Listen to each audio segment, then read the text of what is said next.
Nidoume no Jinsei wo Isekai de L, A Second Chance at Life in Another World Volume 4. At the market, Rinya's group had somehow stopped the rampaging horse and the rider on its back, but although the horse came to a halt, the elf died in Rinya's arms. Rinya, who is pondering what to do next, gets surrounded by elven guards who arrived without him realizing. While looking surprised, everyone is fenced in and taken away. Once they felt like they will get walked off like this, Rinya's surroundings got restive. Although there was the fact that the number of corpses became high in the 1 digits, the guards, if pushed to say, tried to have Rinya's group move with an attitude of asking them to follow since it's their request. We probably should comply here obediently. Rinya abides them quietly. The horse was taken along by pulling it while Shin was riding it as is. The problem was Rona. She showed signs of resistance, albeit light ones, at the time they were surrounded. Rinya became confused whether she hated the elves this much, but persuading the guards that she will take her along herself, Krua grabs Rona's arm and drags her along without any further problems while threatening the male elves so that they don't get close. For some reason, not being surrounded by the elves, Frau was almost neglected, but when it came to the matter of Rinya being taken away, she climbs on Rinya's back as if it's only natural and settles with getting a shoulder ride. I wonder how it looks for a human swordsman, who gives a little maid girl a shoulder ride, to be surrounded and taken away by elves if looked at from the side. Rinya smiles wryly without understanding the situation. The elf who died in Rinya's arms is carefully picked up by the guards and carried away somewhere else. If the words he spoke at death's door are true, he was likely a soldier of that defense Traitoraizden 7243 fortress. Rinya didn't know how the elves mourned their dead, however Rinya prays that the elf, who lost his life while doing his duty, receives a cordial burial. Being surrounded by a great number of elves, Rinya's group was taken along into an area enclosed by a fence. There was a building one could regard as a bit unrefined if compared to the other buildings.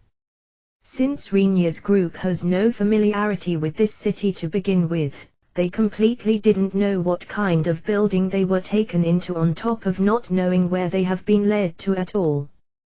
But they proceeded to a room of that building as told by the elven guards who wanted them to go along with their guidance. The room, which has a desk, where pitcher filled with something like fruit juice and baskets with sweets that seemed like leaf pies and dried fruits were placed on, and several chairs, was a room that had at least a window. However, on the other side of the window the figures of guards could be seen. Placing 2 guards outside the door of the room, they are sincerely told to not leave the room until further instructions once they entered the room. Shin and Rona tried to protest that they were effectively put under arrest, but Rinya stopped that. One of the reasons is the notion that it's likely pointless to object to it. As for the other reason, he suddenly understood, it's the words of the soldier at the verge of death whom Rinya held. The ones who caught those words should at least have been Rinya, who held that soldier in his arms, and Krua, who was close to him. The contents of his words weren't normal no matter how you look at it. They are likely intending to control the flow of information, Rinya judges while sitting down on a chair. Since Krua wasn't confined in the same room as Rinya's group, she is probably giving a report about the situation to someone, or she is a person of quite the status. Traitoraizden 8243. Based on that, they are either obtaining a proof of the information or they are deciding the further plans.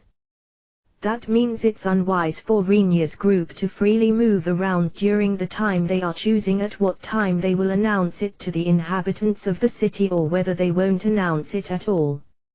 Rona and Shin expressed their dissatisfaction, but as Rinya didn't leak any particular complaints that seem like him being dissatisfied, and once they saw him to carefreely sit on a chair, they began to swoop down fiercely on the food on top of the table, making him wonder whether they had given up, as it was likely futile even if they made a commotion.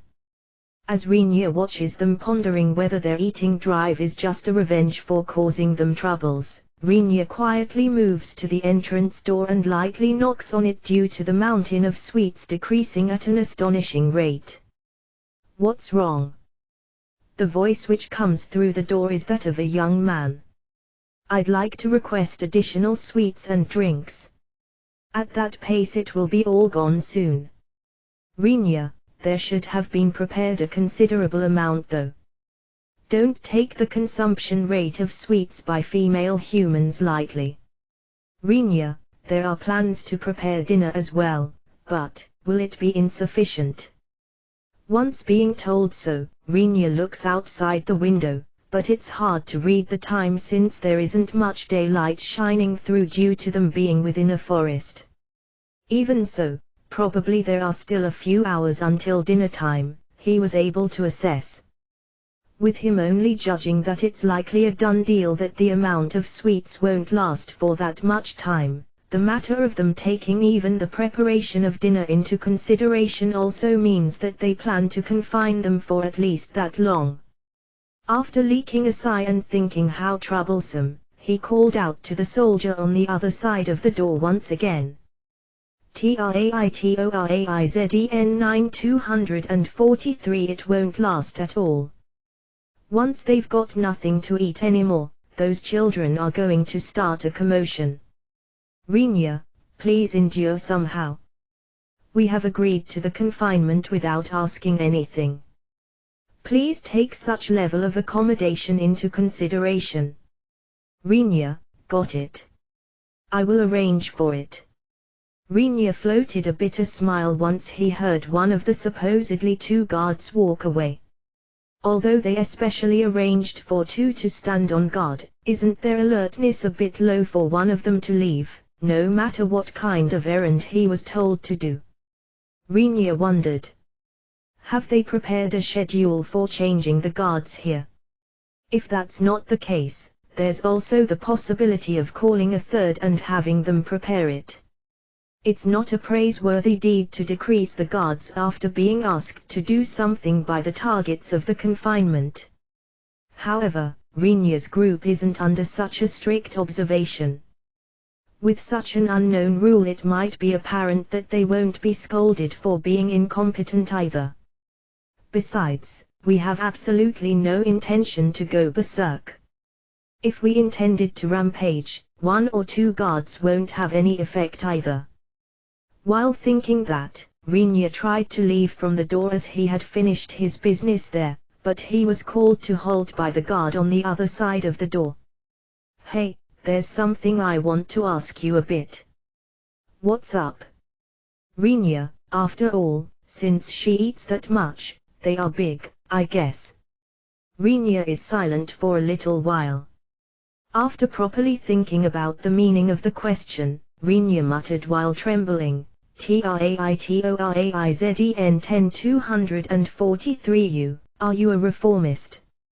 "Rinya, what discourtesy. I'd like you to call it the elven sect that woke up to a new aesthetic sense." "Who the hell cares? Don't enter the room. I will chop you into little pieces if you make a move on my companion." Rinya, while thinking, which reminds me, we weren't told to hand over our weapons, he takes out the sword belt and katana from his inventory and equips them. He left it as it is as he ended up thinking that it would likely be unnecessary while strolling through the city, but Rinya became panicked as a risk factor lurked in an unexpected place.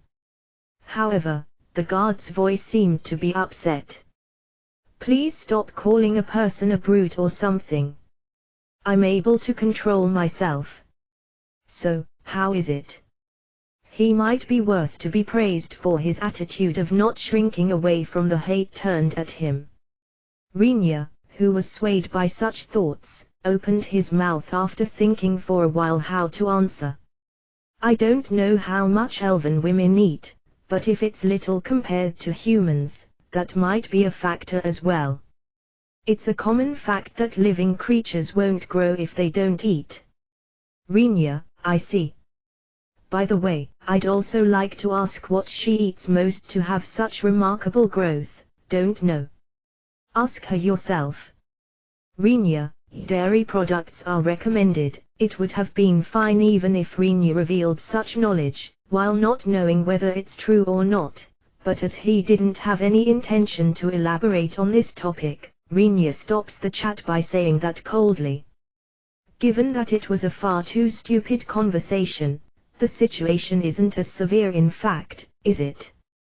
Rinya thought, but after that, even when it got dark outside and after a large amount of sweets and drinks was supplied, there were no signs for Rinya's group being TRAITORAIZEN 11243 released. The moment the situation changed was when the day had completely ended. Since there was no light in the room, Rinya used the opportunity to turn on the lights with the spell, light, at the ceiling. With a knock on the door, Krua entered together with several guards who brought dinner. I'm sorry. We caused you inconveniences. Krua, in the middle of the guards lining up the food on top of the table, Krua apologized to Rinya's group for starters. Rinya has a feeling that the image of elves being arrogant somehow made a sound as if shattering. Apart from whether it's something right or wrong, it gives a good evaluation to properly apologize. You will explain the circumstances, right? Rinya, of course. However, is it fine to not talk about this during the meal? I was released just seconds before myself too, so, Krua, who seems to be fairly annoyed by the long confinement without eating or drinking anything, looks at the dishes lined up on the table. The guards, who carried in the food, bowed after finishing the placement and silently exited the room. I don't mind, but, you lot still want to eat. Rinya, Shin and Rona, who should have loaded their stomachs with a considerable amount of sweets and drinks, sit down cheerfully at the seats of the table as if they had another stomach for the dishes. Rinya marveled where the heck such amount of food vanished, but he sits down himself, giving up to pursue the matter any more than that. TRAITORAIZEN 12243 Since Frau doesn't reach the table if she sits on a chair, she sat down on top of Rinya's lap as if it was natural. Frau is fine even if she doesn't particularly eat a meal, but since it's not like she can't eat, she was apparently fascinated by the elven cooking she sees for the first time. The dishes, lined up on top of the table, have only a little bit of steamed fish dishes and no meat dishes among them. The rest is mostly mushrooms, vegetables, soy sauce and miso dishes which were either cooked or roasted. Indeed, with this kind of eating habits there won't be any taste with only salt as flavoring. I can imagine that they gladly accepted the existence of soy sauce and miso, Rinya thought. At least it's agreeable to state that the meaty, pure white mushroom, I don't know the name of though, is a complete dish with only properly roasting it and sprinkling some soy sauce on it, Rinya judges. If this was mixed with butter, even if only a piece of it, the level of its taste would rise by yet another level, but unfortunately it seems like the elves' way of thinking still hasn't reached that stage. The taste of the miso soup, which was made out of dashi from mushrooms and crop roots, is splendid. Due to that taste, which made him feel as if it has been a very long time, Rinya couldn't help but just being disappointed within his innermost mind that tofu hadn't been put in. It should be possible to make it out of elven beans, but for the elves, who live within forests, obtaining pickled ginger to harden the beans for tofu is probably a problem standing in the way, Rinya guesses. If that's not the case, there's no way that my predecessor, who told the elves about soy sauce and miso, makes such a blunt mistake like forgetting to tell them about tofu, Rinya concludes. Rinya swears to create it one day without fail, but before that his thinking flows into another direction, namely is there dried bean curd and soy milk, I wonder. TRAITORAIZEN 13243. It has become necessary to raise money for the sake of obtaining a considerable amount of elven beans no matter what in order to create those. At the time when Rinya thoughts began to go even as far as pondering whether it's not possible to cultivate them somehow on the human continent, Krua stopped dinning and opened her mouth. Rinya-san. The words of the soldier you rescued. Krua, I haven't rescued him. He ended up dying. Rinya immediately denies Krua's statement, but Krua denied Rinya's words by shaking her head. If you didn't rescue him from falling off the horse at that place, he would have died without accomplishing his duty. As for the result, he ended up passing away, but there's no mistake that you have saved him. Krua says so while staring at him firmly. Rinya scratches his cheek without saying a single word. He's probably embarrassed. Shin smiled while looking at Rinya's behavior. He was a soldier who served at the defense fortress which is east of this city. Krua, quietly removing her gaze from Rinya, the expression of Krua, who continued her words, is dark. The defense fortress role is to watch the forest labyrinth and to protect the city from monsters which frequently appear in the forest. Krua, there's a forest labyrinth over here as well, you say? Rinya asks while thinking of the one that was close to the city of Kakrika.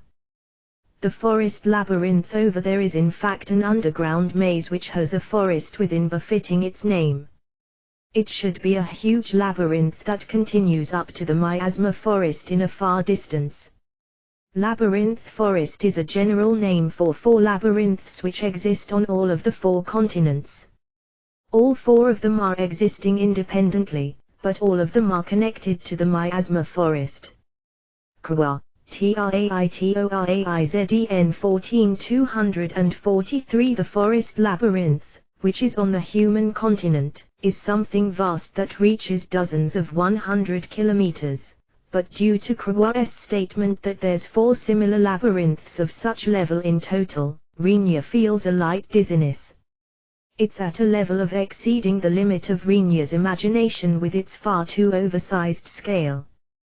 After you were confined here, the army dispatched a soldier to scout the vicinity of the fortress. A one-way trip with our feet from here to the fortress takes around 1 hour.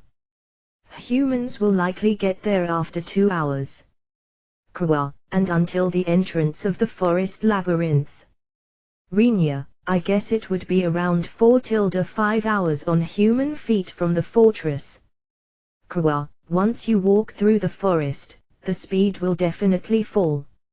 If one takes that into consideration as well, the place where Rinya's group is right now seems to be a location that doesn't differ overly much from the location of the city of Kakrika, which is on the human continent. The report from the scout was the worst. There were around 200 guards and 500 non-combatants in the fortress, but survival is hopeless, or in other words, it was completely destroyed. Krua, do you know the number and types of enemies? Rinya, it seems to be a mixed army consisting of ogres, orcs, hobgoblins and goblins as its main constituent, but there's information that demons are mixed in as well. Based on the scale of the army, their numbers are around 20,000, although that's only an approximation. Krua, how's the war potential in this place? Rinya, 500 with 200 of them being archers and 300 being infantry. In addition, it was officially announced that the students of the Adventurer School will be drafted. The number of students is 200.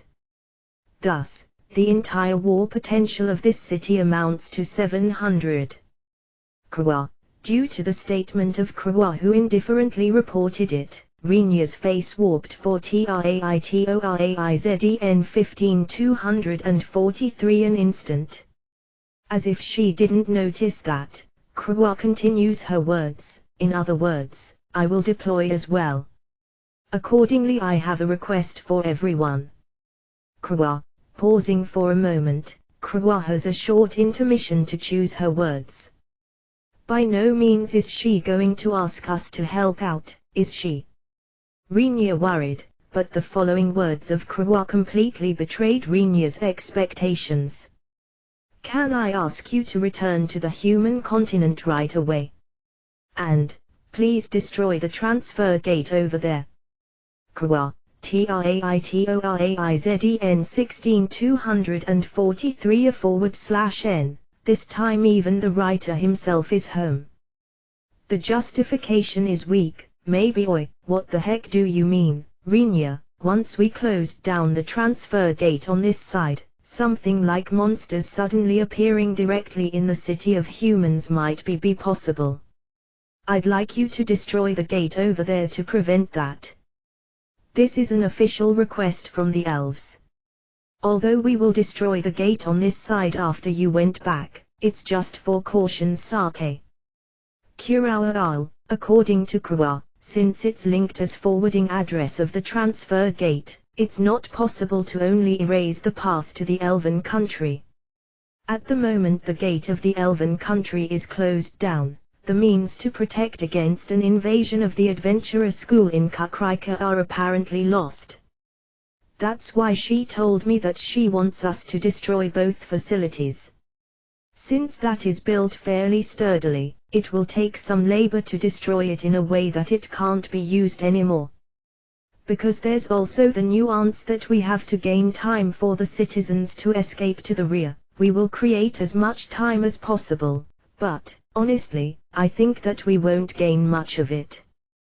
Kurao, that's only obvious. With 700 against 20.000, and moreover, 200 of those 700 are amateurs. There are cities larger than this place here, right? Won't you try to request reinforcements by dispatching a fast horse or such? Rinya, we elves don't use horses overly much. The defense fortress prepared several fast horses for the sake of the notifying us of danger, but there are none in this city. It will take at least half day even with elven feet until the next closest city. However, the garrison over there has a scale resembling the one here. If it's the capital, they should be able to swiftly dispatch 10.000 soldiers, but it's a questionable number with 20.000 monsters as opponents. They probably won't dispatch them for the sake of TRAITORAIZEN 17243 protecting their city. Moreover, the capital is too far away. Kurao, without a single wishful thinking, she is able to provide one fact after the other, and yet Kurao is unchanged and normal. We have already given an evacuation announcement and sent a messenger for that sake, but whether they will be in time is doubtful. We haven't much time remaining for just evacuating. It seems the monsters are marching slowly from the fortress to here, but if all of us escape, they will likely raise their marching speed to track us down. In other words, Kurao gave a hollow laugh here for the first time. To Rinya it looked like the face of a resolved soldier and not like that of despair or resignation. It's a necessary sacrifice against the monsters. Even then it's very likely a pointless stalling for time, however at least while we are remaining here, they are probably purposely marching slowly. We are able to evacuate an unknown number of citizens in that time and the capital can prepare defensive structures. Kurao, hence, they have to die in this place no matter what. Declaring that implicitly, Kurao stared at Rinya. Rinya bites his lips as he is unable to find words for Krua, who still chose to fight while knowing that they will be definitely overrun if they fight. However, we won't let them through easily. At the very least we will try to take along a higher number of monsters than ours. Rinya-san and you guys have to hurry and return to the human continent. Alongside the destruction of the gate, I'd like you to take another piece of information with you. Kurao, information, it is. Rinya, that soldier said that the forest labyrinth overflowed, but that's impossible. If one considers the vastness of the forest labyrinth and the frequency of monster spawns, it becomes unthinkable for that labyrinth to overflow. Kurao, Rinya recalled that he had heard that story somewhere as well. Traitoreizen 18243. Since that's the case, the question remains where the large army of 20,000 came from. Kurao, it's difficult to imagine an army of such scale to travel without being caught in the surveillance net of the elves. And, if they were caught in the surveillance net, the defense fortress should have sent a message far earlier, too. I don't believe that the soldier reported a lie while being at the verge of death. Considering that, the enemy came from the forest labyrinth after all. Kurao, there's no way for it to overflow, is what you have said, right? Rinya, yes, thus pondering about it this way, we came to a conclusion. Kurao lowers the tone of her voice and slowly and clearly tells Rinya's group in order for it being easy to remember, probably there isn't only one traveling path from that huge, flourishing miasma forest in the forest labyrinth. In other words, if you end up traveling that labyrinth all over, won't some special route open up? And, haven't the demons, using that, established a gate which is capable of transferring a certain level of gathered monsters all at once? That's the conclusion we reached. It's difficult to create a path and maintain it in a place where there was no path to begin with, however it should be far easier to expand a place, which had originally a path, than creating one from nothing. And can't we also use the same theory when talking about the pathways of the transfer gates, so to say? And, isn't the forest labyrinth a common occurrence on all 4 continents? The chat is over. Now, please go once you've finished eating. I'm very sorry, but can you arrange for the share of magic gems for returning yourselves? All of the gems on our side will be put into use for the battle after this. We will waive the fee for the gate.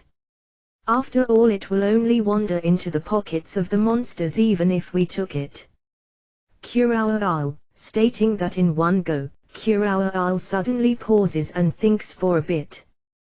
Traitoreizen 19243. But, do the monsters have an opportunity to use the money? Kurao, I don't know about that, but is it fine? Isn't it a pointless death even if I restrain my words? Rinya, you have probably been told that you aren't very discreet, haven't you? You are a suicide candidate. Won't you freely experience the violence of numbers with your body like that? Rinya, partway Rinya dropped his tone as if threatening her, but Kurao laughed at that indifferently. Even if they don't eat this body but play around with it, that still doesn't matter. Kurao, as Kurao stared back at Rinya, a definite determination dwelled in her eyes. Traitoreizen 2243. At any rate, during that time the enemy troops will stop around me. Kurao, Rinya, it seems she has a firm resolve. Shin calls out to Rinya, who was at a loss for words. Her voice had a tinge of impatience in it. We don't have much time either. If there's an invasion pathway for the monsters in the forest labyrinth, then it's possible that it will turn into the same situation even in Kakrika. We have to return as soon as possible and report about this matter.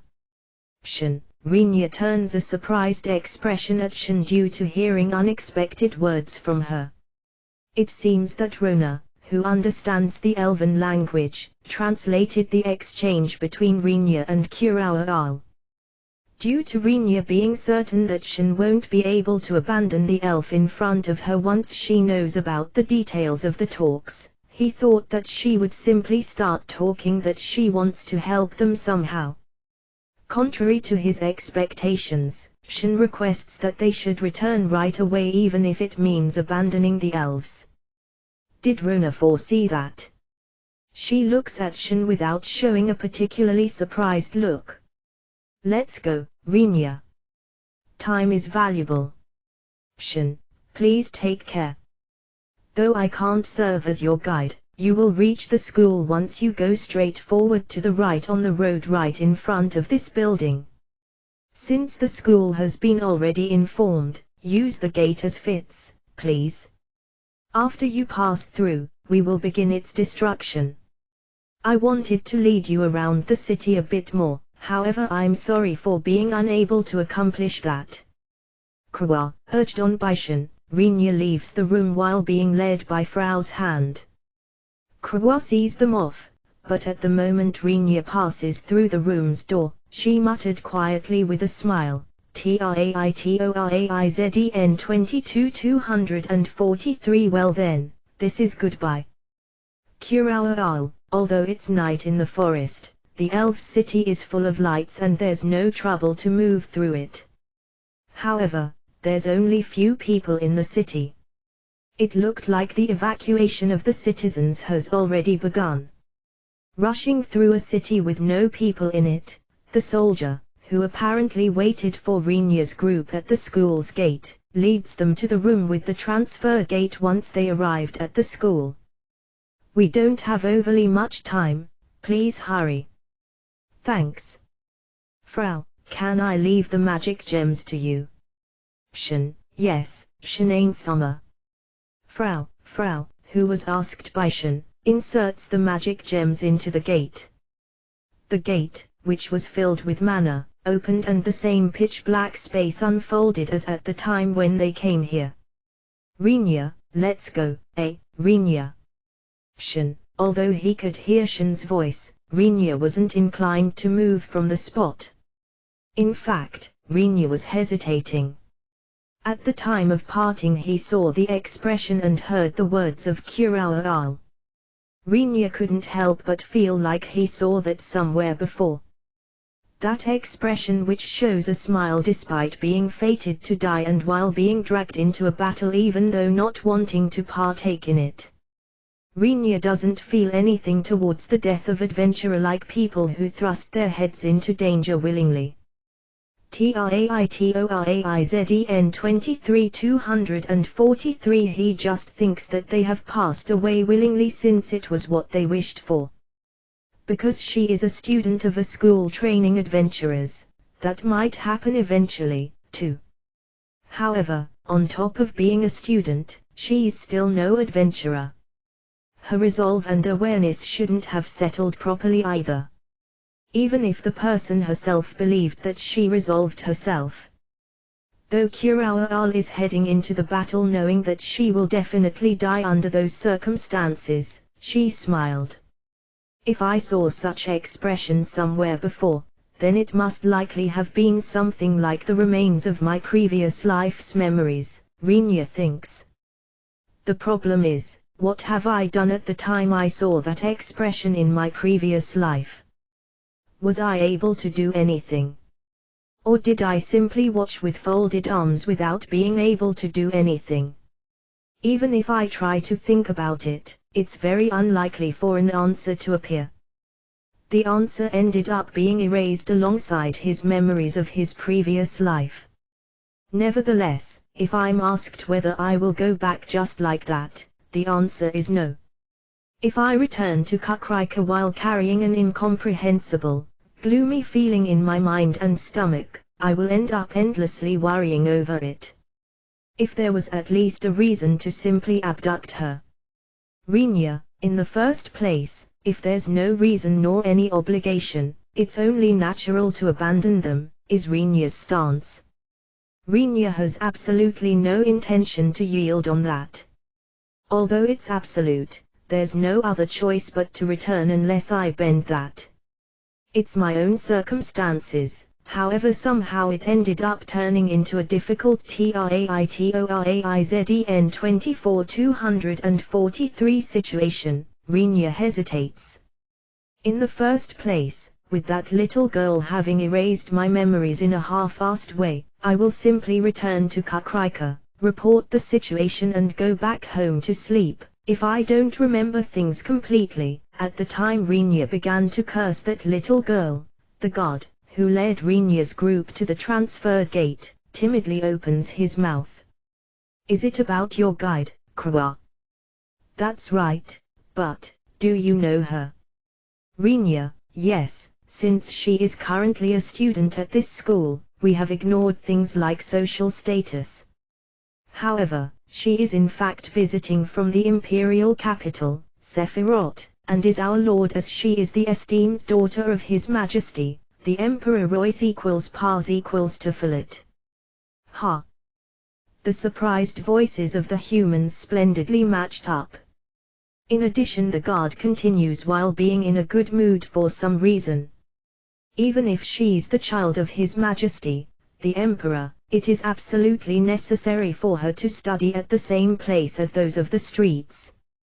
She entered the school here in accordance with this education policy passed down for many generations at the imperial family, but she is unmistakably Her Highness, the Imperial Princess Kuroa Pars Tefillet.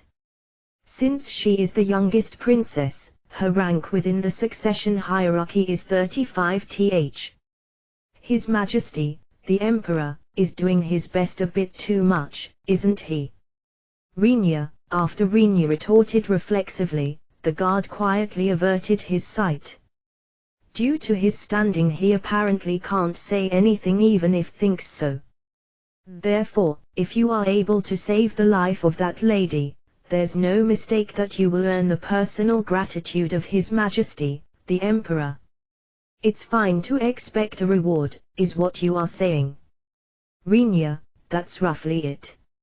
Although you can obtain anything on the Elven continent you wish. TRAITORAIZEN 25-243 for, no.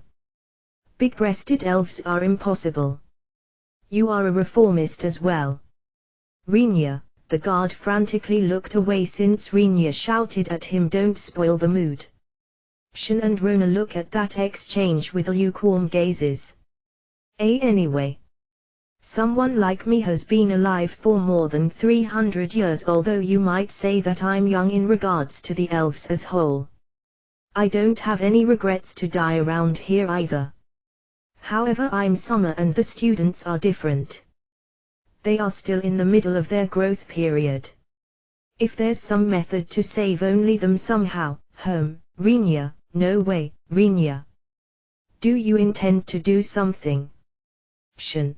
Going by the superiority of their numbers, it's a situation where the word hopeless truly fits. Naturally, Rona and Shin, who thought that the choice will be escaping if it's Rinya, asks with a hoarse voice as if she heard something unbelievable. That's right. Oi, reformist. I have 2 questions. Rinya, the god, who was called reformist, nods. He doesn't seem to deny being called like that. First, is the current fellow, who is commanding the garrison, a person open to suggestions?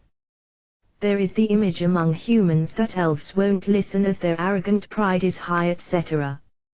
Rinya, who can't lose the image he was told by Rona no matter what, wanted to confirm that point first. Even if I go out and fight while having some kind of strategy, it will only be in vain to proceed if the other party doesn't listen to me. TRAITORAIZEN 26-243 The one currently commanding them is a female warrior called Scrod Solvis, but having wisdom, she picks profit over pride. Second, elves have the image of excelling in magic. That's not wrong, is it? Rinya, the part which is difficult to understand is to what degree we are excelling at it, but, does he want me to tell him the information as accurate as possible? After pondering for a while, the guard opened his mouth. At least the amount of mana possessed is far beyond that of an average human.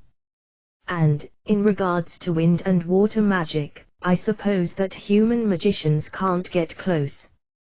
Those are specific magic attributes of us elves after all. Why? Renya, it's a type of magic influenced by the forest.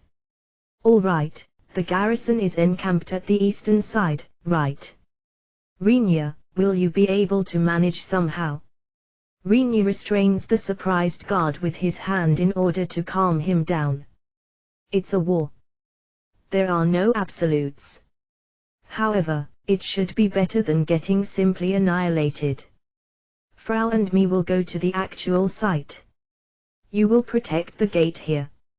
Since we will leave behind the magic gems to start it in the worst case, you will escape by transferring if it gets dangerous. Renya.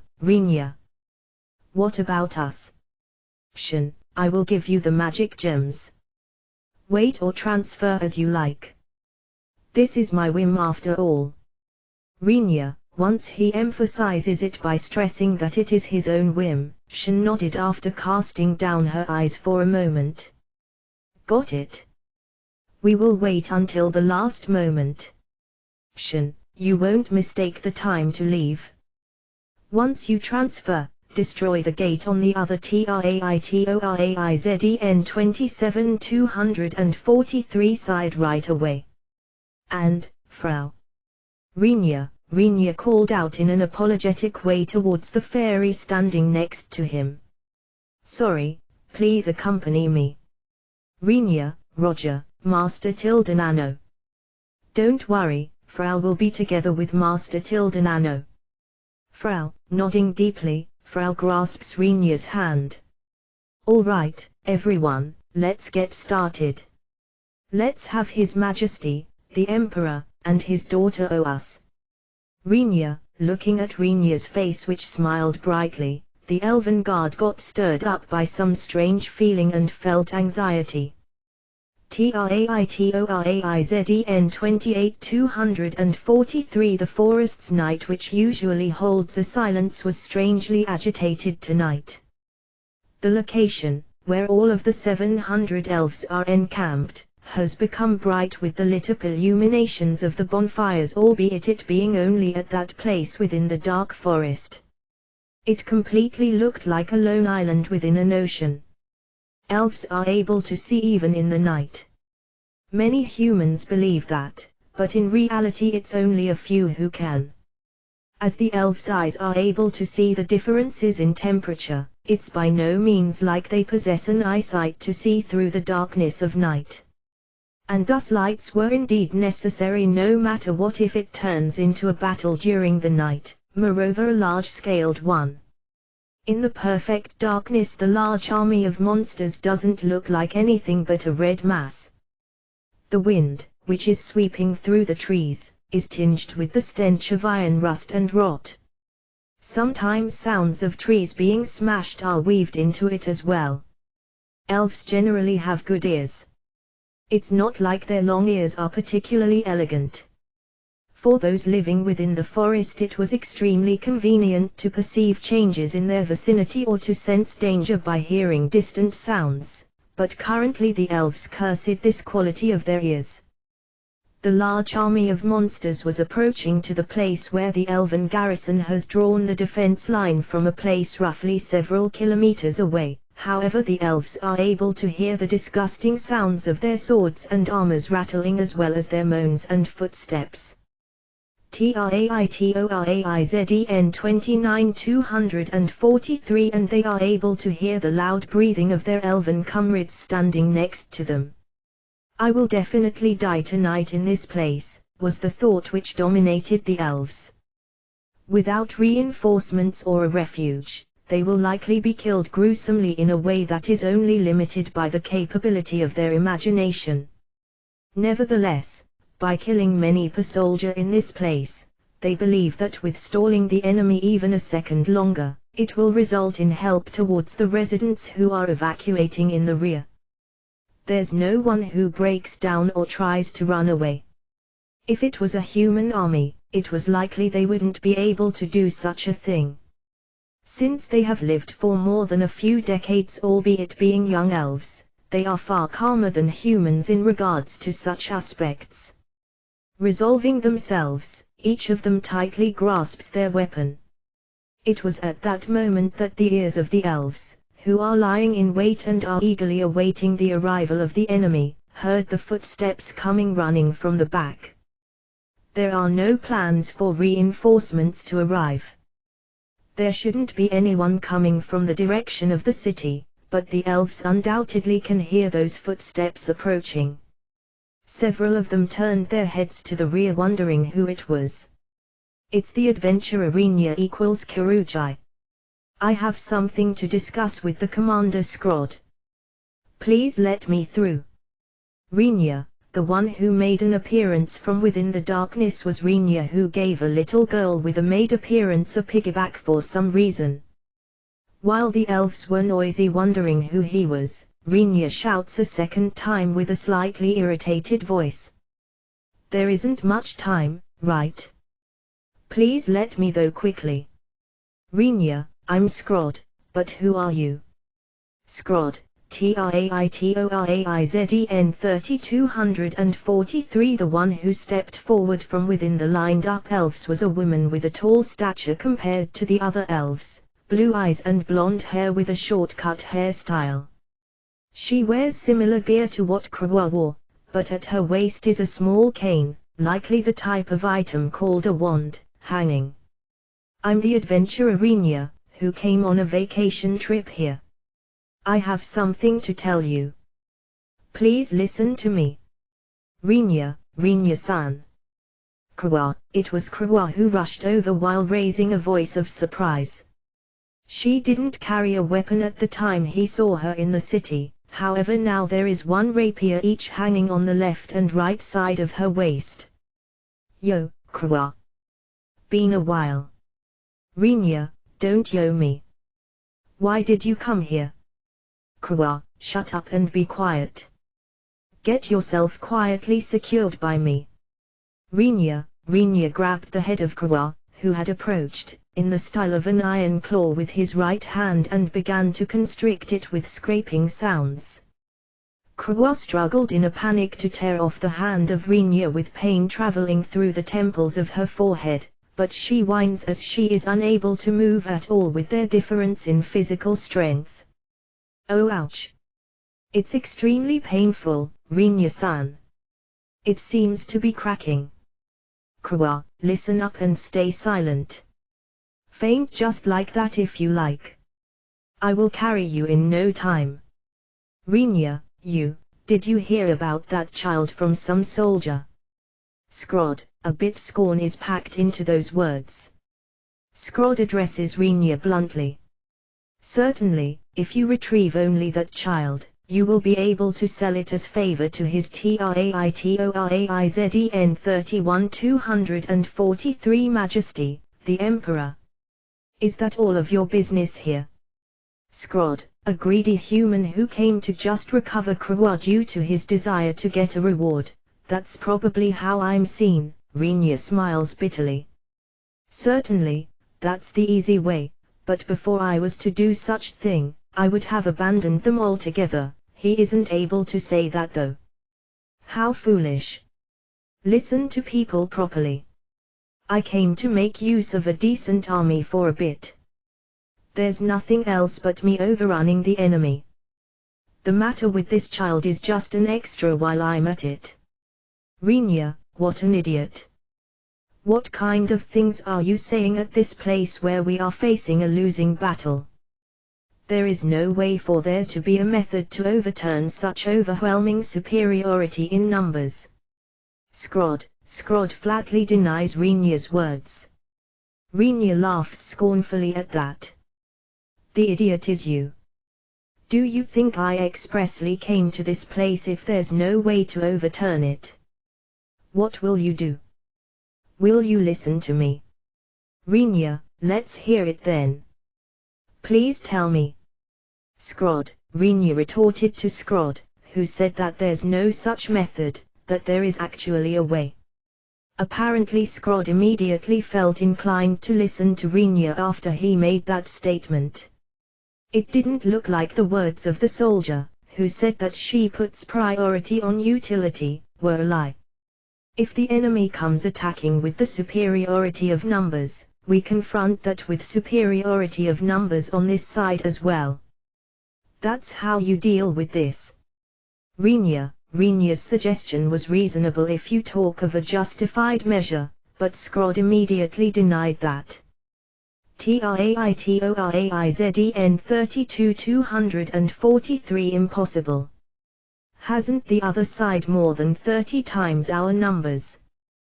Tell me, where will you find the numbers to upset that disparity? Even if it's reinforcement from the human continent, will they come flying here?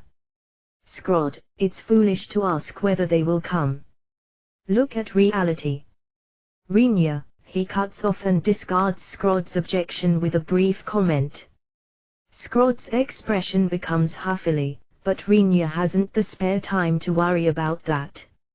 In any case, with the enemy approaching in front of our eyes, it's necessary to act quickly. Listen. And do it well. Split those who are strong in defense magic, and those who excel at the elven characteristic magic, from among the elves here. Those with characteristic magic have priority. Renia. And then. Scrod, shut your eyes to the amount of damage that will appear in the city. While pulling back the line of defense a bit into the close quarters of the city, cast magic obstructing movement in one area that's likely to become the battlefield, and if you are able to fill it with traps, then do just that. There should be something, if it's magic that works in the forest, right? Things like confining with grasses or changing the ground into mud. Renia, there are some spells like that, but that's unreasonable. Just how much mana will be required at what range? Scrod, if it was an unreasonable suggestion, I wouldn't make it in the first place. I will supply the required mana. Renia, Frau, who was riding on Renia's shoulders, puts both her hands into the pockets of her apron dress and takes out their contents. What she was holding in both her hands was thumbnail-sized magic gems. With Frau's small hands, around 10 gems were apparently the limit of what she could hold even if she used both hands, however it should still be a reasonable aggregate amount of mana. TRAITORAIZEN 33,243 However, Scrod shakes her head. It won't be enough with this at all. Scrod, I haven't said that's all of them though.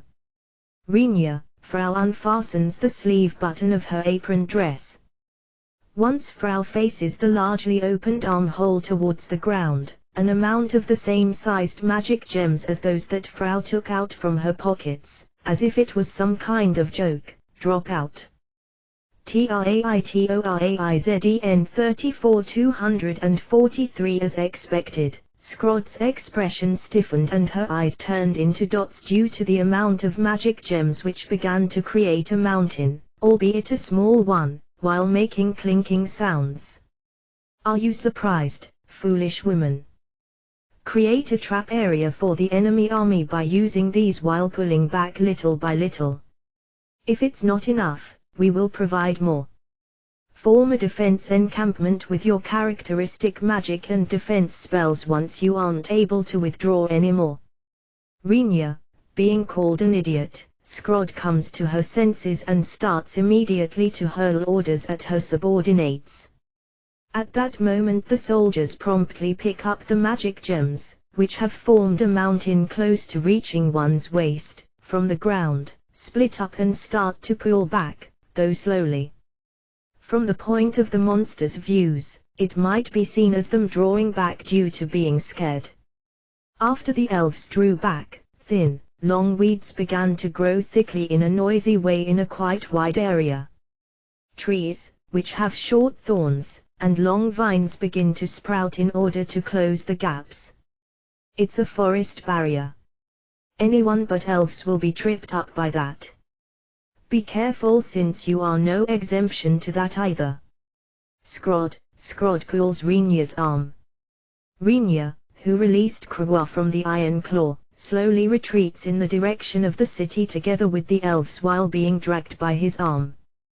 Krua advances next to him. I never heard of such large-scaled spell activation. Krua said while looking over her shoulder at the vegetation growing one after the other in her back. Traitoraizden 36,243 even I, who's already living for more than 250 years, has never seen or heard of such a thing either. Scrod, who is pulling Rinya's arm, says, however Rinya, who suggested the invocation of such large-scaled spell, nonchalantly declared, if that's the case, it will be a good experience. Won't you give me some appreciation? Rinya, if we get saved by that. Rather than that, even if we create a defense encampment by deploying a barrier, we will be overcome sooner or later if we don't decrease the enemy's numbers.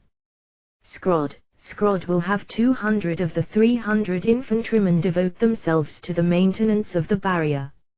She planned to hold the encampment with the remaining 100.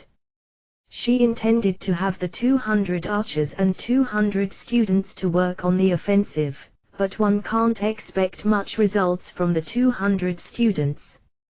And she didn't believe that she will be able to prevent the 20,000 monsters from breaking through the barrier with 200 archers either. It's impossible to lower the damage to 0. Please understand that. Rinya, who is still giving Frau a piggyback, said so. Scrod nodded right away. She had the soldiers assemble under the assumption of a total annihilation in the first place. On top of having received a pointer on how it's possible to them to return alive, even if it's only a part of them, she isn't in a position that she could complain either. Although there are 20,000 monsters, they won't cause any damage if they can't get into fighting distance.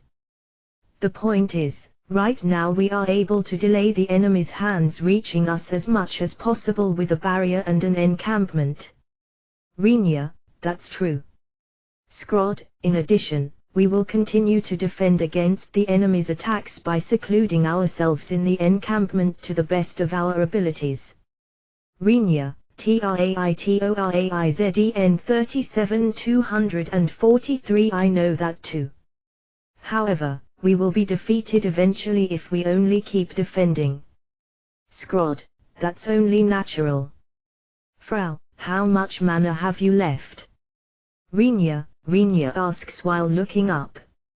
After folding her arms and thinking for a bit, Frau opened her mouth. The previous mountain consumed half of it. No, I think that currently the remainder is still around 60% with the share provided by Master.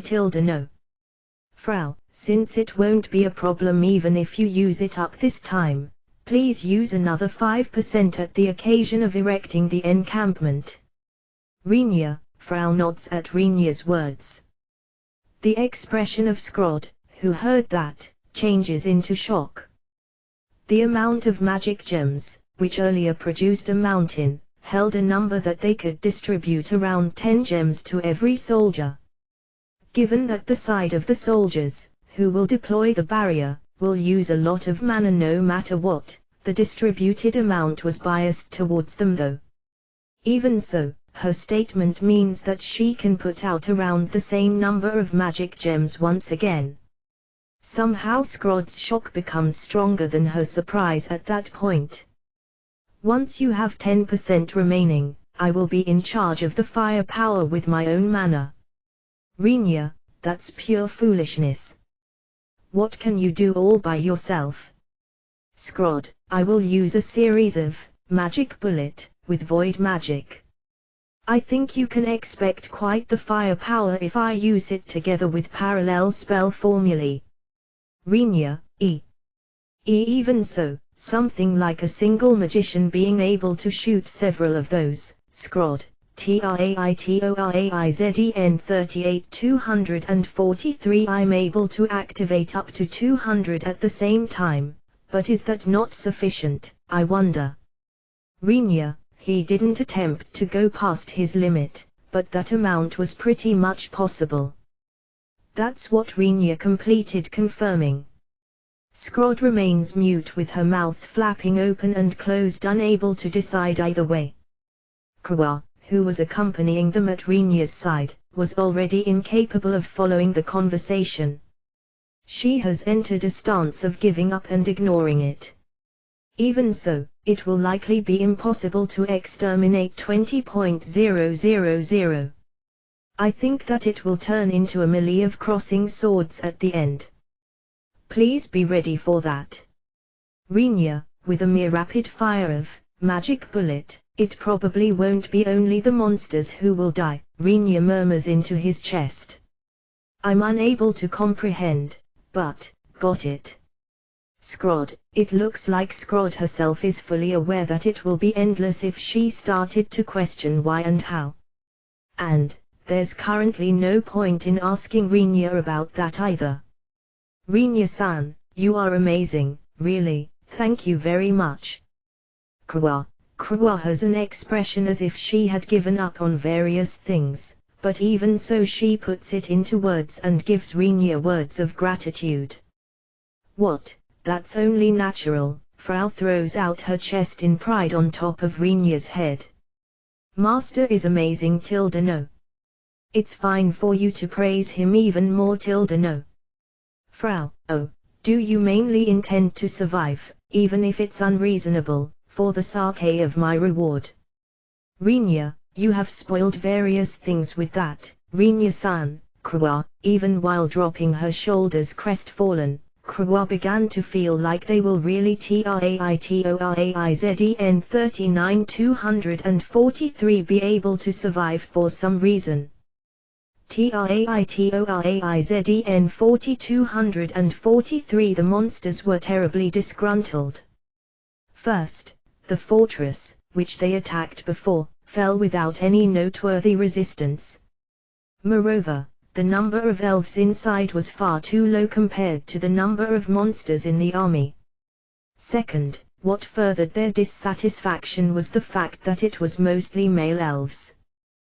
The elves who died in battle immediately ended up in the bellies of the monsters who happened to be present at the location. You can say that they were still on the lucky side though. The soldiers, who were caught while being alive, had their equipment torn off, were thinly cut completely like dry-cured ham or such, were pushed around by the monsters and were killed in the end after being tormented until they begged for death. And you can still say that they had a less objectionable way of death. After all, the ones who died in the most wretched way were the remaining 20 female elves who worked in the fortress. After the monsters broke or cut off their limbs so that they couldn't escape, they smashed their chins to prevent suicide and passed them thoroughly around amongst themselves. The women, who finally turned into trash that even an orc wouldn't have any interest in, were thrown away just like trash, were shredded into pieces by the hands of goblins and devoured by them. Having fully violated 200 elves, the monsters were still unhappy. TRAITORAIZEN 41243. With the numbers being scarce and time being short as well, there were plenty of monsters who didn't obtain an elf to play with. Moreover, as the elves are small-built and slender, the amount was overwhelmingly lacking to fill the stomachs of 20.000 monsters. The goblins, who have been entrusted with the vanguard, are going mad. If they end up catching an elf unskillfully, it will surely be snatched away by orcs and ogres. Still, if they end up eating it then and there after killing it, they will likely be able to eat to their heart's content if it goes well without their prey getting stolen. Thus it is necessary for them to fight the elves before any of the other monsters. The goblins wanted to run ahead with all their might if possible, however, since it was an order from above for them to march slowly, they aren't allowed to break into a run either. It was a fact that the ample dread mixed into the taste of elves at the time they were eaten was great, thus it is an extremely displeasing order for the goblins who want to fill their bellies rather than worrying about the taste. That's why they were pushing and shoving each other. The goblins marched while looking forward to the attack order as they restrained themselves. Those goblins suddenly noticed that the sensation under their feet changed. What was until now a cold ground transformed into a ground with thickly growing weeds. Those weeds, which possess long and thin leaves, twine themselves around the marching goblins' feet and obstruct them. Even if they tore those off with all their strength, if it was once or twice, an extreme effort was necessary just to tear them off, but if it's 10 odd all at once, the goblins' feet were stopped. Moreover, as the feet of the goblins are hurt by the branches of short trees possessing thorns, the ivies coil around them. Translator 42243 The goblins stepped into the elven barrier. That barrier was something so huge that the elves can't recall the existence of such an instance in the past. With its length at 200 meters and its width spanning over 1 kilometer, it stands in the way of the army of 20,000. The goblins, who can't move anymore, frantically struggle to escape, but it's not a barrier that will release their feet that easily. In the end the goblins, who follow without knowing the circumstances, trample over the goblins who have fallen while simply writhing. Being stepped on, the goblins have their bones broken and their flesh crushed while growing restive due to the pain. The goblins, who fell down with their feet getting caught by the goblins who suddenly acted up underfoot, get entwined by the weeds and ivies and also lose the ability to move their body. It would simply end if they stopped, but the goblins, who have large numbers on top of having low intelligence, don't even report the state of affairs. They simply fall down, get trampled on and are crushed. And those who walk over them also fall down. Such an unproductive cycle repeats itself over and over. At the moment considerable losses started to appear among the goblins. The information that the elves had laid out some kind of trap was passed on to the demons, however without suspending their order, they commanded the advance without change.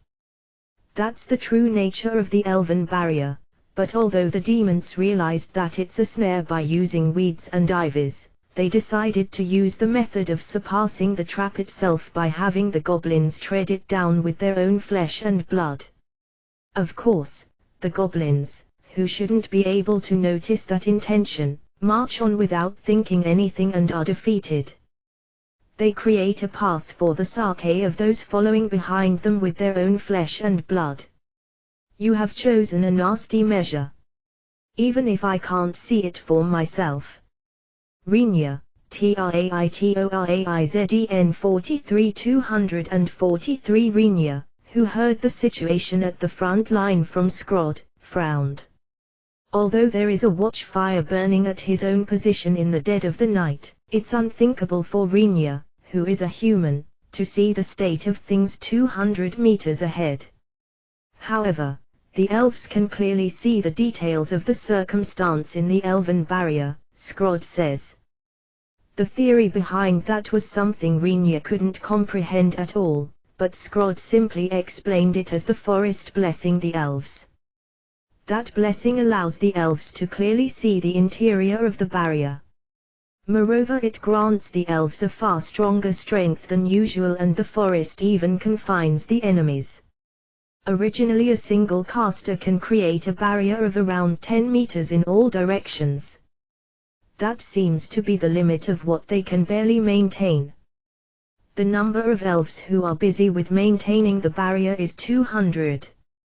The size of the deployed barrier has become 2,000 times that of a normal one. In other words, with each receiving mana supply from Renya, they can maintain a barrier 10 times bigger than normal. It might get a bit ugly. Renya made an ominous remark. At his side, Scrod makes a report that the vanguard of the monster army approached up to 150 meters from their position and, as if responding to that, the archers began their shooting. Apparently only the bows of elves can reach up to 200 meters. However, given that the power of the arrows will naturally drop sharply, they decided to start the attack at a distance of 150 meters after balancing range and power. Since that's according to the elves' knowledge and experience, Renya doesn't meddle. TRAITORAIZEN 44-243 Renya will begin his attack after the enemy approaches up to 100 meters. That was because the shooting range of magic bullet is just around that area. It would be also alright to increase the distance, but that will only raise the consumption of mana, Renya judged. This time I don't have much leeway in using my mana. Since Frau has changed the recovered amount into magic gems from the outset, he isn't in a state of having full mana. It seems to be going well, but is there some problem? Krawa's eyes can see the figures of the monsters who are falling into chaos within the barrier due to the descending hail of arrows from above.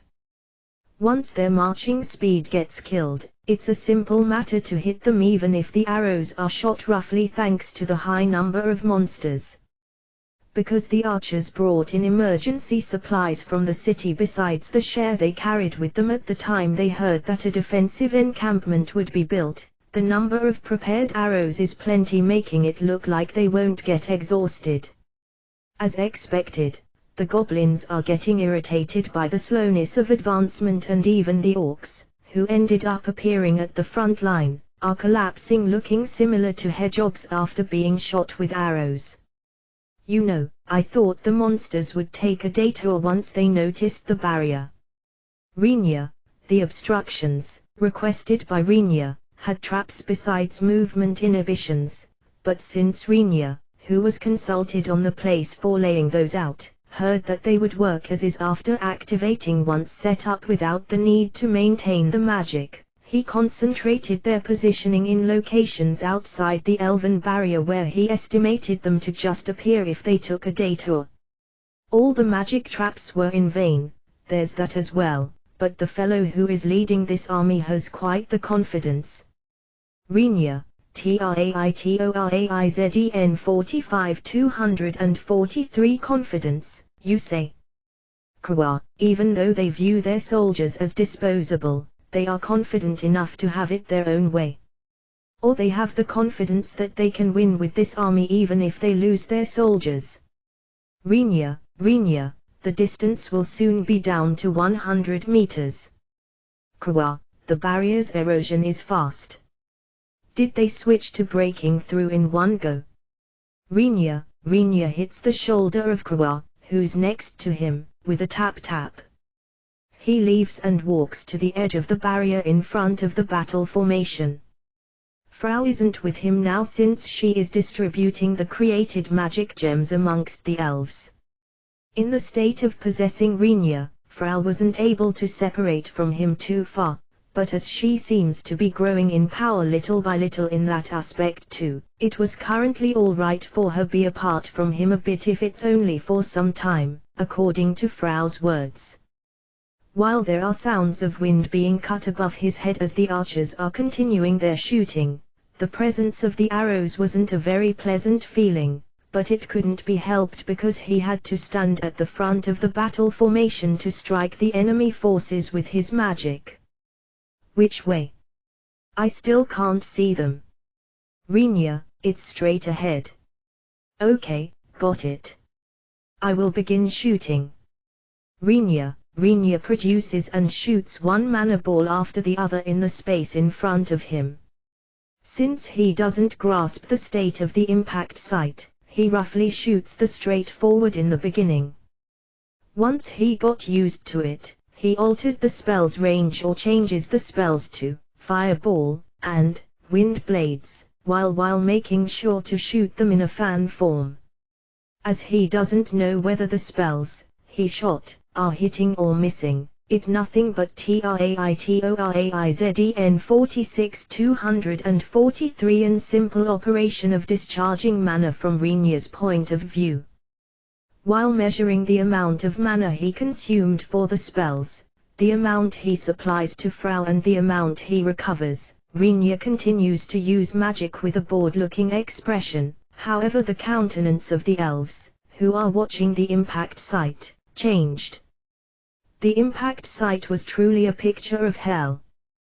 The heads of the goblins, who can't move as they were tripped up, burst open after being hit by magic bullets.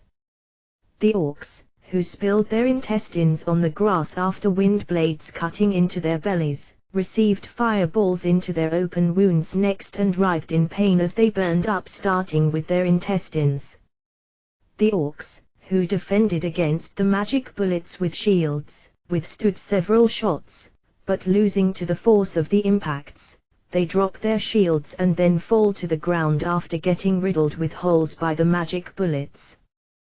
The ogres, who have a large body, receive the spells all over their body and hurl blood as well flesh over the goblins behind them after getting transformed into minced meat. Trying to escape after falling into a state of panic, the goblins fall down after being tripped up by the barrier, have their arms blown off by the spells and are crushed underfoot. The ogres who are running amok due to rage and pain. They seem to be completely like boats which are swallowed up by rapid streams, Krua thought. Being engulfed by the heaving sea, they are thrown about and broken into pieces as anything and everything vanishes. Somehow this feels like it became fun. Rinya wasn't aware of the situation, but he apparently got into firing the spells limitlessly, albeit he is targeting empty space. The ones running away are the monsters. Those who don't run away are the fairly trained monsters. TRAITORAIZEN 47-243. There isn't any choice except monsters though. Phew, ha ha ha ha. Only a dead monster is a good mon. No, if these fellows die, they will turn into undead, won't they? They are monsters who mustn't die either. They are probably unable to become undead, no matter how much the monsters preserve. They probably won't become undead as they have turned into pieces of meat, Krua assesses. Originally that wouldn't be the case if they didn't dispose of the corpses by burning them after the battle, but at this rate it would become unnecessary to do so. In exchange it wouldn't be possible to collect the raw materials from the monsters either. Pondering these matters, Krua sighs. It was at the time she turned her look further inside the barrier. In her sight, which was supported by the assistance of the barrier, Krua saw the figure of that entering the barrier. It was a giant with a height of around 2 meters. All of its body is covered by a black, unrefined armor with only its head exposed. The head, which is the sole thing outside the armor, has long orchid hair carelessly spilling down on its back and the skin's color is dark brown. With its pupils being golden and almond, its ears are long, pointed and slender though not to the degree of those of elves. What is grasped in its hand is a large sword with a size close to that of an elf. Though its thick blade has likely the weight of a human, the man is holding it easily with just his right hand. Rinya-san. It's a demon. A demon has entered the barrier. Krua, they came after all, huh? How troublesome.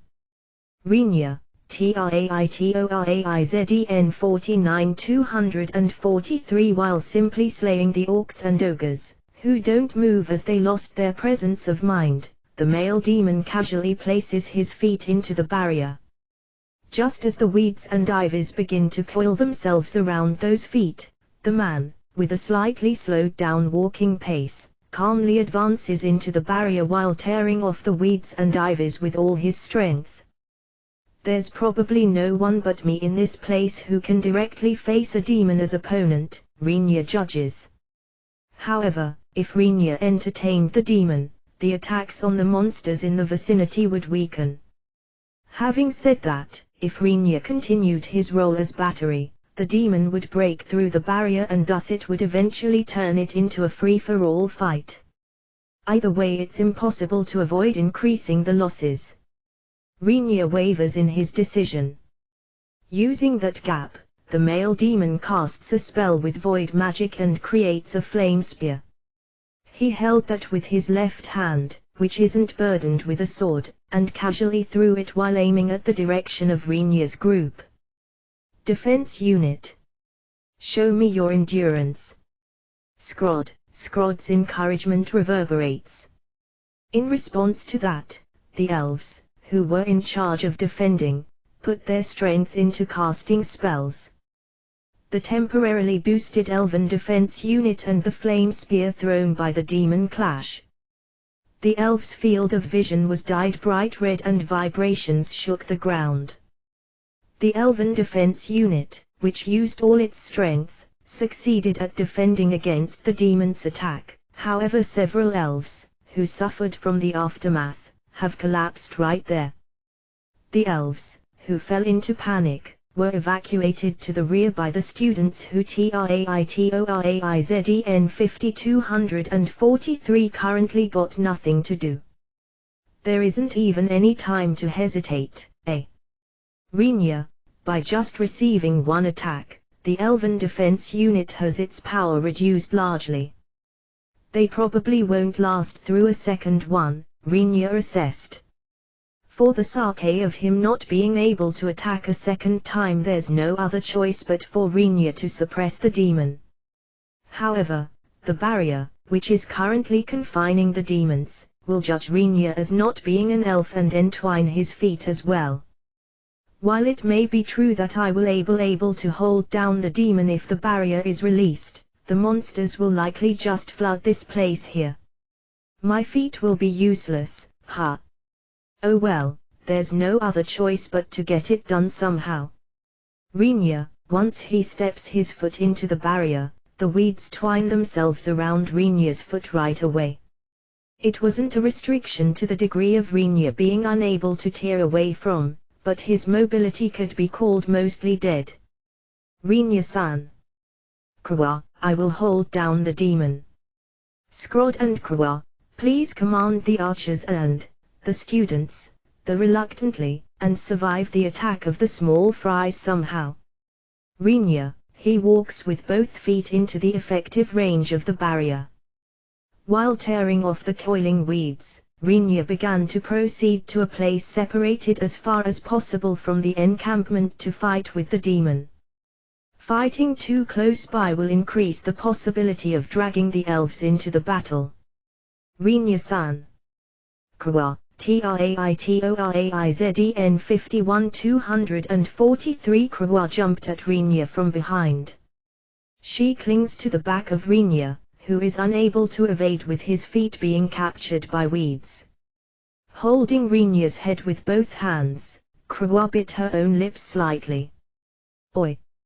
Renya, ignoring Renya's voice of protest, Kawa fixed Renya's head, she was holding, and pushed her lips, which were soaked with her own blood, on Renya's lips. Renya opens his eyes widely in surprise. And, without understanding the situation, a small stir occurs amongst the elves. TRAITORAIZEN 52243 Kawa continues to kiss him until she makes sure that he has swallowed down the blood, which has been smeared on her lips, by the gulping sound of Renya's throat. After she finished confirming, she releases Renya slowly. After licking her lips, where blood was still seeping out, with her tongue, she smiled cheerfully and held back Renya, who apparently wanted to say something. It's a surefire blessing kiss of an elf. Kawa, looking at Kawa whose cheek is tinged red, albeit only slightly, Renya feels unable to say anything. Blessing, you say, Renya, underfoot Renya, who attempted to say something, the weeds, which restrained his feet, swiftly withdrew. Moreover, he has become able to see the vicinity, which was plunged in darkness before, vaguely. It seems the kiss of Kawa, which was mixed with her blood, caused Rinya's body to be recognized as elf by the barrier temporarily. Is that how it works? Should I thank you? Rinya, no, not at all. If you do me the favor of coming back alive, that will be plenty. Kwa, I see. Well, then I will leave this place to you. See you later. Rinya, once again turning in the direction from where the demon is approaching, Rinya began to run within the elven barrier. TRAITORAIZEN 54-243. Oh my. When wondering who might be coming this way, it's an awfully rough elf. The male demon raised his voice while casually brandishing the large sword in his right hand. That large sword, which should possess considerable weight, cuts the goblins and orcs in the surroundings, assuming them to be hindrances, while furthermore pruning the grasses being astir under his feet. It seems that for him grasses and soldiers have mostly the same value. The goblins and orcs as well, although it will be fine if they escape the range of the man brandishing his large sword. They are chased by the elves' attacks while stepping into the attack range of the man unbeknownst. Committing such foolishness, they fall to the ground and are cut into several lumps of meat in the blink of an eye. You don't make any distinction between elves and humans either. Aside from having a huge body, the intelligence of demons is low, I guess. Rinya, halting before he enters the attack range of the large sword swung by the demon, Rinya laughs scornfully at the demon's words. Even though he is still quite the distance from the large sword's point, the wind, the demon created with his sword, was to an extent that the bangs of Rinya, who halted, are swaying. While being basked in the sword's wind, which is tinged with the scent of iron rust, Rinya closes his eyes partly and looks at the demon's figure. The speed of him swinging the large sword was something frightening, but as a matter of fact, the sword technique of the demon, seen from Rinya's eyes, was actually something rough and unrefined. The proof for that is him sometimes finishing the goblins' bodies by a style of beating TRAITORAIZEN 55-243 them to death rather than cutting them, since the blade movements aren't especially precise. It is also hard to say that the large sword is an overly good item. Only its durability appears to be quite something. It's properly bearing the strain, although the demon is swinging it with all his might. Ha! Human.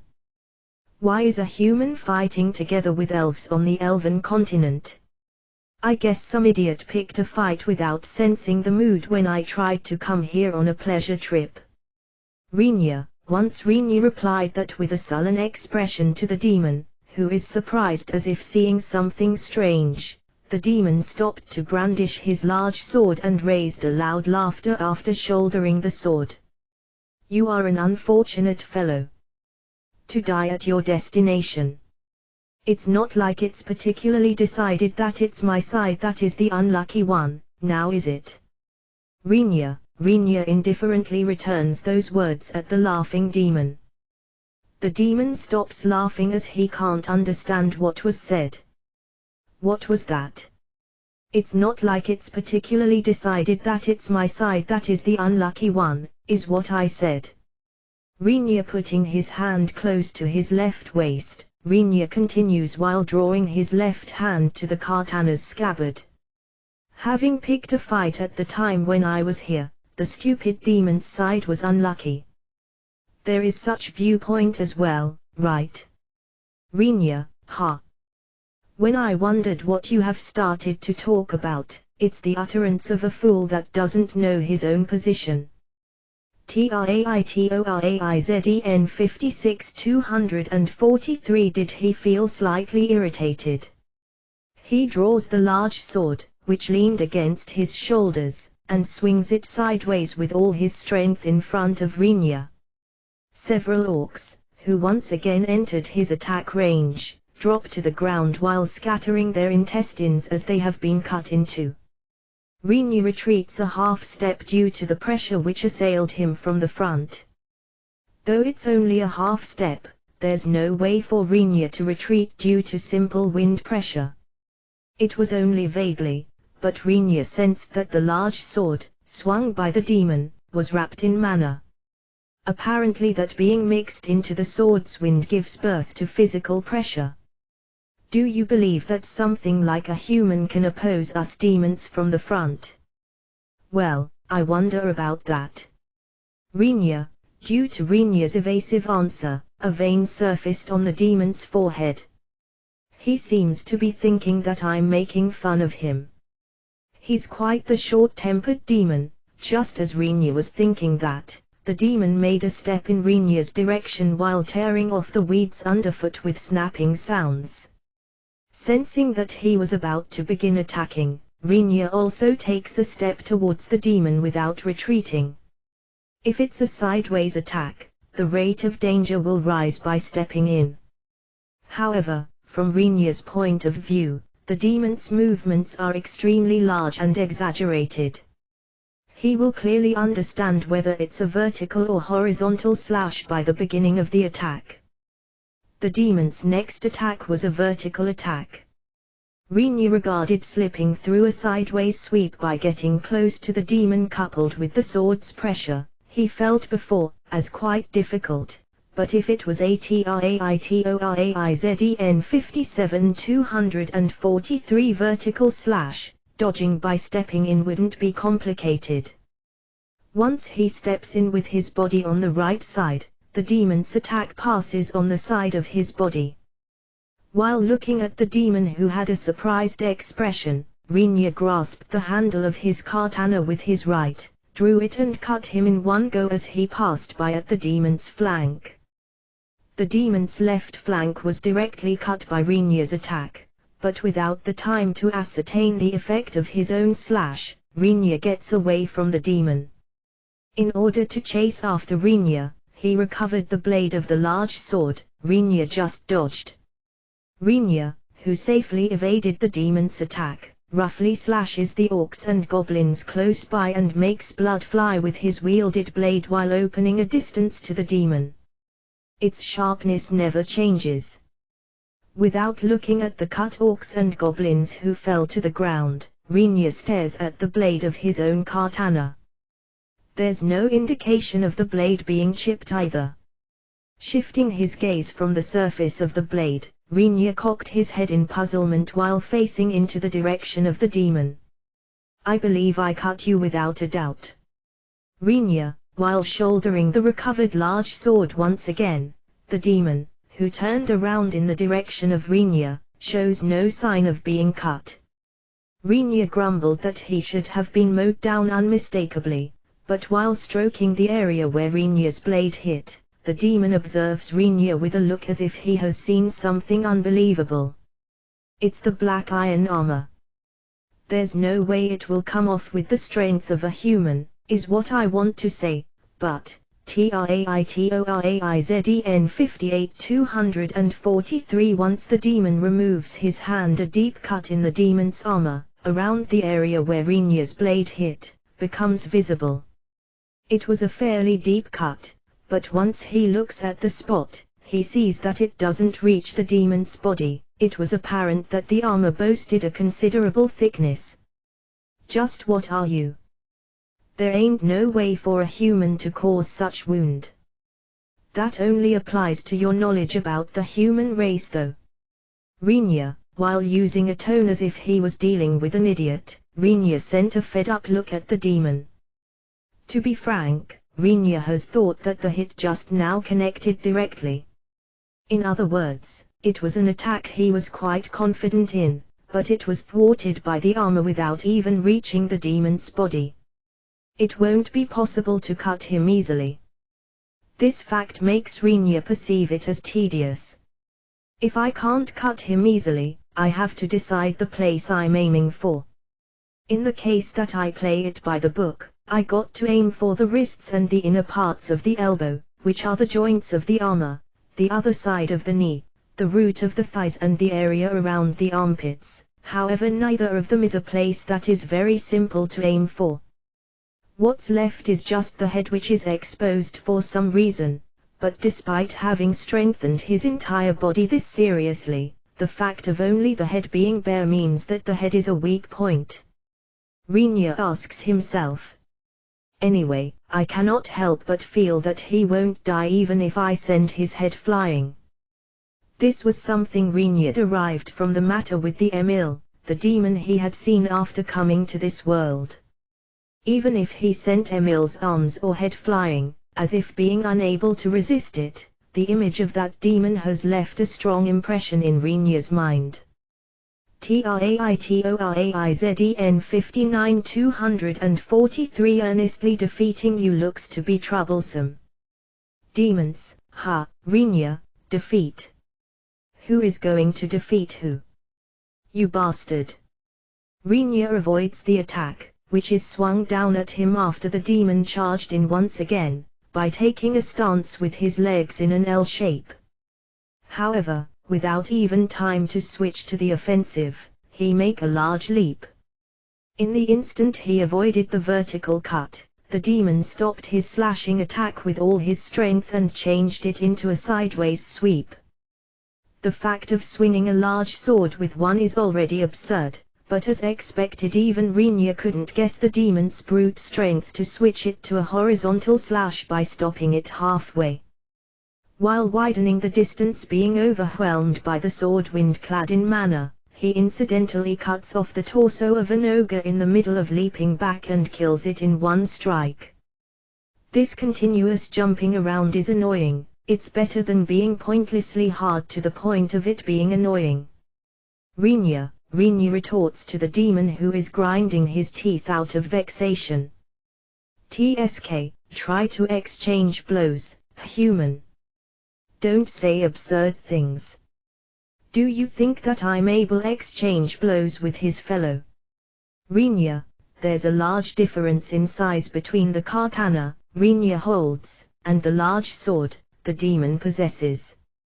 Considering it normally, there's no way for a katana to be able to have a direct exchange of blows with a large sword. The katana will quickly end up chipping or bending.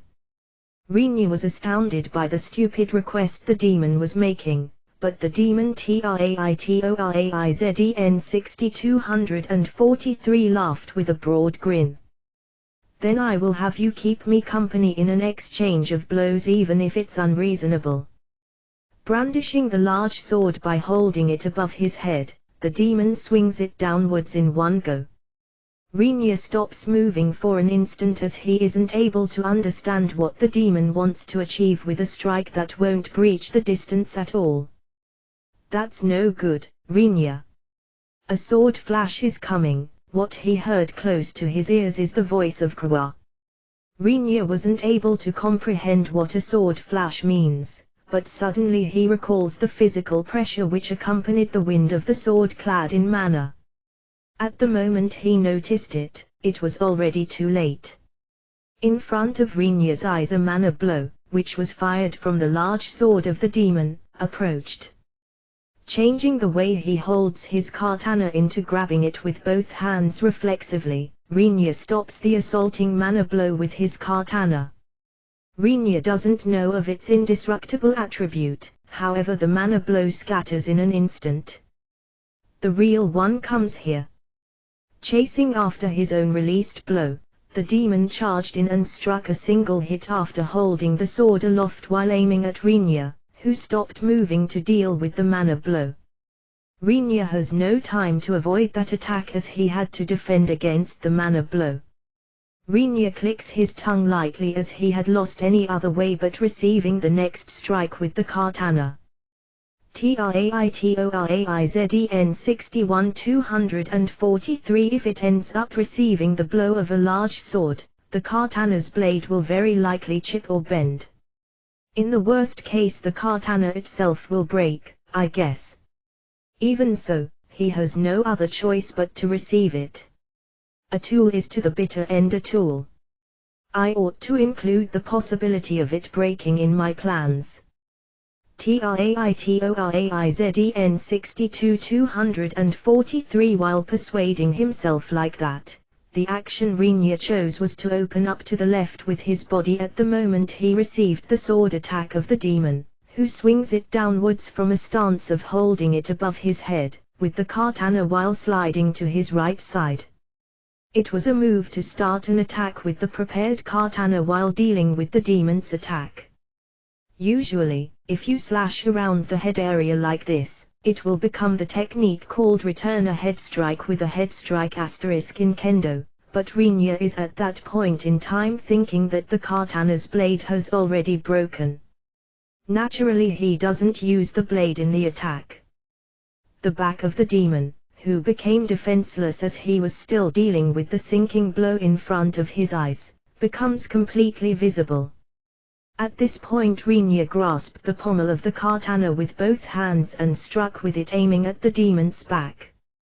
The attack itself will be obstructed by the defense strength of the black armor, but the impact of being hit will be transmitted to the back as is. The demon had his breathing clogged up by the impact, but enduring that, he tries to send a mowing down attack at Rinya's torso in the act of turning around. However, that was an attack which Rinya had predicted. Placing his foot on the wrist which tries to change from swinging downwards to mowing down, he latches onto the force of the blow, which was swung with all of the demon's might, and lightly lands in the back. Rinya, who has landed, looks at the katana's blade with unpleasant emotions. Rinya thought very likely it was broken, but he can't find a single nick in the blade of the katana contrary to his expectations. On the other hand, the demon succumbed to an unbelievable experience once he looks down on his large sword. The blade of the large sword, which can't be compared to a katana in its weight and thickness, had developed a crack, albeit only slightly, with a chip in the blade at the TRAITORAIZEN 64-243 place they exchanged blows. What the fuck is this? You bastard, and that weapon? Well, I don't have any intention to explain though. Rinya, who changed the katana's direction by turning it around in his hand, returns it to the scabbard temporarily. The katana returned to the scabbard without showing any kind of resistance. It's not warped either, huh? That's quite the durable katana, a different world correction.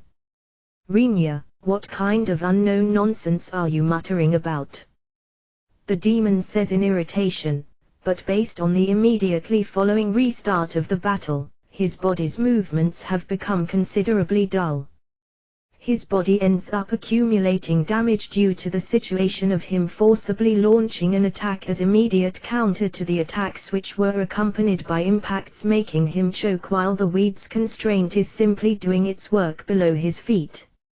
Rinya, who confronted him, concluded that there was zero damage to the katana's blade due to the exchange just now by drawing the blade several times in and out of the scabbard. I absolutely don't know how this works, but as reality is reality, I should simply accept it, Rinya judges. So, that means, Rinya, smoothly unsheathing the katana which was in its scabbard and preparing it in both hands, Rinya mutters that. Let's have an exchange of blows, just as you wished, in the second round, demon. Rinya, I won't allow the likes of humans to make fun of me. TRAITORAIZEN 65-243 While breathing roughly, the demon sent forth a slashing attack without dropping the power of the attack, and this time Rinya likewise met that by attacking with a full power slash. TRAITORAIZEN 66-243 An unbelievable spectacle unfolded on the battlefield. A male human in black clothes, who is around 1 or 2 heads smaller than the demon, grasps the blade of a thin katana and receives, wards off and repels the blows of a large sword, which likely would mean certain death if it hit, released by a demon with his entire body clad in a black armor. You know, there's no need for something like that once I get used to it, oi. While raising a laughter, Rinya repels the demon's attacks one after the other. Each time the large sword and the katana clash, sparks are sent flying and a high-pitched metallic sound reverberates to the surroundings. The large sword, which was repelled by Rinya, has its trajectory twisted and is hurled in a direction not intended by the demon. However, each time that happened, the demon forcibly returned it into the proper trajectory with brute strength and connected it to the next attack.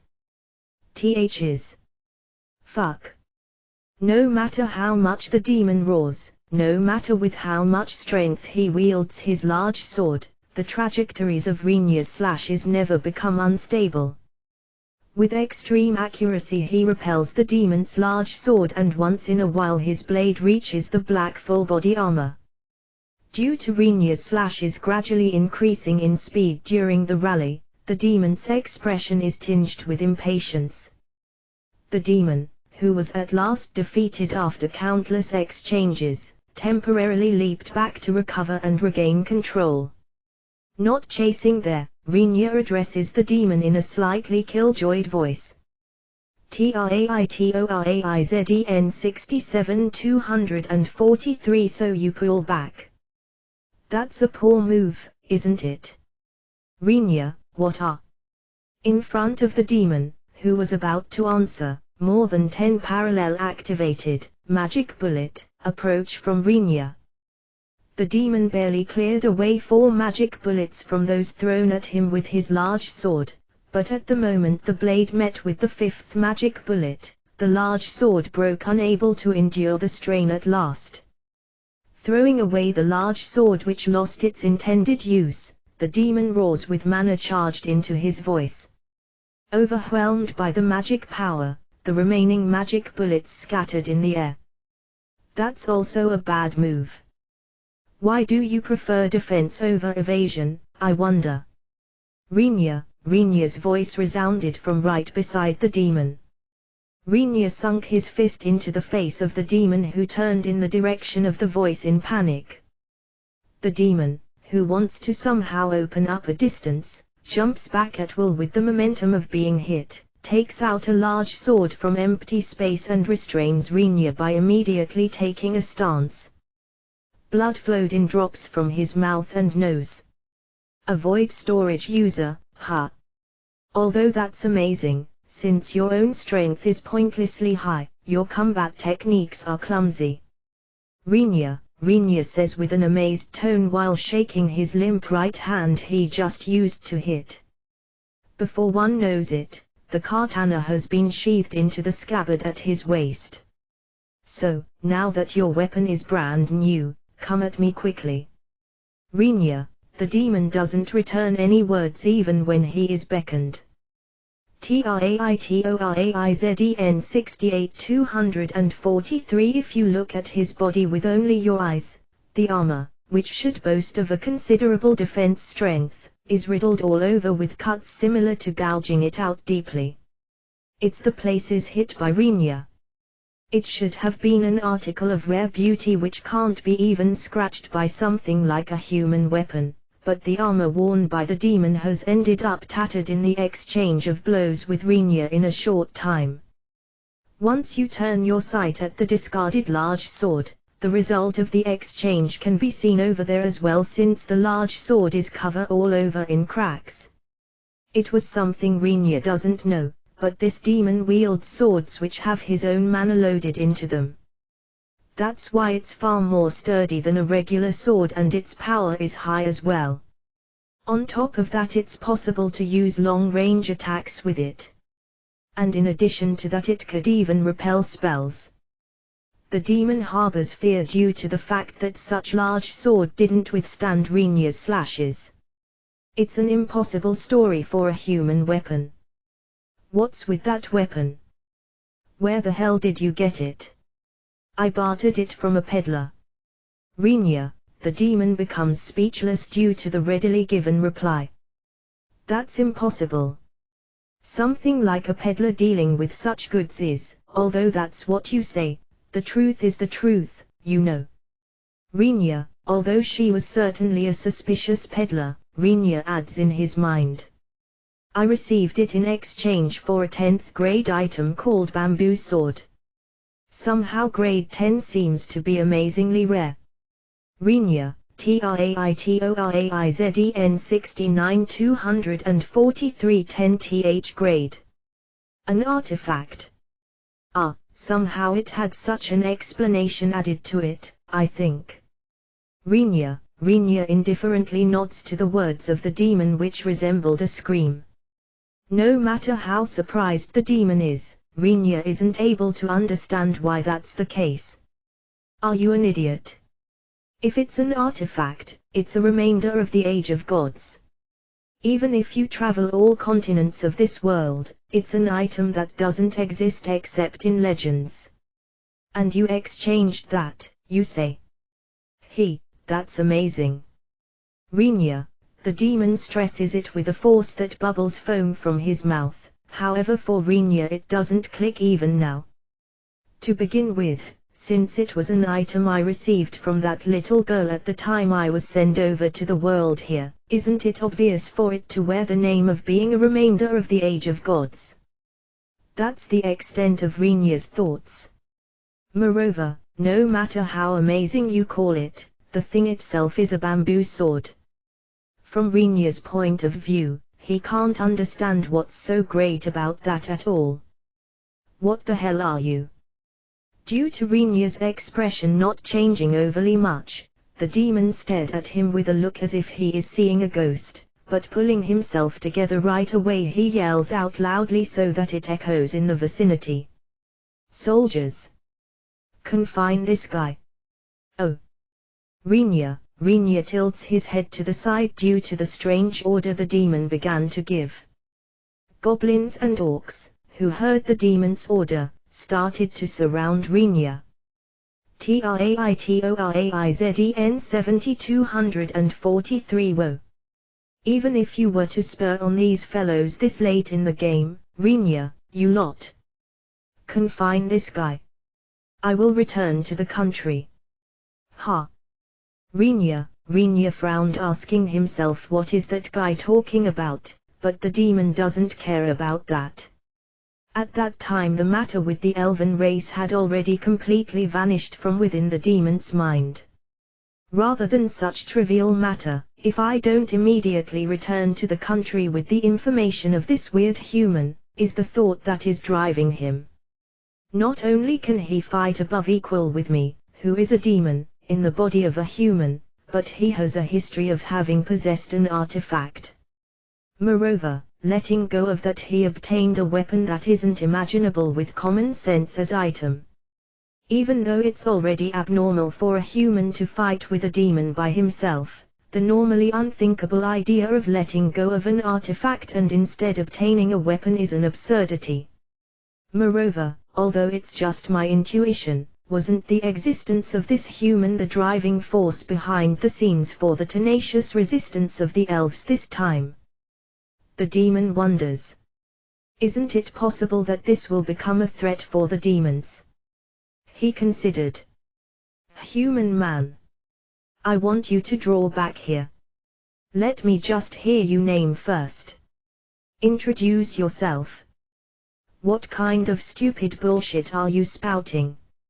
Rinya, who was utterly amazed, looks fleetingly at the orcs and goblins crowding around him. Although it's for an instant, the feet of the monsters stopped due to the pressure in his gaze. TRAITORAIZEN 71243. Although it's only a small amount of time, this instant is more than enough for Rinya. While displaying one rotation by turning around his body right there, the flash of unsheathing his katana from the scabbard runs through the bodies of the monsters, who surrounded Rinya, splits them apart in an instant and changes them into meat. Without even looking at the lumps of meat dropping on the ground, Rinya ran while aiming at the demon, who is in the process of switching to escape. The monsters, who stand in the way as they loyally execute their orders, are cut on the spot and spill their blood on the ground. This monster is. Even though the demon released a slash in desperation in order to mow him down, it doesn't reach Rinya's body. In the next instant, when the demon thought he dodged it, Rinya's figure stood right in front of the demon's eyes. Who told you that it's fine to run away? Rinya, the point of the katana, which is held by the asking Rinya, is piercing very deeply into the demon's right thigh from right in front. A groan rose from the demon's throat due to the delayed pain. Rinya, who turned around the katana with a grinding sound as if wrenching open that wound, extracts the katana from the thigh after spending plenty of time to enlarge the wound. Spilling the blood which followed the pulled-out katana, the demon reflexively drops his large sword and goes down on his knees, but Rinya sends a flying kick at the collar of the demon, who had lowered his body due to him falling to his knees, and makes his body topple to the ground. Hey, hey! Something like letting go of your weapon during combat, you really can't be helped. Rinya, once Rinya points at it while sighing, the demon sidles up to his own weapon while Translator 72243 trying to crawl. Did he finally realize that he had dropped it? Rinya, who went ahead before the demon can grab the hilt of his weapon with his hand, sent the large sword flying by kicking it into a distance where the hands of the demon won't reach. It's a weapon you let go of once, so don't expect it to be usable a second time, weren't you taught that? Rinya, this is the side of the foot, which was pierced by the katana, restricted. The demon wasn't able to stand up even if he tried to do so, but somehow he advances by struggling on the ground to get away from Rinya. Rinya looked at that appearance with a cold gaze, however before long he slowly followed him while carrying the drawn katana in his hand. Don't he come? Something like trying to run away at this point in time, there's no way for such a selfish story to pass, right? Rinya, his words are very calm, but the atmosphere emitted by him is changing little by little. While feeling something cold travel down his spine, the demon cried. Soldiers! Kill this guy! Save me! Once again asking such unreasonable things, Rinya, rather than the demon, who is crawling on the ground, the speed of Rinya, who is walking normally, is naturally faster. Rinya, who caught up right away, casually raised the katana overhead. In response to that, the demon raises his left arm and protects his head. The black iron armor had certainly suffered deep cuts from Rinya's slashes, but there still isn't a place where it has been cut apart. Translator 73243 The demon thought that it was something that will be able to protect him plentifully. I mostly grasped the way to cut that. Rinya, he swings down the katana quietly and soundlessly. It wasn't a fast sword attack, but it was a very calm hit that caused a somewhat painful reaction. The demon, who watched that in a daze, isn't able to do anything but simply stare as the left arm, which was severed from the area around the elbow together with the black iron armor, drops without being able to say anything after several seconds since the katana passed through. First off, there's no way for the current me to let goblins and orcs get close to me, is there? Rinya says while looking down on the demon who began to writhe in the attacking pain while he suppresses the blood, which spouts out from the cut-off elbow, with his right hand. His look is ice cold and his thick thirst for blood is spreading to the surroundings. Since the time when the atmosphere around Rinya began to change, the monsters have left in order to escape from Rinya. That was their nature, which sensed something dangerous to their lives, being able to use its intuition albeit having low intelligence. They know, whether they want to or not, what's in the range of that's hands is close to looking into the abyss of hell and it won't be strange for them getting kicked down there at any time. Once they understood that, no matter how small their intelligence may be, even among the monsters like goblins and orcs there isn't a single one to do something reckless like trying to approach Rinya. There's finally only left to do you in. You won't escape this late in the game, right? Oi. Rinya, TRAITORAIZEN 74243. There's no reply to the inquiring words of Rinya. Rinya's words don't reach the ears of the demon who had his arm cut off and sent flying. Rinya, who looks at that demon's state with a sullen expression, once more swings the katana at the area around the left leg's knee in a casual manner. The black iron armor, which caught Rinya's slashes, albeit only somehow, until now, was unbelievably torn to pieces, and the demon's left foot was completely cut off from the knee. Stop. Please stop. Stop, you say. Rinya, please stop it. Please save me. Once he replies to the question by the voice of Rinya, who was filled with bloodthirst, the demon begins to beg for his life as he had already lost any shame and honor. A human doing something like this to us, do you think that it will simply end with this? Are you speaking from a superior or from an inferior position? How about at least deciding on one of them? Rinya, the demon tries to get away from Rinya with his remaining limbs. The blood, which flows out from the wounds at the limbs which were cut off, had quite the force and quantity. While thinking, I guess he won't last long if it's like this, Rinya gets close to the struggling demon. After picking up the demon's large sword he kicked away himself, traps his foot with his body and turns him over so that he is lying face down. His aim is the border between hips and torso, which are the movable parts. Once he stabs that part with all his strength while holding the demon's large sword in a backhand grip. The large sword penetrates the demon's body from a gap in the TRAITORAIZEN 75243 armor and affixes his body to the ground.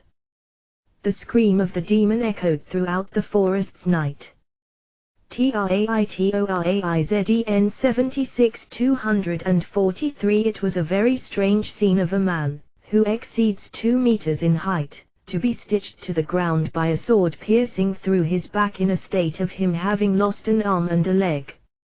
If seen from the eyes of a human, that unbelievable spectacle would make them doubt reality or the contents of their own brain, but Rinya doesn't have any kind of deep emotions about it. Rinya, who looked down on the demon who isn't stopping to struggle, as he is trying to escape or because of the pain, while the blood is gushing out, stepped on the hilt of the stabbed-in large sword and drove in the blade further deep down so that the demon can't pull it out at all.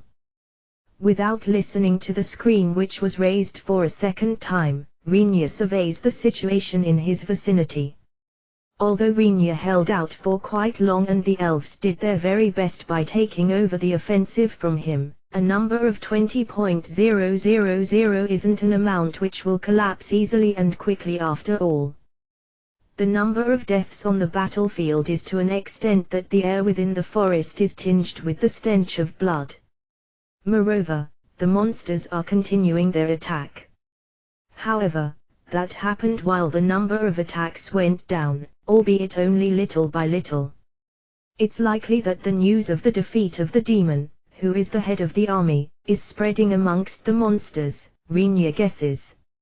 If the head is gone, a common army will be reduced to a disorderly mob, no matter how many numbers they had. Moreover, where a crowd of monsters which aren't overly bright is concerned, once a strong person gets defeated, it's difficult for the ones under them to continue fighting. TRAITORAIZEN 77243. And yet the war is still continuing. How truly troublesome. Rinya, once he grinds the hilt of the large sword while stepping on it, the scream of the demon, which doesn't consist of any words, raises in tone. It looked like he was incessantly talking about something, but Rinya doesn't know what he is saying. Although it is entering his ears as words, he can't bring himself to understand it in any way. Once he tries to forcibly understand the words, it seems to be an endless repetition of the same old phrases like stop, save me, and if you do such things. That's completely cryptic. Rinya shrugs his shoulders. If this was about a general of an army, who properly treated the soldiers of the defense fortress and the elves working in there as prisoners, I would be able to show sympathy. As you guys felt that you treated us properly, it is an extremely respectable demand to wish for our treatment to follow that example as well. However, although Rinya hasn't seen the actual sight, the demon and monsters should have trampled down the defense fortress to their heart's content. Without any scruples they should have done deeds, which are too disgusting to even imagine, to the soldiers and the women working in the fortress to a degree that there aren't even any corpses left.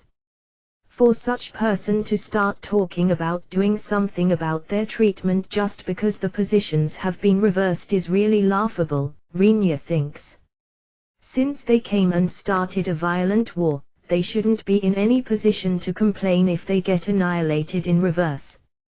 Once he starts to think like that, Rinya considers the demon, who is making a racket by squealing around under his feet, as extremely disgusting and thus tramples down the hilt of large sword even more without any hesitation. You know, how about trying to reflect on your actions a bit? Rinya, TRAITORAIZEN 78-243. While hearing the demon's scream go to the yet highest level, Rinya addresses the demon below his feet. The sound of his voice is very gentle, but that gentleness basks the demon in terror instead. Reflecting on what you lot did, are you expecting for a fraction that you will be allowed to receive help? If you really believe that, I'm impressed of your fairly naive way of thinking. Rinya said it like that, but there's also another reason why he doesn't feel inclined to let the demon under his feet escape. Once this demon saw the weapon of Rinya, he started to talk about returning to his country. That means, this demon probably recognized me as threat or risk factor, Rinya assesses. In other words, if this demon returns to his country alive, the information there is a dangerous person called Rinya equals Kunudai among the human race will become known by the demons. Rinya didn't believe that he is such a dangerous being even a bit, however the issue is how the other side will think about that. If he ended up getting such label once, the demons would likely try to take some measures against Rinya at any opportunity. Rinya didn't consider that as great problem, but if it's possible, it won't hurt to keep the amount of problems small. It will be a great joy for him, if he can live by eating suitably delicious stuff, having a comfortable home and somewhat serve people, who are a good addition in those areas, until his lifespan ends. Although I will ward off sparks that rain or fall down, I don't want to increase the sparks on my own accord. Though, am I not naturally plunging into a downpour of sparks voluntarily, Rinya thinks occasionally. There's nothing but giving up on that, as it can't be helped that there are inconsistent TRAITORAIZEN 79-243 situations. No matter how much I don't waver, even if I wish for an uniform way of life, that's not something I can decide. Enough of that, Rinya. In order to check the true identity of the voice he heard during the battle, Rinya focuses his mind. The technique, which is called telepathic communication, was something Rinya was able to use as well, albeit it was only somewhat, as he used it with Frau once in a while. Krawa-san, the precipice, Rinya, who is a precipice? Could you stop attaching weird nicknames to me? Although they are modest, that place is properly swelling and soft, even in my case, Krawa, the reply came right away. Setting aside his light surprise whether there's a place which is soft or swelling, though it's for the time being, Rinya continues the conversation. How's the situation on your side? I have settled the matter with the demon here. Rinya, it's at the point that the enemy forces are scraping at the core of the defense. We are barely holding out, but casualties have started to appear. The monsters are beginning to leave the barrier, eh? You defeated the demon. Krua, I defeated him. He is still alive though. Didn't you see it, Rinya? I might have taken a hit if not for Krua's warning at the time the demon launched his attack. It's not so bad if it's about spells, but from the viewpoint of Rinya, who is no more than a self-proclaimed normal swordsman, something like a sword flash being hurled at him exceeds the scope of his imagination. At the beginning I watched the fight, but not so much after halfway through.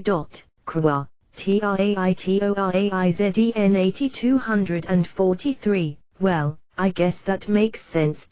Rinya, rather than that, please help us over here.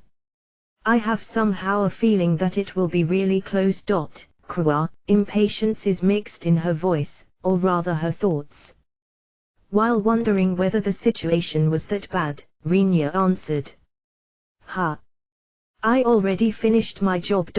Rinya. In Rinya's opinion the defense would be somehow successful with only the elves by maintaining the elven barrier as long as the mana for attacking didn't become insufficient and if there was no demon. Even without that, before Rinya entered into combat with the demon, he had decreased the enemy numbers considerably. There are also many monsters who killed themselves. Casualties will certainly appear, but that won't lead to a collapse, he believed. We will give you a reward. Please, Krua, reward, eh? That depends on what you will give me, you know. Rinya, what's good for you? If it suits you, anything's fine. I will offer you all tastes, the elves can provide, to your heart's content, Krua. A carnivorous blonde is good enough. Rinya inclines his head to the side thinking that his choice might be a bit inadequate while answering. The telepathic communication with Krua gives him the impression that he has still much more leeway around the area of inserting erotic topics as reward. In fact, that's because he noticed that she was apparently at her wit's end to the degree of not minding her appearance. The thing called telepathic communication is like a direct connection between minds and conveys quite directly things like wavering in the emotions of the person you talk. TRAITORAIZEN 81243 with. You are an elf that handles her workmen quite roughly, Rinya. I will bear responsibility for all objections like grumbles or complaints. As all of it will be addressed later on, please hurry. Krua, finally, while listening to the thoughts of Krua who started to cry, Rinya returns to the elven encampment by hastening his walking, though only a bit. Speaking of the conclusion, with Rinya joining the fray, the defense line at the elven encampment became stable really easily and the scales of war tilted to predominance for the elven side. A great number of monsters switched to escape at the moment the demon, who was the head of the army, was defeated. Even the monsters who hid from Rinya's eyes and had quite the willpower to steadily think that they will go back once they eat an elf, are at a loss how to continue with the do-or-die resistance of the elves and understand, even if only reluctantly, that any more fighting will just increase the casualties once Rinya came running with great haste. However, at the time they realized it, it was already too late. The monsters, who persisted against the elves to the bitter end, are cut and pierced. It turned into a mess for them and their corpses littered the ground. I thought I was going to die, Krua. At the time the sky dawns faintly, almost all elves are sitting on the ground due to total exhaustion. Krua, who said that, was gasping roughly while likewise sitting among them. With her clothes being torn all over, she is in a terrible state as she has moreover stains of blood everywhere. At the time when the battle was about to end it turned several times into close combat with monsters who passed through the barrier. Each time Krua and the students of the school were thrown at the approaching monsters to achieve a numerical superiority and repelled them at any time. Even though they had an absolute superiority in numbers, it was the first time for most TRAITORAIZEN 82,243 of the school's students to directly cross weapons with monsters. In addition to the physical fatigue, their mental weariness was large. Such an exaggeration. It wasn't a big deal, was it? I even dealt with the demon. Rinya, the only one being full of spirit among everyone that doesn't feel like moving is Rinya. He is endlessly repeating the work of piling up the corpses of monsters, who have been stopped in the wilderness, scattered about in a range separated from the elven barrier which became the battlefield, and whom he drags in numbers of 5 to 6 at once, into a mountain after quickly dismantling them. He is collecting the magic cores for the time being, although the ones from orcs and goblins are of low quality. If it's ogre class, the quality of the magic core will gradually become good. Moreover, Rinya, who was taught by Krua that it's apparently possible to sell the ogre's horn as raw material, ran around to gather the corpses as if it counts for anything. By the way, the ogre's horns will become raw materials for strong nourishment medicines if you grind them into a powder after drying them in the sun. 20.000 against 700. Even without including the demon, I believe that was a completely a losing battle. Krua, can you really describe it as losing battle if you can launch spells ceaselessly without having to worry about mana running out, and moreover with an adequate barrier established at the encampment? Rinya, once Rinya says, though I intended to do it quite easily. Krua, who has no energy to reply, sinks into silence. Certainly, if there wasn't any mana supply from Rinya, there's no doubt that it would have turned into a much more horrible battle.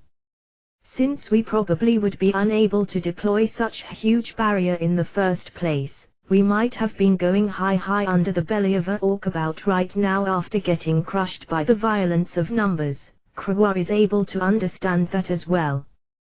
TRAITORAIZEN 83,243 compared to that, it's likely no exaggeration to say that he did it fairly easily. If possible, I never want to do it again. Krua, I can't promise you that at all. Rinya, right next to Rinya, who is laughing while saying that, Frau is digging a hole with all her might. Although she is digging a hole into the ground with utmost effort after having borrowed something from an elven soldier, which he apparently brought along with the intention to dig a trench, Krua doesn't know at all what the heck she is planning to use that hole for. During the battle, Frau worked quite a bit while joining the soldiers as well, but there's absolutely no hint of fatigue visible in her case. Not only that, the hole she is digging silently has become quite large. One can see how Frau has been wholeheartedly digging the hole without rest. For the time being, please return to the city once and bring some oil and wood, Krua. Rinya, that's fine with me.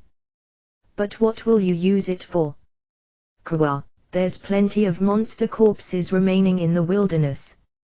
Rinya says while surveying the battlefield, which began to be illuminated by daylight.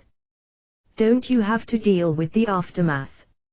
Rinya, that's indeed right. I will get it arranged right away. And let's get help by choosing the people with minor injuries from among the soldiers. Krua, that will save me troubles. After this there will be an event, too.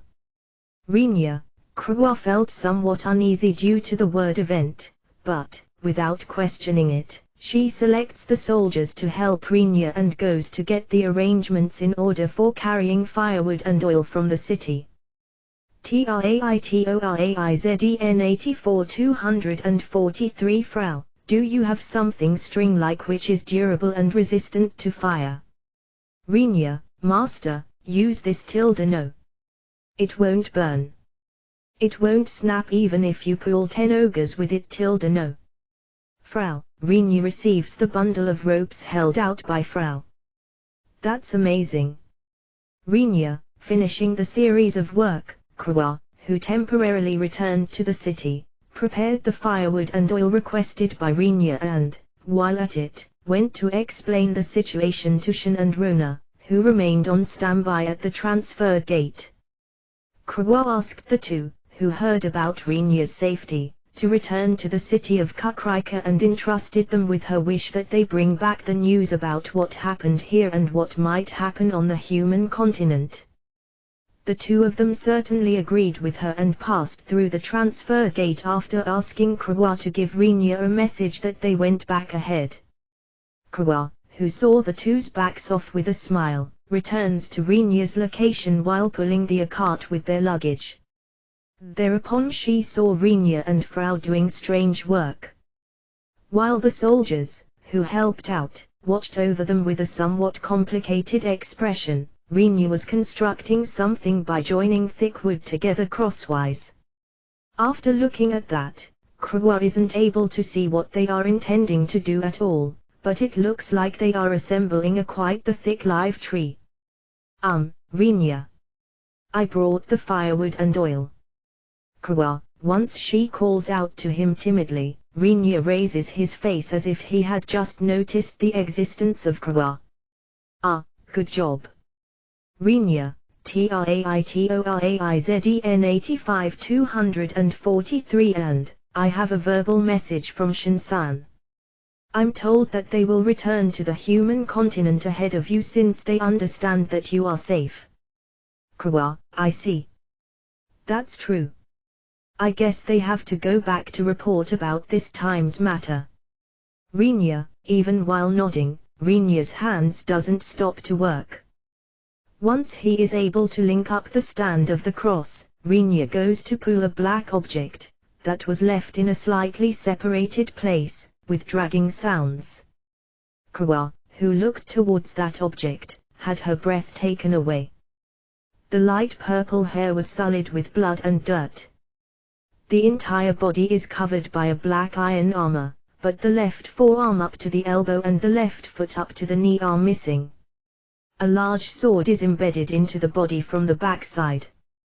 Krewa immediately wondered whether it's a corpse, but a short while looking at it she realizes that it's still alive, albeit breathing only faintly.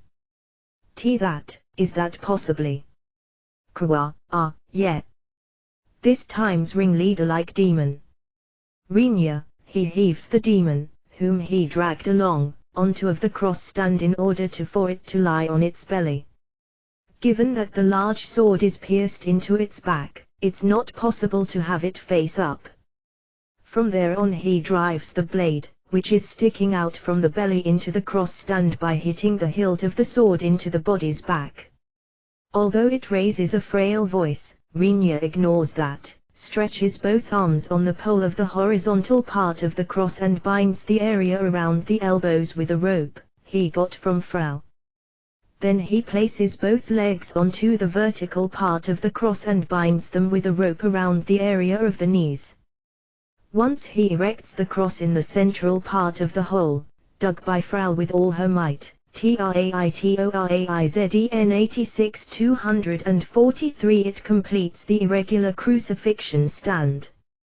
Alright, all that's left is to lay out firewood, oil and corpses of monsters under this guy's feet. Rinya, the elven soldiers had somewhat a feeling to draw back due to Rinya proclaiming this with a smile, however since it's a fact that it won't do if they don't deal with the monster corpses, they start the work to move the monster corpses, which are still scattered about in the area, into the hole and onto the hill, which piled up after Rinya pulled out the magic cause. At the time they recovered their stamina somewhat, the majority of people, who participated in the battle, join in on the work and are able to pile up the monster corpses in the holes, Frau dug out at a quick pace, in elven wave tactics. Under his feet, Rinya said, but the finished mountain has ended up with a height burying the area around the demon's chest completely. You bastards, doing such a thing, won't finish with this, Krewa, can you please ignite it quickly since he's troublesome? Rinya, I have to do it. Krewa, Disregarding the voice of the demon which is audible in fragments, Rinya told that Krua, and Krua returned a question with an expression of surprise. Well, as long as it's an elf, anyone will do though. Vengeance for the elves of the defense fortress, that's the implication it has. Besides, I believe you won't be able to get much experience in setting a demon on fire, right? Rinya, that's true as well. Well then. Krua, while the other elven soldiers watch attentively, Krua, who takes one step forward, raises her voice and says to the demon, Demon. This is the fire of retribution for those of the fortress you killed cold-bloodedly. Drop to hell after enjoying it to your heart's content. Krua, Street. Sto, P. Traitoraizden 87 243. Without even having an ear for the demon's constrained voice, Krua casts Ignite. The mountain, which was plentifully drenched in oil, immediately raises a red flame and begins to burst into thunderous flames. Within the piled-up mountain, the demon, who was the only one breathing in there, raised a painful scream as it's burning alive. Because it is tough as thoughtless living creature, the demon will likely continue to burn for a considerable time until the end of its life. Among the elves, who watch over that scene with various emotions within their chests, only Rinya and Frau were moving as usual. Ah, it's finished, it's finally done. I wonder what I will receive as reward.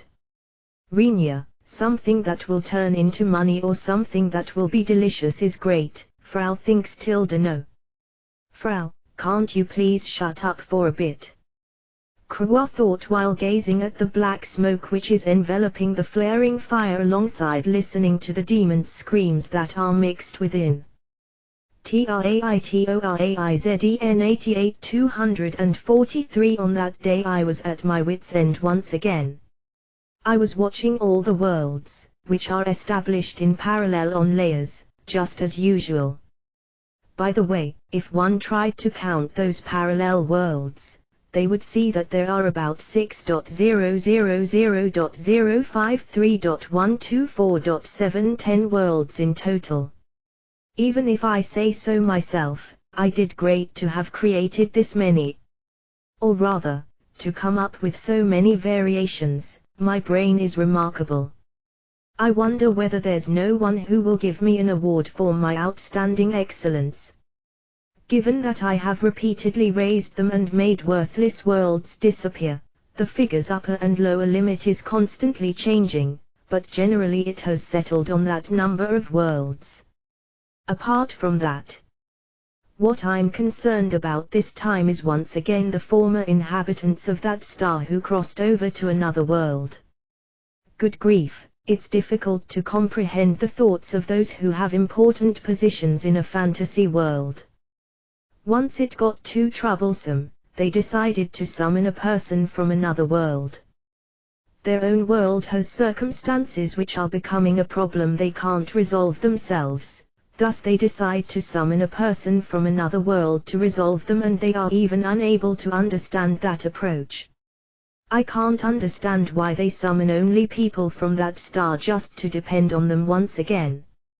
Especially the people from the Far East Island country of that star are nothing but Traitoraizden 9243 dangerous if summoned, although I don't know why. At the time they are in their former world, they don't travel to many other regions, or they are living creatures at the level of not paying attention even if there are many different regions, but for some reason they start to get very lively once they crossed over to another world. Their trait is being able to calmly do actions like joyfully blowing off the heads of their fellow humans and monsters, although their lives in their former world were similar to keeping others at distance by controlling their tempers. Characters that originally are unable to earn a single yen have a tendency to swiftly become very rich or talented. They are an absolutely baffling existence. The one I discovered this time was originally a brat, a young boy with a meek and obedient character, but due to him eventually experiencing dying several times until I found him, he apparently progressed in a somewhat strange direction and shook off his limits. If they looked like enemies, he will kill them. If they are enemy-like, he will kill them. Even if they aren't the enemy, he will kill them. It was after he became utterly dangerous like that. But that's still fine. If it's at that level, it will merely result in him being a person with mental issues.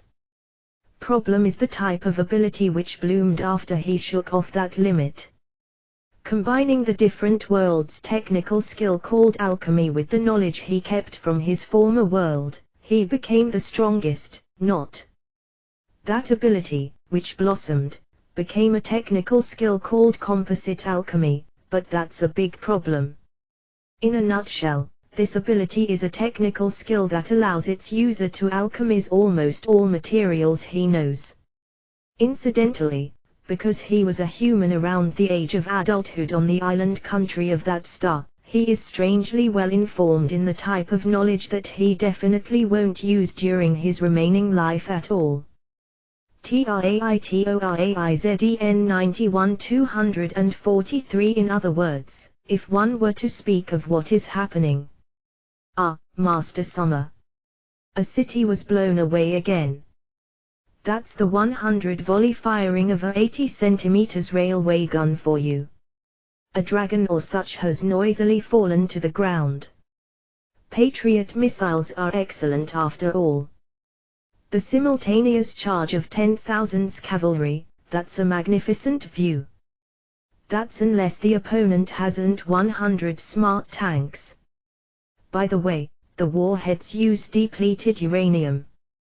Isn't full-plate mail unable to defend against something like small arms at least? Aren't they using M2 heavy machine guns for that reason? If the enemy is strafed by those, it won't be possible to make a distinction between people and garbage. This time a castle somewhere was blown away, but wasn't that the castle of the Demon King? That's right. What hit them was a MGM-21 a pushing eye. That's absurd. Isn't it unusual for there to be a situation where humans and demons cooperate to oppose the hero? Giliel, since you understand what's unusual about it, shut your mouth. Once I say that with a fed-up tone, Giliel, who stared at the window, which portrayed that world, with sparkling eyes for some reason, becomes silent with an unhappy expression. She apparently learned the reality that she doesn't know what will happen if she isn't silent. At any rate, this is terrible. I return my eyes to the window. The figures of knights, who are scattered while being blown away by the blasts of height RAITORAIZEN 92 243 explosive projectiles, are projected there. At another place horses and people get reduced into small pieces together after receiving the hit of a tank's main battery directly from the front. The human bodies, which were strafed by a heavy machine gun, transformed into a state that can't be described as anything else but a beehive. Once weapons are brought into a fantasy world, it becomes hopeless. Since those are weapons, which the inhabitants over there are unable to understand in the first place, they don't have any idea of defending or avoiding those. Moreover, those are mostly weapons which have the force to break through their defenses even if they try to defend. This world is already no good. It's at the level of whether the world will be destroyed today or tomorrow. An erasure process. How wasteful. Giliel, although Giliel says that looking terribly regretful, there's no other way. I opened the menu at the top of the window, which showed the state of that world, start the process of deleting that world and close the window. If I left the window open as is, I would probably be able to observe the detailed destruction of the world without leaving any trace behind after numerous natural disasters struck it. I don't feel overly keen on watching that. Once I have decided on erasure, the influence, which is given to that world, loses its structure and will be ignored from then on. Since I'm the supervisor of that world, I take all of its authorities away and send the manager himself to another world after demoting them. Because they made a failure similar to destroying a world, they will have to strive at the lowest social strata as one of the angels for a while. I, who indifferently finished those processes, am called out by Giliel, who apparently estimated the end of the processes. TRAITORAIZEN 93 243 Master Summer, I have a little something to report. Giliel, what? I will tell you for the time being, but I'm currently very ill-humored. If there's one world that ended up collapsing, it's naturally indispensable to prepare a new world instead. Since I have several patterns for the creation itself, one of those will be ready once I tamper a bit with the selection of the included components, but that doesn't overturn the fact that my work has increased. Giliel, who hears the word ill-humored, seemed to gradually get hesitant whether she should report. However, seeing that she started to talk about having a report, she didn't have the choice to leave me by pretending to not know this late in the game either. She opened her mouth uneasily. It's talk about the world I've been sent to in order to be in charge of Reniasan. Giliel, that place, eh? It looks like the Jindori game has restarted after all. This time it's led by the manager who's responsible for the demons. Giliel, since it was a situation I expected to some extent, my reaction was limited to a light clicking of my tongue.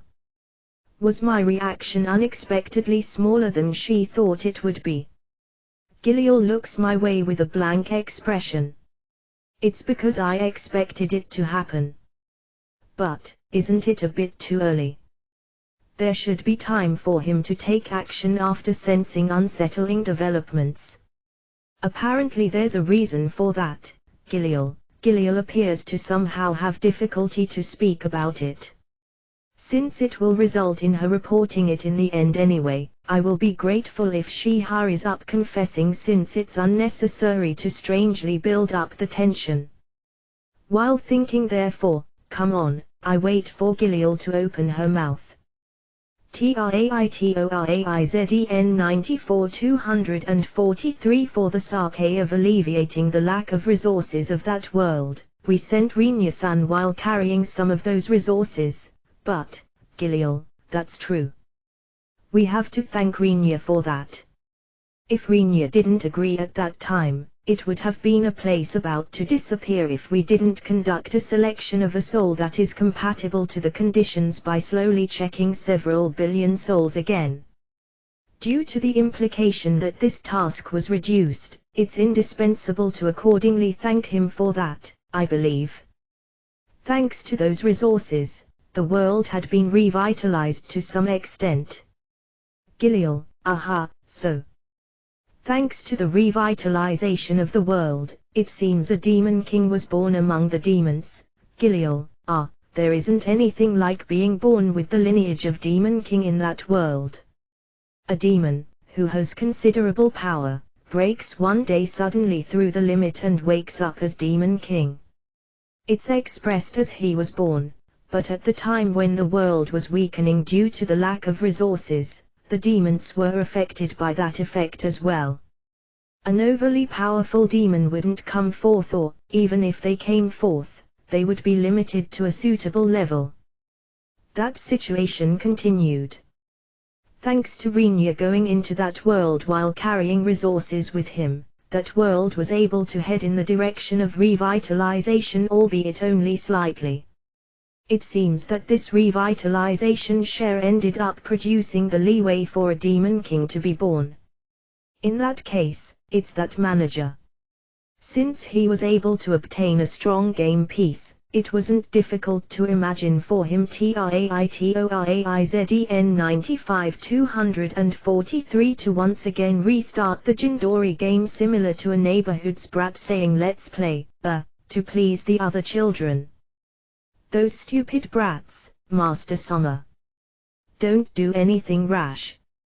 Giliel. Due to Giliel's flustered voice, I regained my cool I had started to lose. Dangerous, dangerous. If I got a bit more angry, I would have used my authority against that world. Of course it would have become an extinct place without anything remaining, even without traces of the bodies of the 5 stupid brats, no, managers. That would have become another plain destruction. If I ended up doing such things, it won't make any sense to expressly send a human to a different world and to bow my head to him. In the first place, I have absolutely no worries concerning the person called Rinya. This Giliel, who is trembling slightly in front of me, will probably salvage that Rinya person from that world at full speed, if she was worried over me really doing it. I have given her at least this much ability and power. It's absolutely necessary to prepare the plan to send him for his remaining life to another world after earnestly apologizing to Rinya who came here after his death. The problem is that katana, which Rinya possesses, though. If you only go by the words katana which boasts of possessing the 10th grade and is indestructible, then that's all there is to it, but in reality that has become an item which is named as weapon from the Age of Gods. Although it's by the way, but the quality of grades in that world is split into 10 levels, from 1st grade, which are inferior goods, up to the 10th grade which are goods not from that world.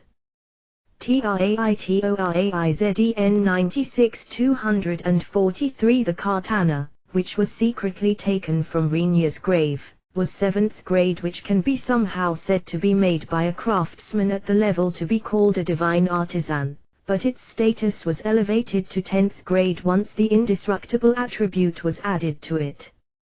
That's because goods, which possess the indestructible attribute, don't exist in that world. Items, which have that attribute, are marked as 10th grade in that world, without exception. In other words, it's not something that should be possessed by people. It's a weapon created to be wielded by beings like us. If you ask what I want to say with that, that means that katana is a weapon which can cause damage to beings like Giliel and the managers of that world, and that includes even me. To cut a long story short, I, who had my head hit with a flying kick at full power when I was talking about what I'd like him to do in the different world, would undoubtedly hacked into pieces by that katana if said something like sorry. Do your best living in another world since I ended up destroying that world. I'm not able to give a clear answer to the question whether I would be able to keep my existence in that case. I have peeked at Rinya's battle scenes several times, but I can't say anything but that's the result of specialized techniques to thoroughly kill someone.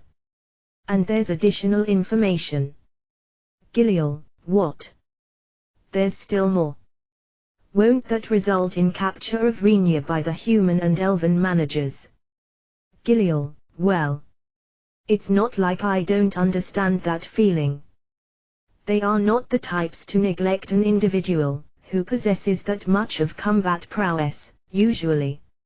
Moreover, the fate of the humans and elves is linked to Rinya to some extent.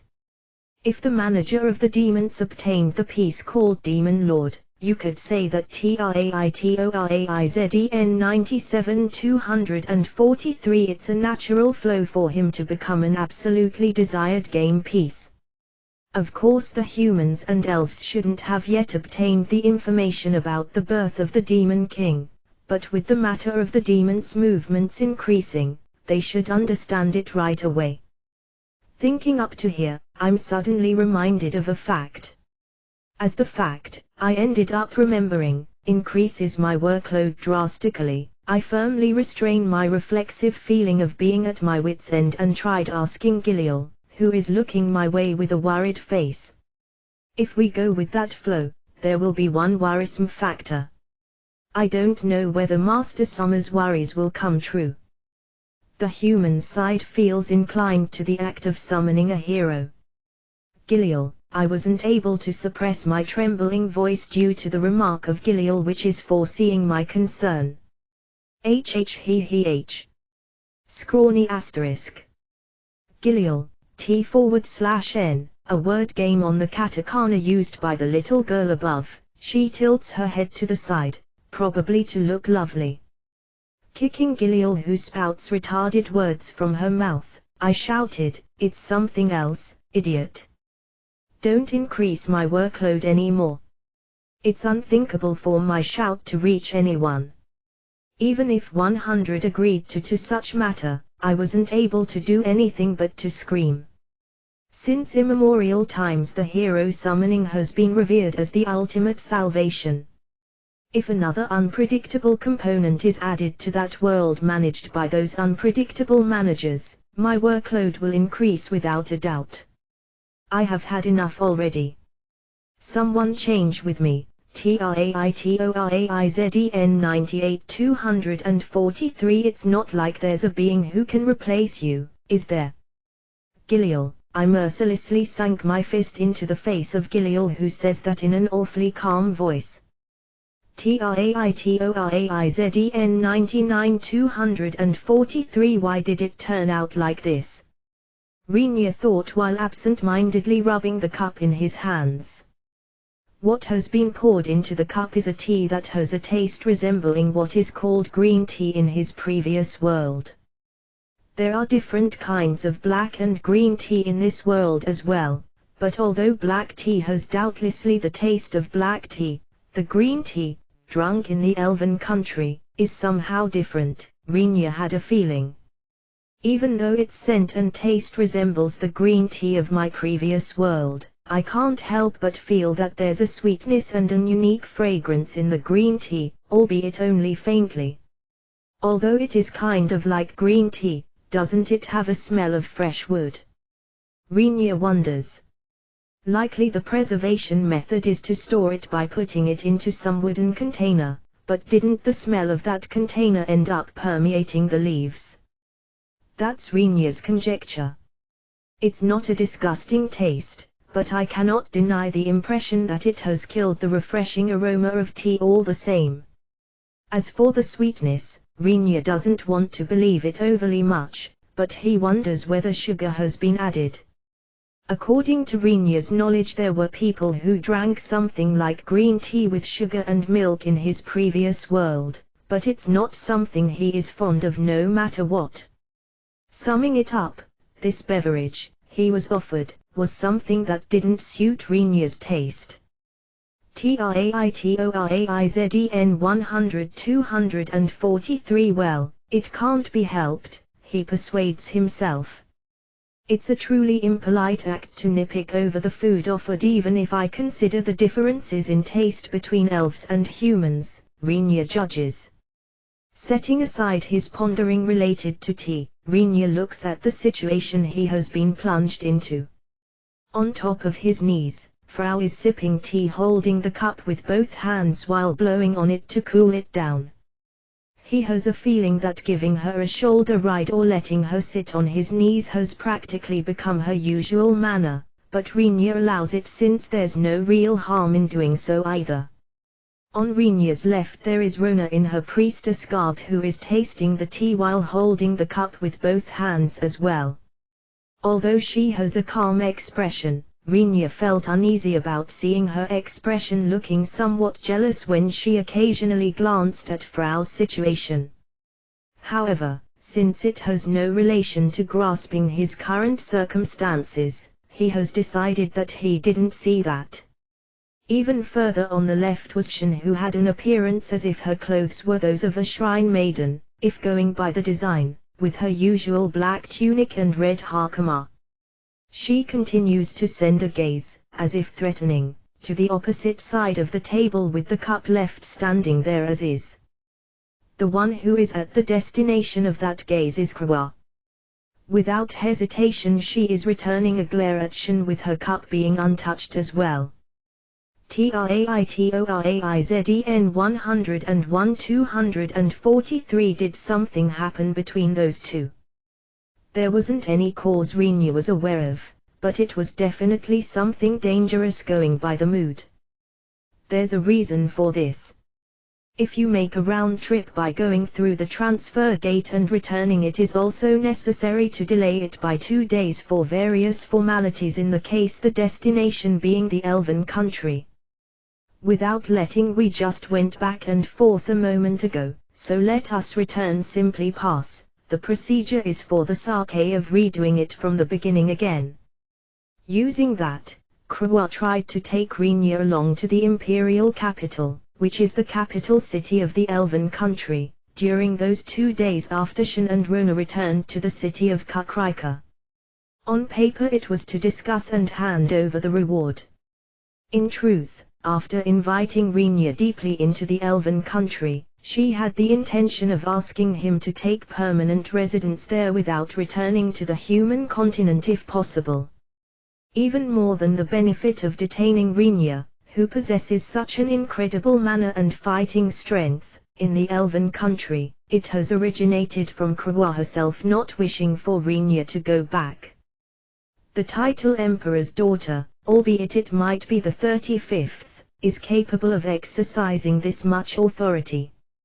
Although it's a digression, but if you have a pedigree with an accordingly prosperous status in the Elven country, it's not unusual for the number of sons and daughters to surpass 30.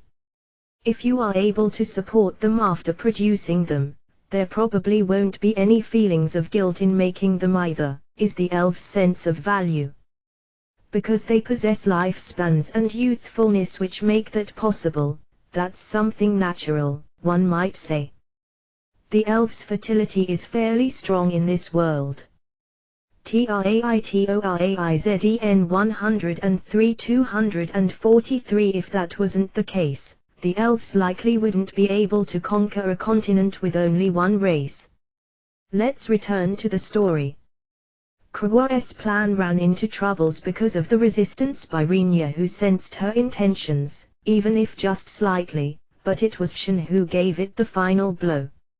Shin, who originally shouldn't have been able to return within those 2 days, easily came back to the Elven country the next day. As expected, even Krua was surprised by that. She re-examined the formalities in panic. However, it looked like Shin got the permission to use the transfer gate with the quite forceful method of bypassing the regular formalities. It's not like that's impossible. It's not like it was impossible, but one has to be able to request a suitable authority for the sake of doing that. Krua was in a hurry to simply get Rinya's promise to go to the imperial capital before Shin returns to Rinya's location. Shin barged in while Krua was in the middle of persuading Rinya. Just like that, Shin, who quickly grasped what kind of situation it was, began to quarrel with Krua. It started to turn into mayhem, and in the end Rinya swiftly silenced Shin and Krua by freely using both of his hands as iron claws while smiling cheerfully. While being suspicious what kind of quarrel came into existence without translation between the human and elvish language, Rinya gave them a warning that he will break off with them if they persist on kicking up a fuss any further, and, since it was unbearable for them to get separated from him, Shin and Krua only glared at each other. With Rona and Frau maintaining an indifferent stance towards this whole spectacle, the elven guard nearby, who started to ponder how Rinya was able to cope with such situations, politely called out to Rinya, telling him to go to the guest room due to the Traitoraizden 104 243 arrival of a visitor. And like that we arrived in the present time, but, Rinya turns a fed-up look to the head of the table. The one sitting there was, in a single word, a handsome man. The existence called an Ixman. With beautifully arranged blonde hair which is short and silky, I guess there's no doubt that 9 out of 10 people would look back twice, if they pass him, wondering whether he's a woman with that well-featured look. The light green attire he is wearing is adorned with ornaments at a level of not being gaudy, although they are gorgeous. He is grasping a bishop's staff, which has jewels embedded in his slender and supple hand. Behind him there are several fully armed elven soldiers. They are waiting for orders while standing at attention with quite the nervousness which matched the atmosphere caused by the sitting person. It was easy to guess that this is an elf with a considerable social status. "Hey, are you the real deal?" Rinya, while wondering whether he is the real deal, Rinya tries to ask in order to make sure more or less. Krua previously explained who this person was, but he isn't quite able to believe it, or rather the actual feeling hasn't sunk in yet. Thinking normally, the person Krua talked about shouldn't be able to go out readily. Even when Rinya pointed a look of distrust at him, that person at the head of the table didn't seem to take any offense and only tilted his head to the head slightly. With each of his movements being strangely refined, Rinya thinks that he is the real deal after all. Real deal, that means. TRAITORAIZEN 105-243. The replying voice is a low and beautiful voice that is well able to pass. It contains a charm to it at the level of possibly paralyzing one with only a whisper close to one's ears. What I'm asking is whether the you, who's visiting in front of me, is really Royce Parsifal, who is from the viewpoint of a human like me an unbelievable stud horse who made 35 children.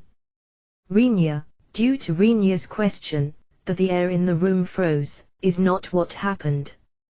Just as before the soldiers had tense expressions. The person himself, who was denounced as stud horse, has a so-so calm expression where one doesn't know whether he has heard it or not. So far as it goes, Shin's and Rona's expressions became stiff. Krua has fallen onto the table and isn't moving anymore, even not a twitch. Let's answer with no if it's that question. Rinya believed that he would undoubtedly lose his temper, however the person at the head of the table shook his head slowly left and right in a graceful manner and denied Rinya's question. Wondering whether it was the overflowing elegance in the act of shaking his head or the tremendousness of a noble person, Rinya was immediately puzzled. That answer means that the person in front of me isn't His Majesty, the Emperor, Krua talked about. Isn't that so? What do you mean? Rinya, that is. The person at the head of the table continues his words after straightening himself a bit. There's no doubt that I'm the 12th Emperor called Royce Parsifal. Royce, I see. Rinya, TRAITORAIZEN 106-243. But, although it's an unbelievable story from the standpoint of a human like you, the number of children I produced surpasses more than 100 if you also include the illegitimate children that haven't been acknowledged.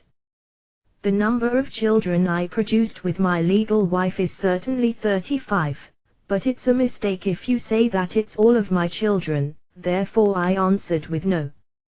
Royce, hey, you worthless father. Acknowledge them, Rinya, Father Summer. Krua, the words of Rinya, who even said them in a low threatening sound, overlap with the scream of Krua, who apparently heard about this for the first time. Was she surprised by the number, or was she surprised by His Majesty's, the Emperor's manner of putting everything on the table without holding back? Rona slides down from her seat while Shin, who doesn't understand the Elven language, is blinking her eyes in surprise, not understanding what has happened. Only Frau, who is on top of Rinya's knees, still cools cup filled with tea by blowing at it. Worthless father is unwarranted. All of them are growing up without any inconveniences within my capabilities. Royce, your resourcefulness is wonderful, old man, but what will you do about the succession of the imperial throne? Rinya, Rona has returned to the seat she slid down from before. At the time of her sliding down, several soldiers in the back of His Majesty, the Emperor, had turned a look at her, you might as well call staring, as her breasts shook and her thighs became exposed to a dangerous degree. The wave of reformists has reached even this far? Rinya asks himself while trembling. there's no need for worry. Since my rule will likely continue for further 300 years, we will somehow deal with it in the meantime. Royce, perish, elves, Renya-san. I do understand your feelings, but since it's pretty much my country, Krua, TRAITORAIZEN 107-243 Krua doesn't seem to have recovered from the shock she suffered by hearing the truth for the first time, but even so she somehow squeezes out her voice. Due to pitying her somewhat, Renya decided to avoid pursuing the matter any further. So, you are called Renya. I heard that this city received your protection from the attack by the monster army on this occasion. First I ought to give you my thanks. Thanks to you it finished with a great number of my soldiers and people not dying. I shall demonstrate my gratitude like this. Royce, seeing the Emperor bowing his head to Renya, a stir occurred amongst the elves. Meanwhile Renya waves his hand, looking reluctant. Please stop. This was something I did following my own intentions. Renya, try asking what you desire then. Royce, the Emperor asked him while raising his head. Renya says in a state of thinking it over while counting with his fingers, that is. A stable supply of soy sauce and miso or some rare food would be nice. The best would be something that is difficult to obtain on the human continent. If Aloes has crops, I'd like those too. And metals, I'd like to be able to simply get them if types of precious metals are possible. You have something like that, don't you? Materials that have rare metals or foils attached. That elven unique magic is nice. I'd like to be taught if it's possible to do so. And I'd like to have one house. It's fine if it's small. I don't particularly intend to live in it, but there's nothing better than having plenty of bases. It's not like I won't accept it if you give me territory or such. Since I won't enter nobility, please restrict it to the right to collect taxes. And then Renya, as expected, you are too greedy, I think Shen, who received a translation of what Renya is saying by Rona, mutters in astonishment. His Majesty, the Emperor, went as far as expressly asking me what I desire. It doesn't cost anyone anything if it's only desires. Renya, naturally Renya doesn't look timid either. TRAITORAIZEN 108-243 The Emperor, who silently listened to Renya's demands, bent himself over the table, placed his elbows down, crossed his fingers and said while firmly staring at Renya. This me has the rank of Emperor, therefore I can't grant all of your desires at present. Royce, what a pompous way of talking. It's fine to frankly say that I'm an idiot desiring too much. Renya, no, if you consider the value of all lives of the soldiers and inhabitants in a single city, granting territory feels like going a bit too far, but besides that the rest is fine. It would be better if you gave up on learning our unique magic. That has the prerequisite of being of the elven race. Royce, then, accept territory, you will give me everything else, you are saying. Renya, no matter how you put it, isn't he far too generous? Renya wonders. The Emperor shook his head to Renya's question. I will even bestow territory to you if you accept a single condition that I present. How about it? Royce, while fixedly looking into Renya's eyes, the Emperor's mouth showed a crooked grin. TRAITORAIZEN 109-243 Then I don't want it. All I want are things given without strings attached. Renya, without even listening to the details of the condition mentioned by the Emperor, Renya instantly replied without even showing any interest. Having been given that answer, the Emperor opens his eyes in slight surprise. I haven't talked about my condition yet though. Royce, it's fine without you talking about it. No matter what condition it might be, the answer will be no. Rinya clearly brushes off the Emperor's statement. As if he didn't want to hear these words of denial, the Emperor continued as before. If you enter the imperial family by marrying my daughter Krua, is what I intended to say though. Royce, I refuse. You're fucking kidding me. Rinya refused without delay, but once he sees Krua's expression with a glance, there are tears dripping down from her eyes and she is gazing in Rinya's direction. Why is she crying? Rinya was flustered, but once he tried to ponder about it carefully, he suddenly realized that his answer towards the question whether he wants to marry this girl might also be interpreted as him completely denying this girl's charm, completely depending on how it's heard. He hurries to follow up in panic. It's not particularly like I want to say something like Krua has no charm or that there is no worth in marrying her, since that's not how it is. Don't cry, Krua. Doesn't it look like I'm somehow a villain here? Rinya, even if you readily gave an answer due to being troubled to some degree, it TRAITORAIZEN 110-243 somewhat feels like you completely denied me as woman. Krua, due to Krua saying that while sniffling consecutively, Rinya feels strangely guilty even though I shouldn't have done anything particular bad. I told you, that's not what I mean. Even without a chest, your points as women are high, right? Rinya, delivering the final blow, you are cruel, Rinya, Krua. Krua stopped crying more or less, but her expression didn't clear up.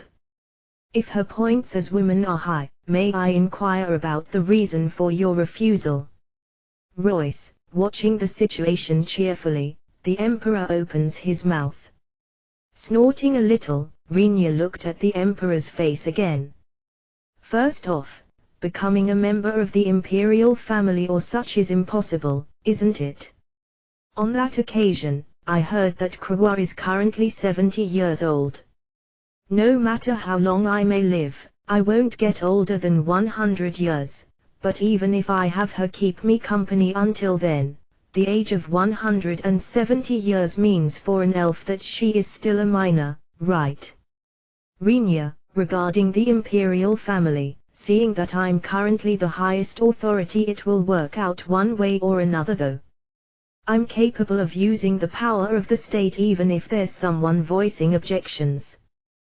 Besides, setting her mental age aside, her body is that of an adult, therefore her age won't turn into a problem, I think. Royce, Krua toppled over towards the back together with her chair due to the words of the Emperor, he stated nonchalantly.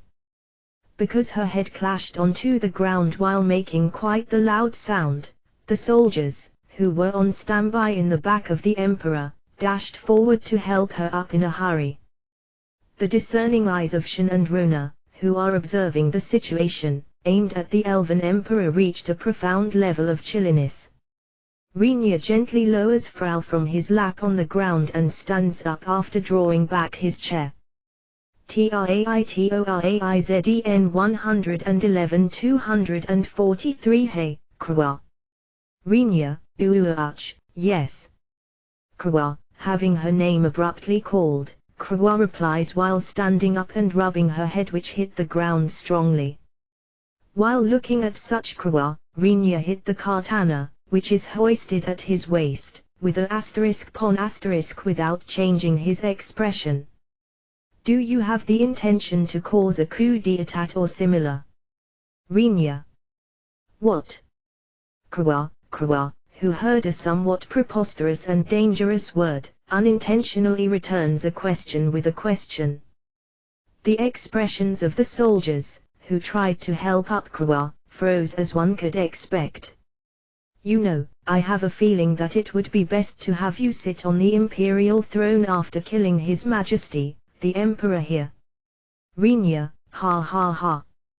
Just those words deserve to be judged as high treason, but let's ignore them since this isn't an official venue either. Royce, the Emperor showed a bright smile, but Shin and Rona didn't miss him leaking a bit of sweat on his face. As a result of Rinya's attention focusing on the Emperor, there wasn't any effect on Shin and Rona. However, it looked like there was a fragment of seriousness mixed into the voice and expression of Rinya. In that case, I shall change the direction of the talks a bit. Let me give you your reward.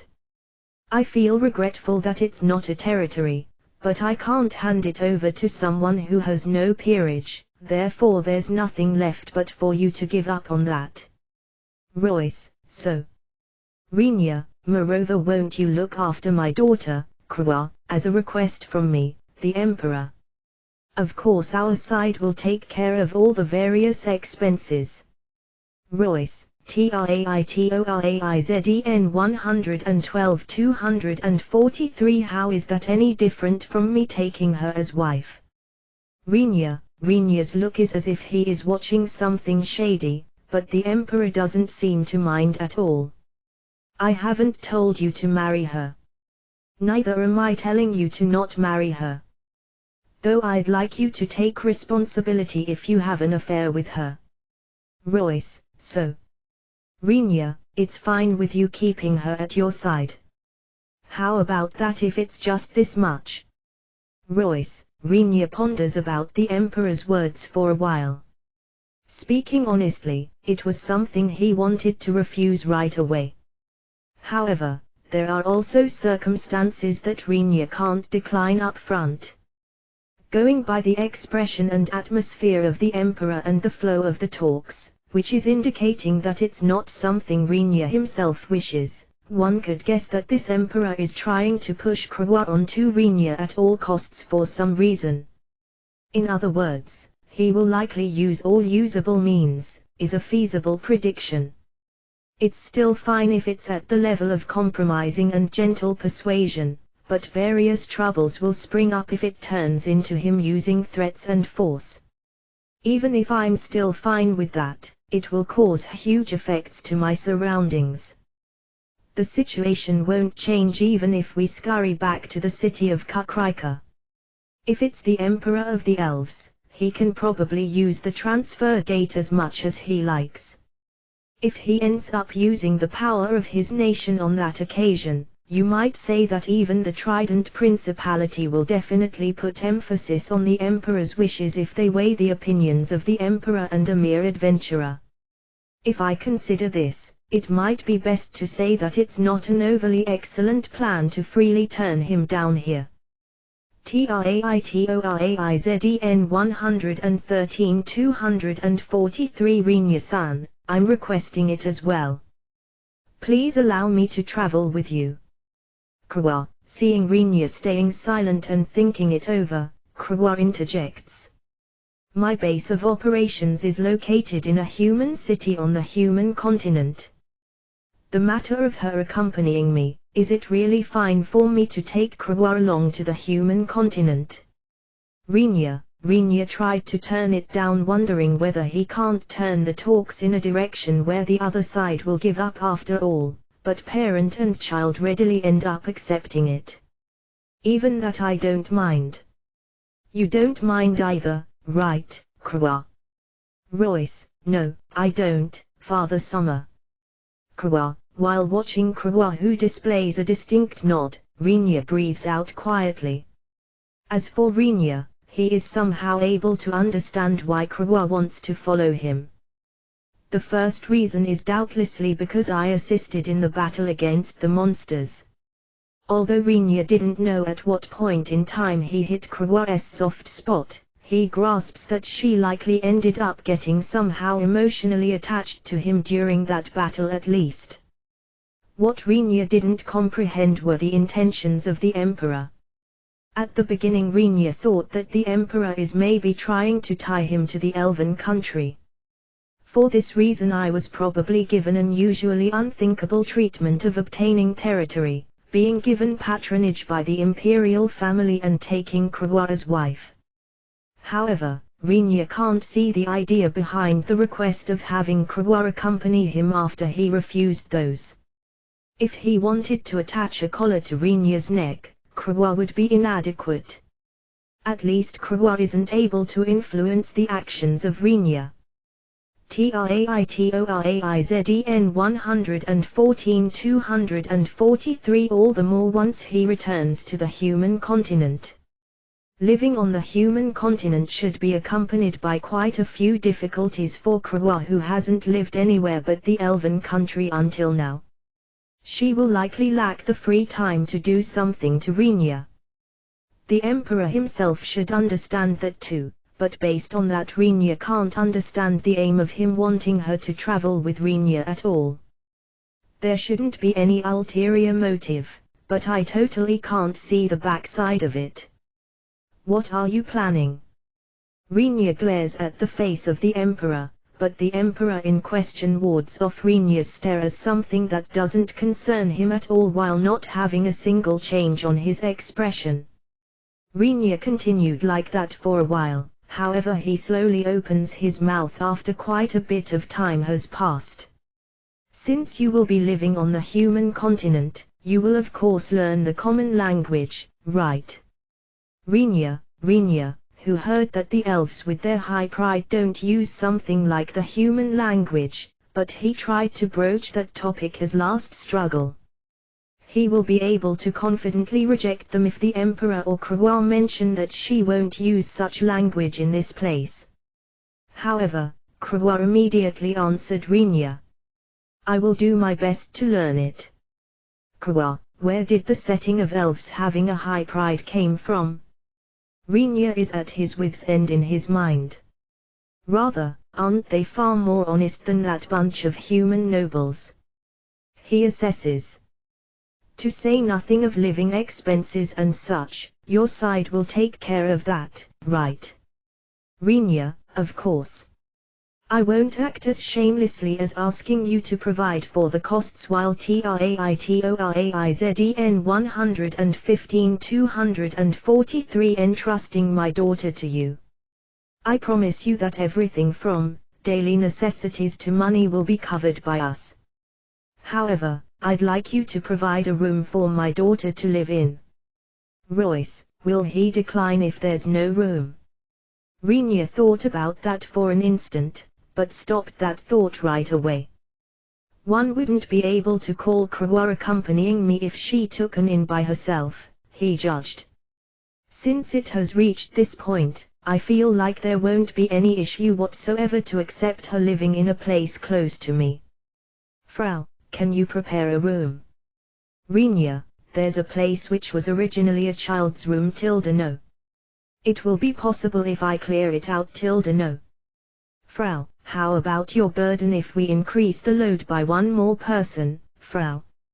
Rinya, no problem no. But, Frau, at this point Frau looks fixedly at the eyes of Krua for the first time. Krua looks back without getting overpowered by that look that's similar to an appraisal. I'd like you to abide to what Frau says in the mansion no. You have no problem with that, do you? Frau, I don't mind. Pleased to meet you. Krua bows to Frau. Seeing that, Frau removes her sight from Krua looking somewhat satisfied and said while returning her attention to the cup with tea in it again, Master, Frau has no objection no. Frau, I'm against it, Rinya. Runa, TRAITORAIZEN 116-243 Runa, who up till then devoted herself to translating the elven language portion, voiced out her opinion. Krua-san is an imperial princess directly descending from His Majesty, the Emperor. If something happened to her, it might create an international issue between the Trident Principality and the Elven Nation. Runa, I see. That worry is justified. Royce, nodding once towards Runa's statement, the Emperor faces Rinya. In that case, regarding the safety of my daughter, let's make it that it's fine even if you don't guarantee it. As this is a condition I agreed upon by myself, we will write it down. So, how about it? Of course, as someone who will live right next to her, I'm talking about it from a standpoint of expecting you to be accordingly mindful of that. Royce, there has to be a limit to lavish hospitality as well.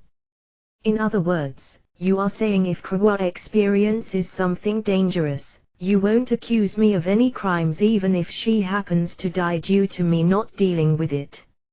Rinya, as you've said. You have no objection to that either, right, Kawa? Royce, no, Father Summer. Kawa, hey, as somehow just about everything is weird about this, won't you honestly confess what you are scheming, Your Majesty, Emperor Summer?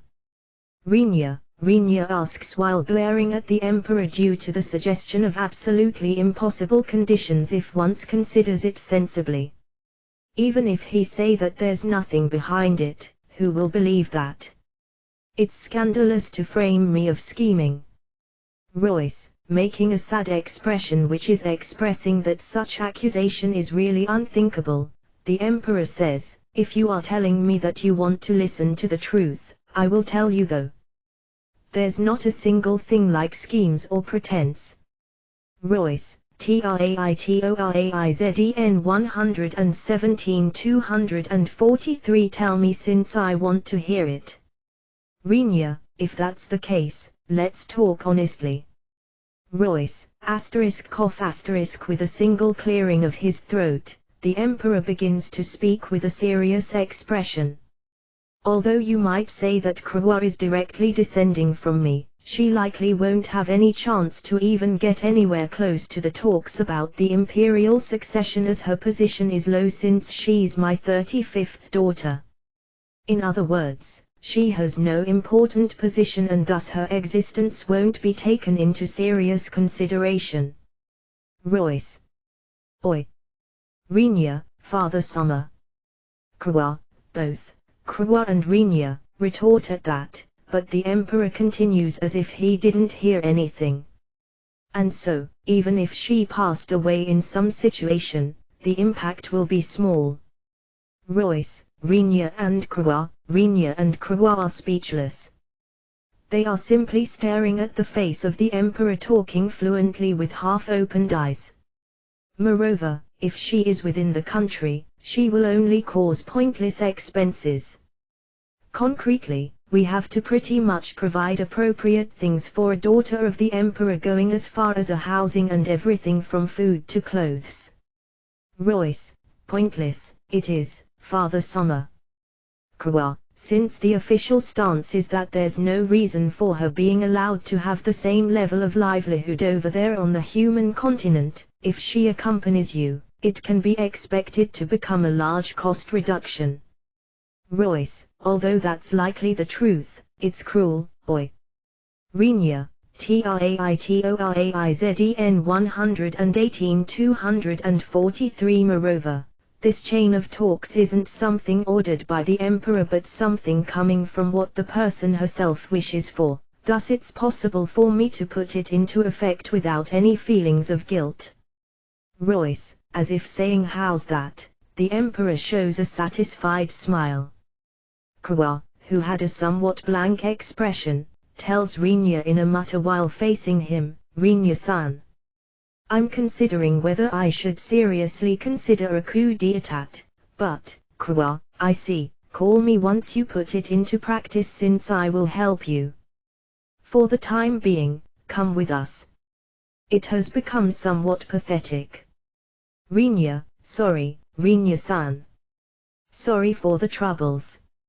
Kawa, did they regard Kawa's appearance of lowering her head as very pitiable? Runa, who was against it before, held her tongue and stayed silent as she completely missed the timing to cut into the conversation. Kawa ended up being quite downhearted, but the reason for that, the Emperor, laughs radiantly. The talks seem to have been settled. How splendid, how splendid. Royce, strangely everyone, who happened to be present in the room except the Emperor himself, doubted whether this emperor will really continue to reign for 300 more years. TRAITORAIZEN 119 243 My skill is terrifying, Renya earnestly thought. The item Renya made with his hands just moments ago is brightly shining as it reflects the flame of the workshop's hearth. To begin with, how did I end up creating such thing, I wonder, he ponders. Once he tries to enable his appraisal skill, he was in the process of forgetting as it had been quite a while since he last used it. A message streamed in at the edge of Renya's field of vision. Information, appraisal skill mithril made cooking utensil rank 6, it's a terribly high-priced, amazingly sturdy and yet dreadfully pointless item. As for its performance, I won't know unless I use it. Probably the elves really don't believe in their wildest dreams that I will use their treasured metals as material for cooking utensils. There shouldn't be any elf who would do such an eccentric thing either.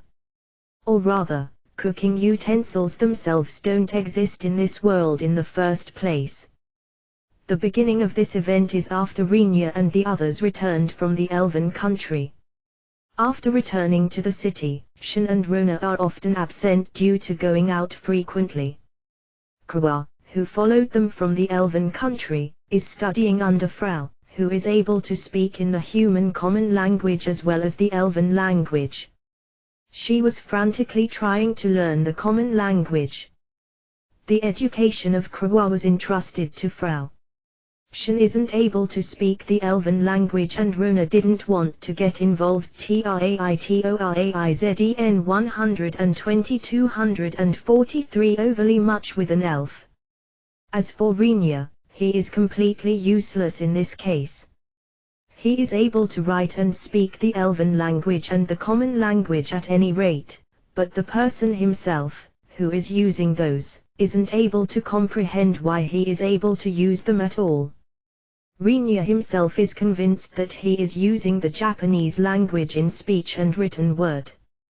It looks like those are changed into the language of this world at the moment he speaks or writes the words, but from Renya's point of view the words he is using and the characters he is writing are all intended to be in Japanese. Thus he isn't be able to teach her.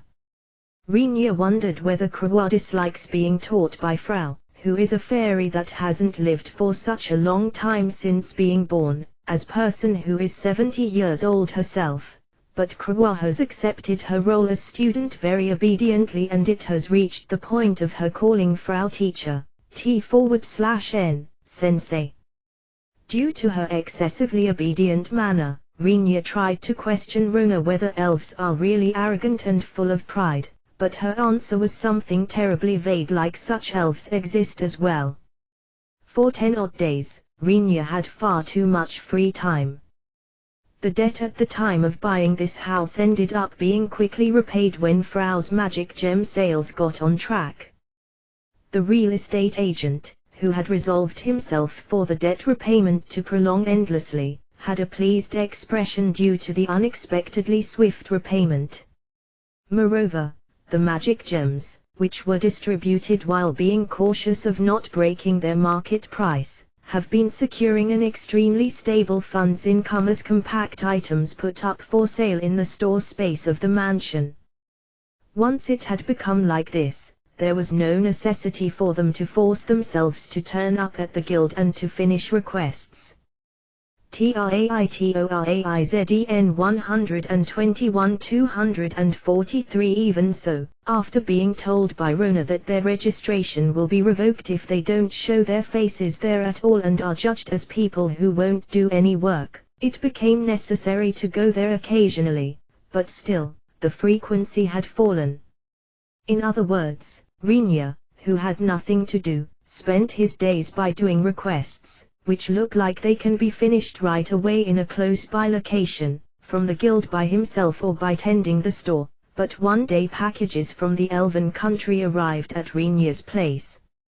Those, which took several elves for pulling the carts, started with Kabocha's personal belongings and furniture and went on with the metals promised to Rinya by the Elven Emperor, money, gems, a number of precious metals and moreover a large quantity of miso and soy sauce, a number of vegetables that can't be found on human markets, and a large amount of rice which was stored in wooden boxes. While they were at it, they added several book volumes and cards as well as documents guaranteeing Kabocha's social status on the human continent.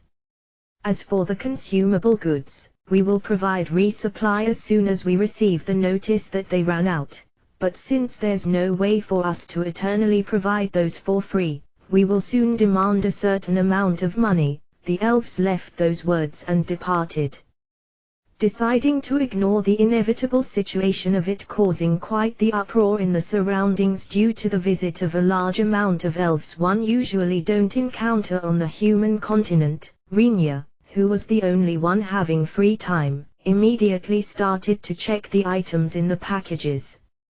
As miso and soy sauce are goods that can be preserved for a long time, he tossed them all together into the storehouse. As for stuff like vegetables, he decided to storage them in the preservation cellar of the kitchen so that those can be eaten after frying or boiling them, but the problem was the rice. Being called aloes, this produces rice like no matter how one looks at it. I will cook and sample it right away, Rinya judged, but then a problem came up. There was no cookware for the sake of cooking rice in the kitchen. Traitoraizden 122-243. When Rinya tried to ask Frau, who is in charge of the housework, he was told that something like cooking it until it's fluffy isn't done for rice in this world, as its popular cooking use is to boil it and then put it together with ingredients and soup into some kinds of thin hot pots, just like paella in his previous world. Once that came to light, he wondered whether this world's rice is Indian rice and not Japonica rice, but the rice, which was stored in the boxes, can only be regarded as Japonica rice as far as Rinya is able to judge it. There's no other choice but to try eating it then. Rinya decided to create cookware.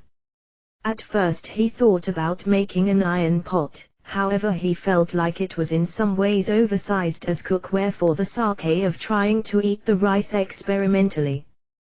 Thus Rinya decided to produce a cooking utensil. In the beginning he planned to use iron as material for the cooking utensil, but Rinya, who felt like the smell of iron would permeate the food somehow, considered another material. He pondered first about using gold so that there would be no smell permeability and that it would be strong against corrosion, but as there's no gold amongst the items he received as reward, he immediately dismissed the idea as melting down money had the stench of a crime. If it's like this, there is no fitting material. There's no way for something like aluminium to exist in this world over here. When Rinya was thinking stuff like that, an ingot of mithril, that was included in the reward, caught his attention. It has an attribute of being light, durable and corrosion resistant, is what Rinya heard about the trays of mithril. Isn't that a metal that can be interpreted as aluminium alloy then? He ended up wondering. Once he made up his mind, he was quick at getting started.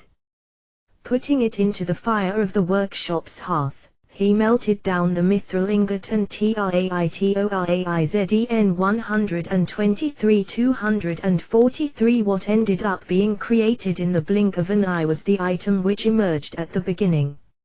I feel like Kabocha will get really angry if she sees this. Rinya, it can't be helped that I ended up making it. Even when he tries to persuade himself like this, Rinya can't stop having a cold sweat thinking about the time it gets leaked. There can already be nothing done except using it only secretly and feigning ignorance by storing it away in my inventory after usage. At the moment Rinya began to think that, he feels the presence of a person at the workshop's entrance. Being far too occupied with the worthlessness of the item he created, Rinya was late in noticing that presence. Once he looked towards the entrance in panic. The entrance door was opened a bit and he saw green eyes peeking inside. Kawa, ha. Why are you sneaking around for? Rinya-san, you seemed busy with work. Kawa, the reply of Kawa, who came inside through the open door while looking a bit bashful, is extremely stiff. The reason why she is talking while thinking and stuttering is because she was told by Rinya that she has to use the common language. Kawa desperately studied under Frau, but she is unable to use the common language for anything but barely keeping up a conversation somehow. If one considered the time when she started learning, you could say that she's learning at an astounding rate though. What are you making? Kawa, well. I made a tool to cook the grain I received from the elven country. However, Rinya, Traitoraizhen 124-243 judging that it might cause strange suspicions if he tried to hide it, Rinya decides to talk about it honestly. This is it. It's a tool to cook the grain called aloes or such. Rinya-san, this is, possibly. Kawa, it's probably that possibility. I made it out of mithril. Rinya said while feeling scared in his heart what kind of reaction she will return, but Kawa's response was unexpectedly calm. Picking up the cooking utensil she likely sees for the first time, she examines it all over by looking at it and turning it over. Cooking tool. Kawa, yes. You wash aloes with water in this, put the same amount of water into it, close the lid and finish cooking it over a fire. Rinya, do you want to try making it right away? Kawa, yes, I want. Unless I don't try using it for the time being, say, aren't you angry? Rinya, Kawa looks far more strangely than the face of Rinya who says that while looking strangely. Angry about what? Kawa, well, you see, mithril is a treasured, precious metal for elves, isn't it? Isn't there originally a proper way to use it for a totally different purpose? Rinya, Kawa, doesn't she know whether it's fine to say something though she wants to or can't she say it as she is sorting the common language sentences in her head? Kawa is fretting. Rinya tried to wait for a while, but there was no indication of her speaking.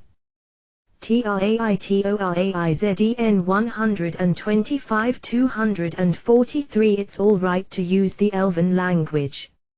Rinya, yes. Rinya-san, what the heck is the proper way of using mithril? Kawa, being asked in reverse, Rinya returns a reply after pondering about it for a bit. Well, isn't it logical to use it as material for armors or weapons as standard after all? Rinya, that's the reason why elves hid mithril. Well, it's something we were able to do because the majority of mining spots is located in the elven country. Kawa said while frequently gazing at the cooking utensil made by Rinya. Certainly, armor, which used mithril as material, boasts a higher performance than armors made with common metals. However, mithril is a light, durable, long-lasting and beautiful metal by nature.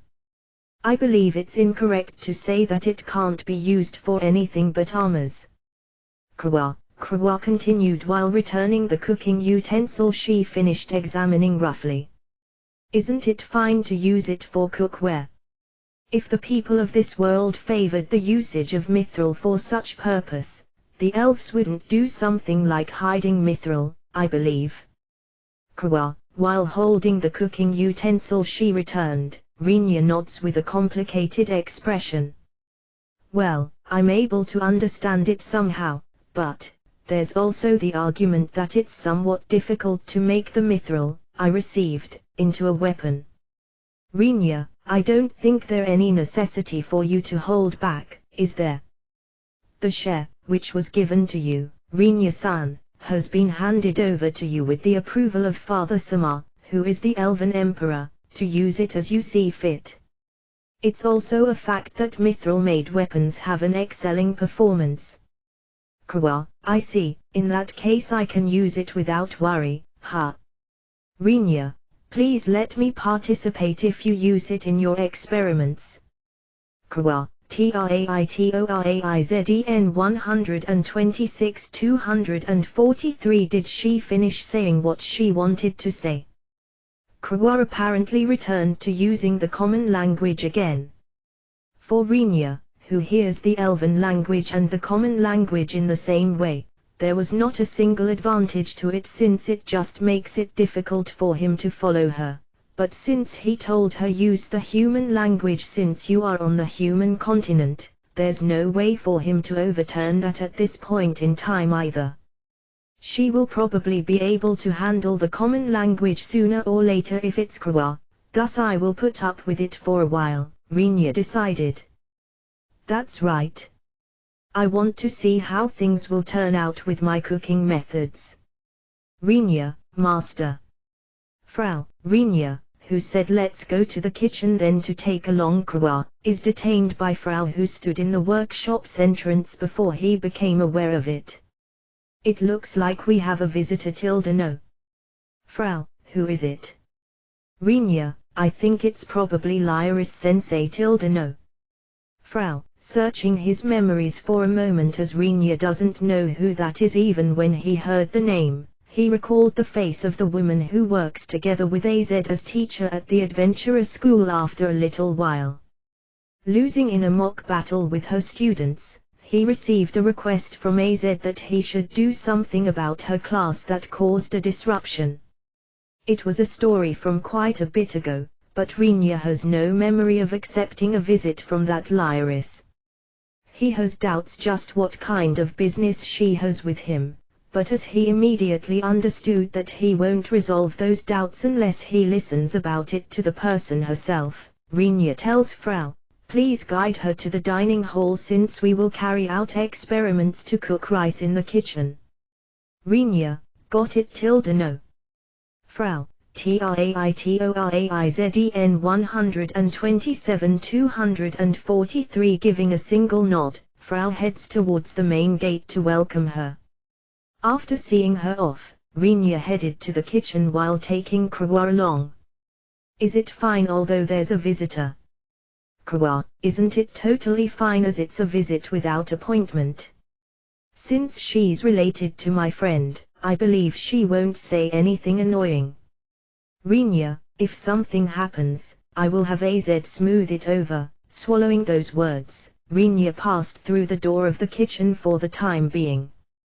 TRAITORAIZEN 128 243. There's a reason why Rinya didn't choose the gardener's place to test the rice cooker. This is because Frau usually keeps telling Rinya, Shin and the others over and over that there's a total fire ban in the garden. As for the reason, Frau didn't feel like telling them as it was a secret related to her housework.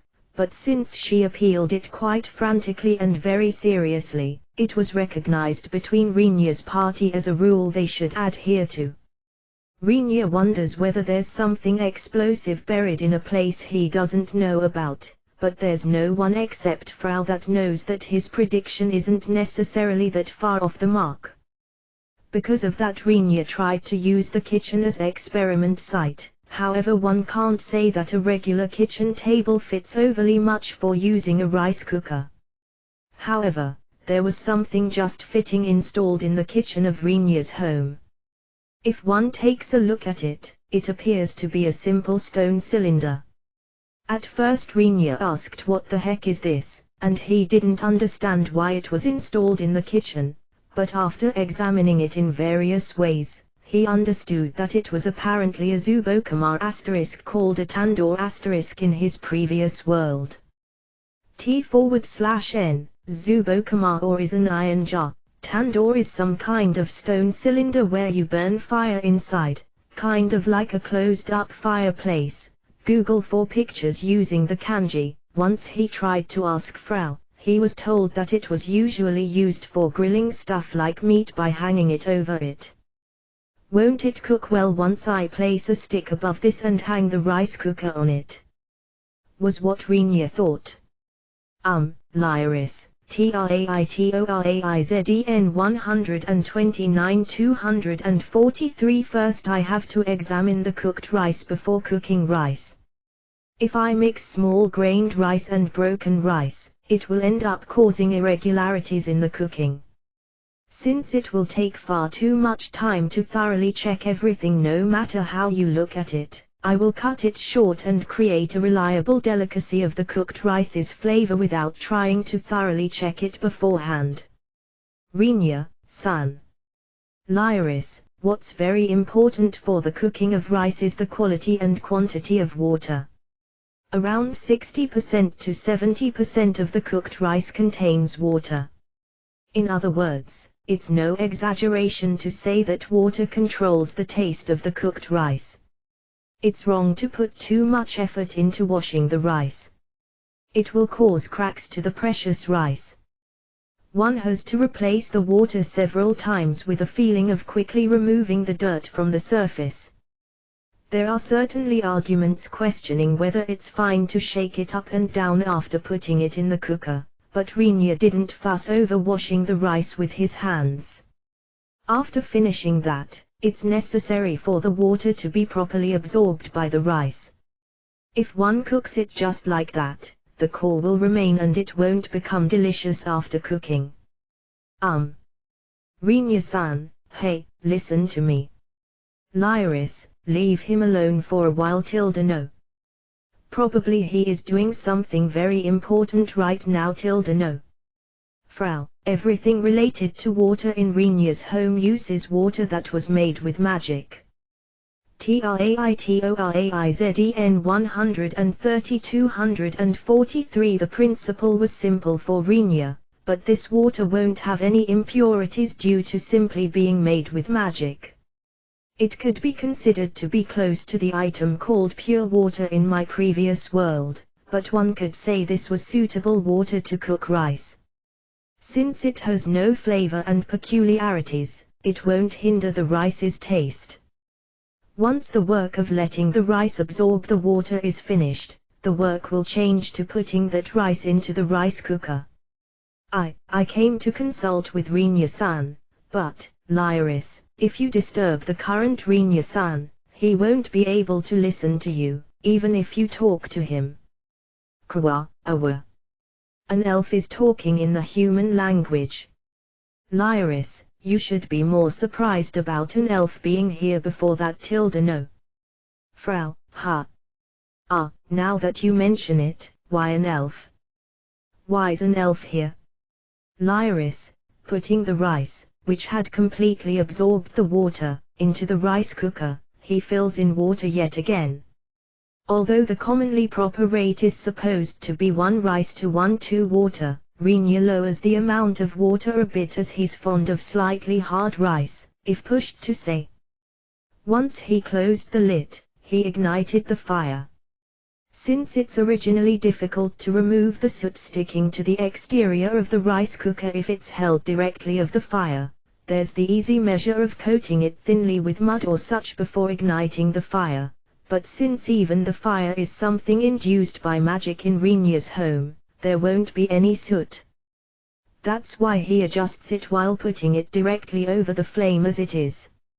Various things happen. No. Here, some nano.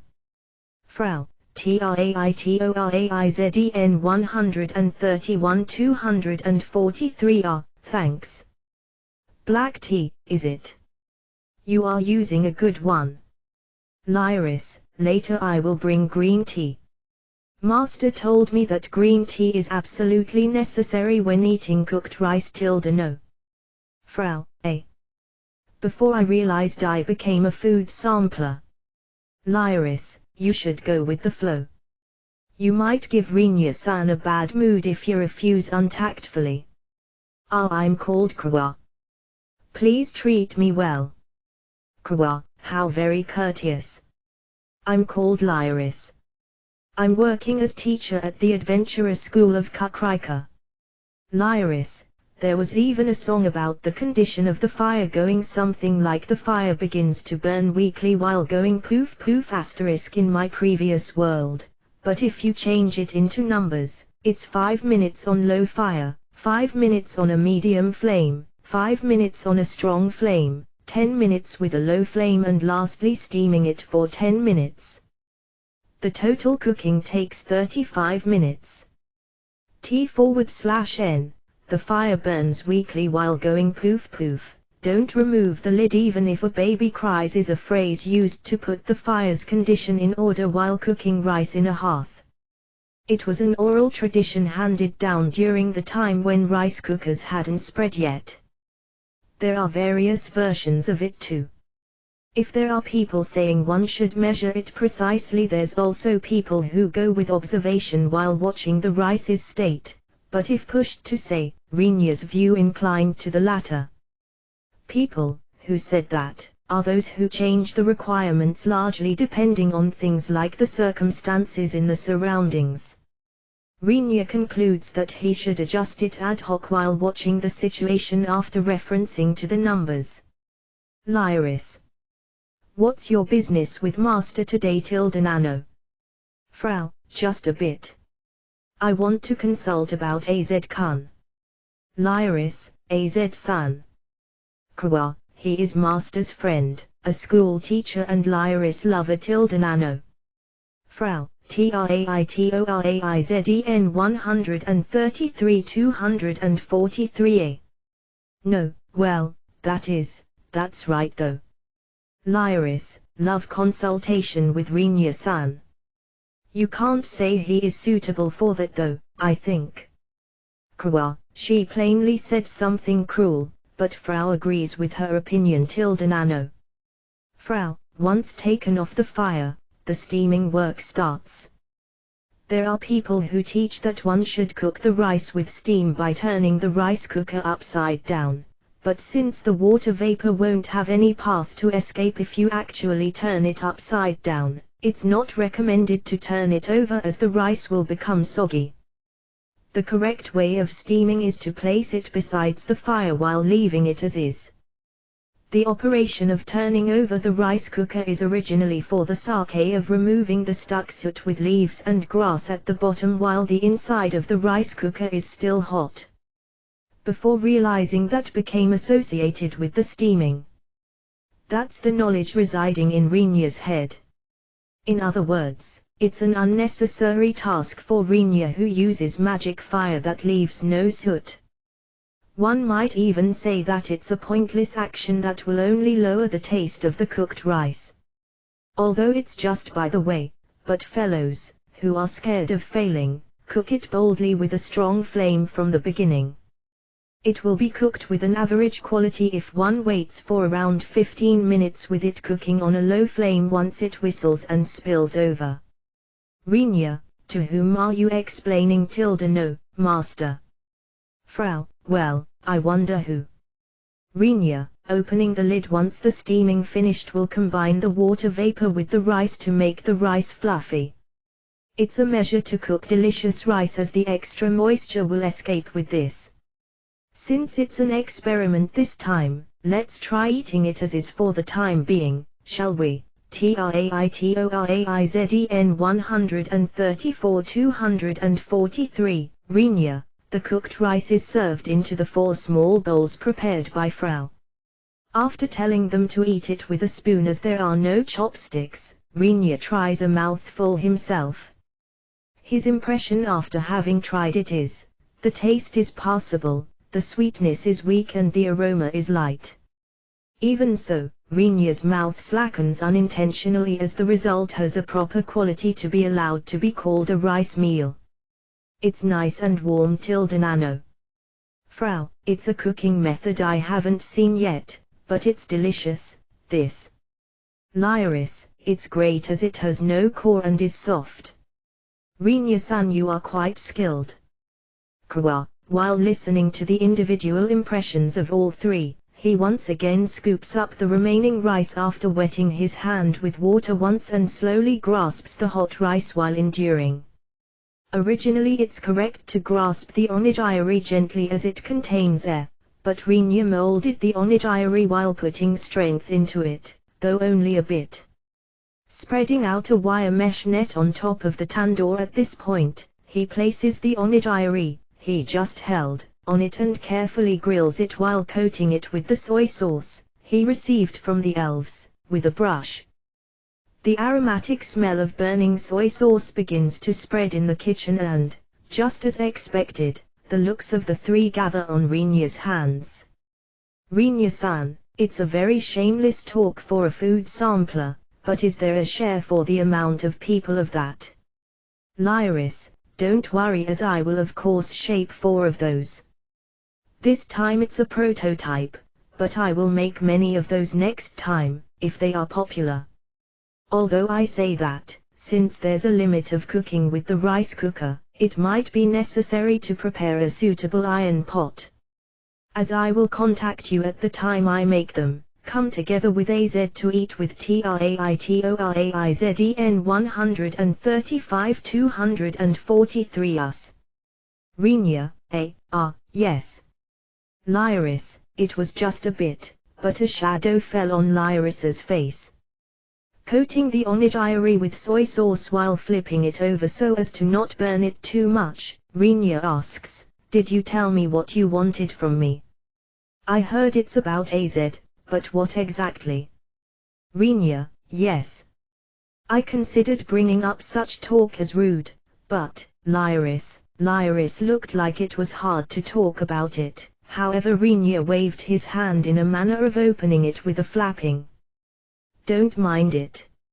Even if it's a story completely not worth considering, I will first listen to it. Rinya, just like AZ wants to have a favorable relationship with Rinya, Rinya himself thought that he wants to keep a good relation with AZ as well. That AZ's lover came visiting as she has something to talk about. I wonder what kind of silly story it is. Rinya believes that it won't do if he doesn't listen to it at least. Rinya-san, do you know of AZ-kun's full name? Lyris, what was it? He wavers for an instant. Rinya recalled having heard it quite some time ago, but he can't remember it right away. Rinya, who pondered about it while listening to the sound of grilling the rice and soy sauce for a while, voices out a name he had dragged out from the depths of his memories somehow.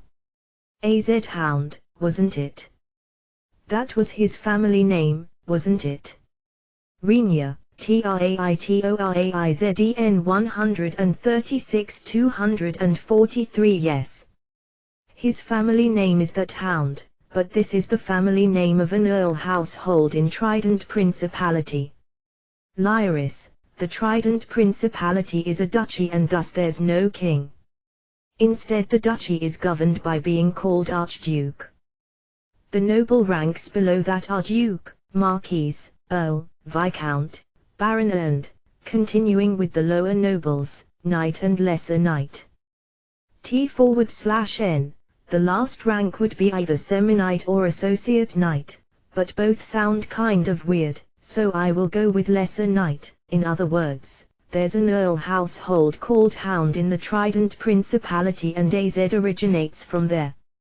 Since it's a high rank if you count from the top, one might say it's a pedigree of a high social status.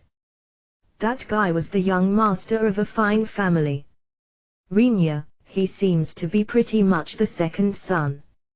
It looks like it's unnecessary for him to succeed the title though. Lyris, it's a delicate situation, Rinya judges. It looks there's the duty for the eldest son to succeed the house as legitimate child, but the second son will be required to marry a daughter of another household to deepen the ties or to go around helping the eldest son.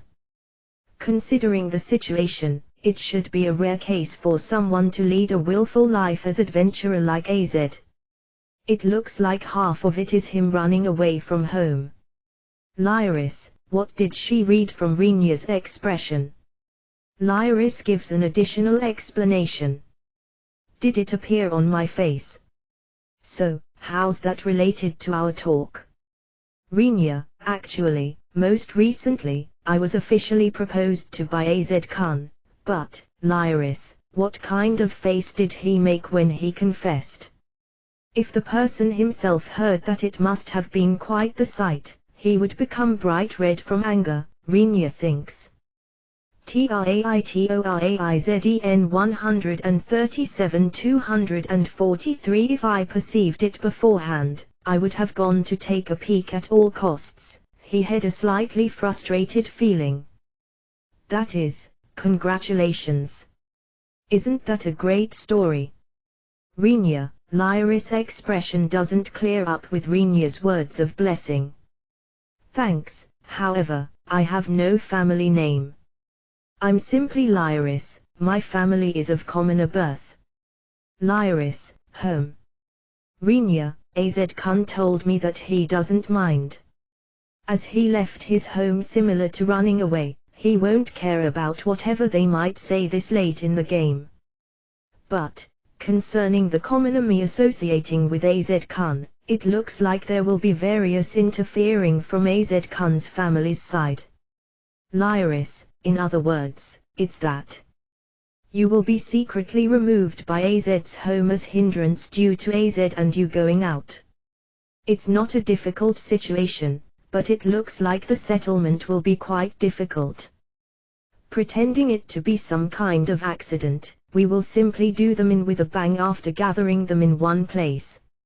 Rinya, why are you progressing in the direction of crushing the Earl household, Rinya-san? Lyris, is it something else? Once Rinya tilted his head to the side, the flustered Lyris shook her head left and right with a force as if her head will be torn off and fly away. Then, what kind of talk do you want to have with me? I don't want to boast, but except the use of force I'm really not that reliable. Rinya, turning over the onigiri, he once again applies soy sauce on it. If he applies too much of it, the taste of the soy sauce will become too strong, but Rinya liked the state of it being coated fairly well. If the affinity with soy sauce is good, I have to challenge an onigiri grilled with miso next, he considers. No matter what I say to AZ-kun's esteemed family, they will ask for a certain level of TRAITORAIZEN 138 243 achievements.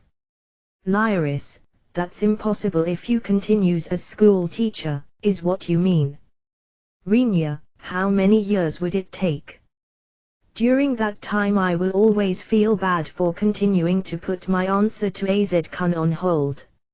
Lyris, she hasn't answered him yet. Rinya considers he consideration of AZ feelings just a bit pitiable. AZ will likely feel more dead than alive until he receives a proper reply, since the reply was delayed just when he gathered quite the courage to actually confess. Not receiving a proper reply of yes or no is a situation that will cause problems to pop up that will become a hindrance to his daily life. It was easy to expect a positive reply as long as there's no interruption by his family going by the flow of the talks and the mood. Therefore I came to consult with you, Rinya-san. Lyris, I see, certainly it was a story that I usually would likely refuse right away if it was a story unrelated to me. However, the other party is AZ and his lover. In short, if we provide fame and achievements to Lyris by finishing some large request of the guild, it will likely become possible to ignore AZ home even if they come butting in. That's the story. Lyris, is your adventurer registration still valid? Rinya, yes, even if one becomes a school teacher, the registration itself will remain valid.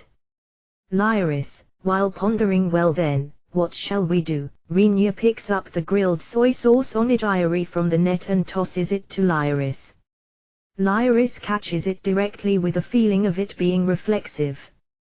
TRAITORAIZEN 139 243 it's hot. Hot tilde. It's hot, Rinya-san. Lyris, eat it after it cooled down on a plate. Rinya-san. It's a nice scent. Please give me one too. Kawa, master, Frau as well. Frau, Kawa and Frau push out their plates with a force that one might ask whether they are school children without lunches. Let's try discuss matters once Shin and Rona return while placing the grilled onigiri on their plates, Rinya decided. TRAITORAIZEN 140-243. There's always notices with requests posted on the guild's message board to an extent that one might be baffled by their amount. However, the requests posted there are either awfully easy or those where failure doesn't matter. There are few people who know that there are suitable substitutes. If really important requests and difficult requests were to be exposed in an unspecified large number to the eyes of all adventurers, that wouldn't be a good thing either. Requests of that type are secretly passed over to adventurers who have the appropriate skills and whom the guild deems suitable. Naturally, if they accomplish such requests, the fame and reward they can earn with that cannot be compared to requests like the ones written on the guild's message board. Having said that, it's not like such requests exist all the time. In the end, Rinya decided to accept a request from Lyris. He tried to consult with Shin and Rona, too, but their answer was that they wouldn't be able to accompany him as they were busy with various other issues, though they couldn't talk about the details.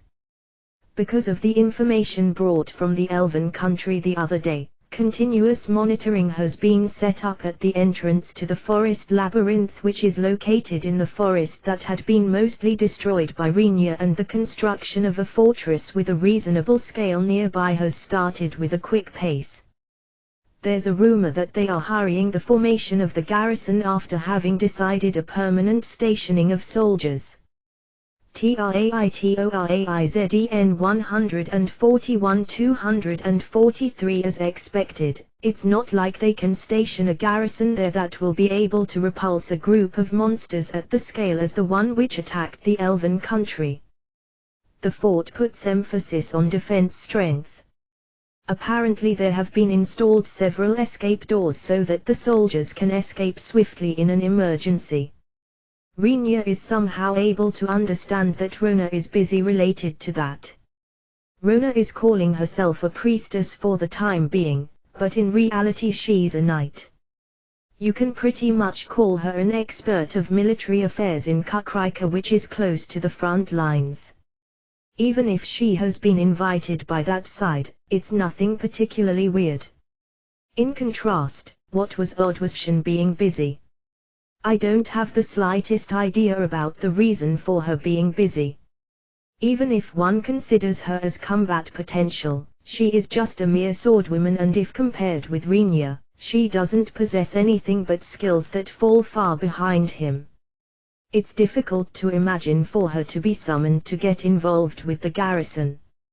Although it's very doubtful, there's no method to check whether she has been asked either. It's also possible for her to come for a talk sooner or later, if there's some problem. Around this point Rinya stops thinking about this matter. There are no good requests here, you know. Kawa, who gazed at the message board, says. Rinya made sure to have Kawa accompany him as much as possible when he went out. Realizing from the reaction of Lyris at the time she saw Kawa, humans are generally surprised by seeing an elf. This was a reaction caused by their curiosity, but if that's the case, they will likely stop TRAITORAIZEN 142-243 being surprised each and every time once they are able to see an elf at a rate that doesn't make it unusual, is Rinya's idea. However, that's also no reason for having Kawa wandering aimlessly by herself all over. Saying she's unusual can also be paraphrased into her having rare value. Rinya doesn't know whether the situation of the public order in the city of Kakrika is satisfactory, but he can't definitely state that there's no kidnapping.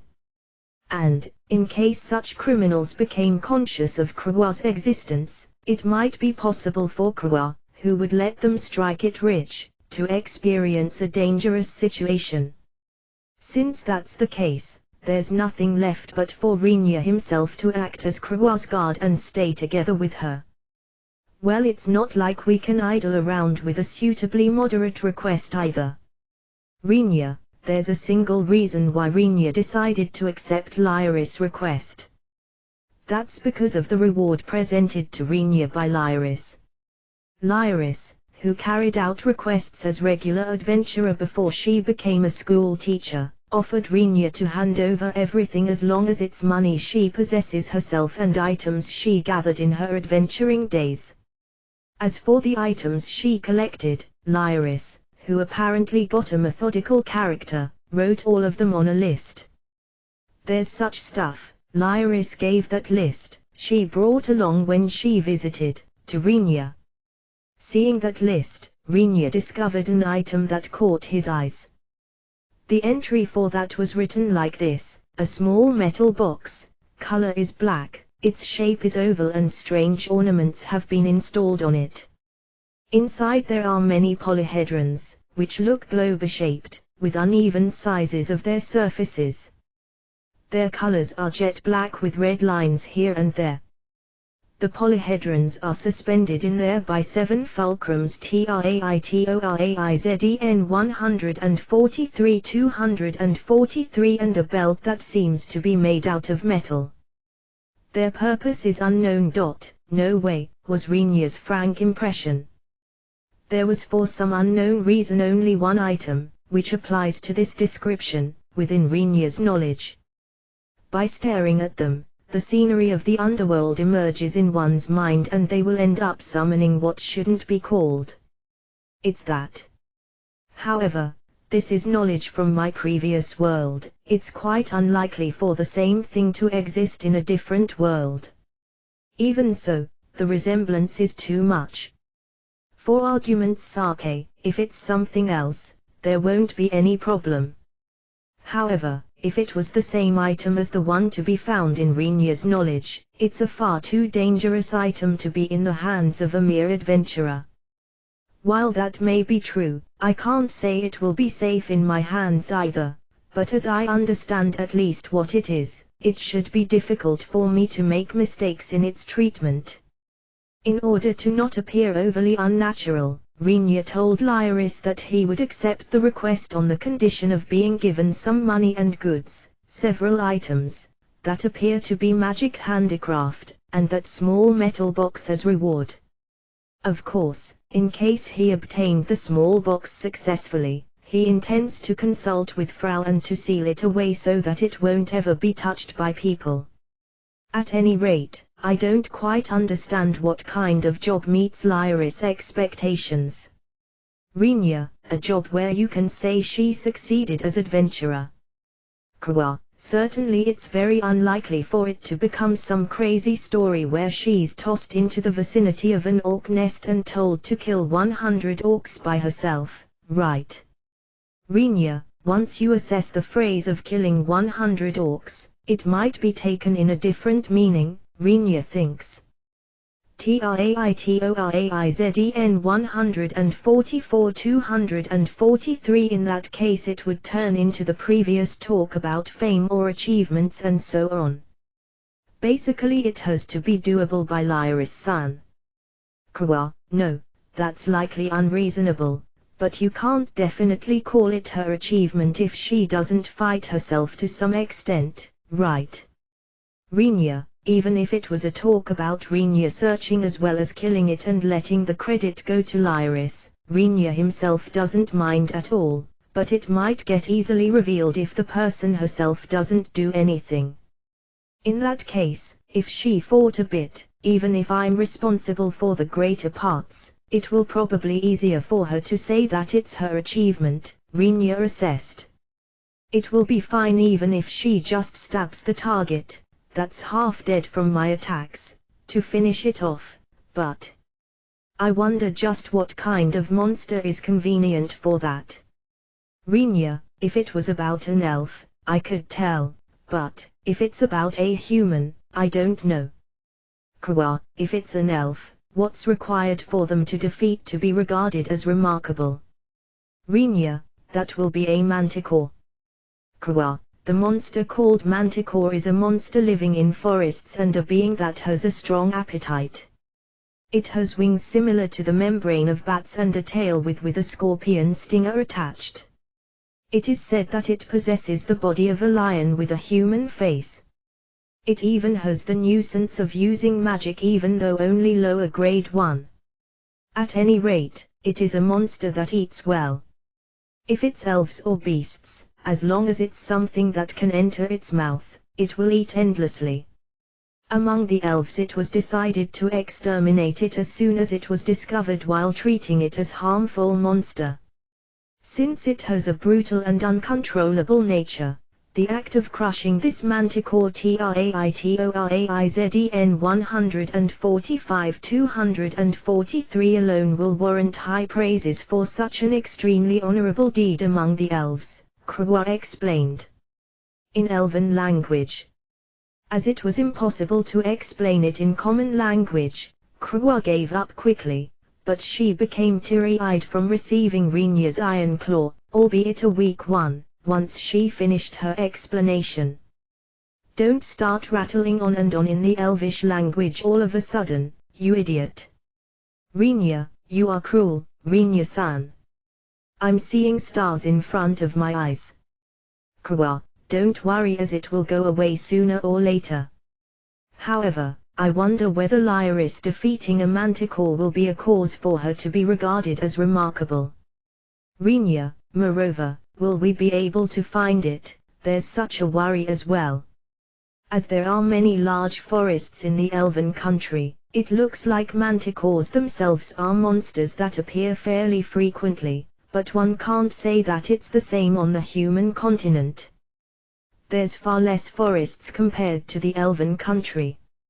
Since it's normal for adventurers or a subjugation unit from the country to be dispatched as soon as such dangerous monsters are found, it's difficult to find them as they lurk deep in the forests.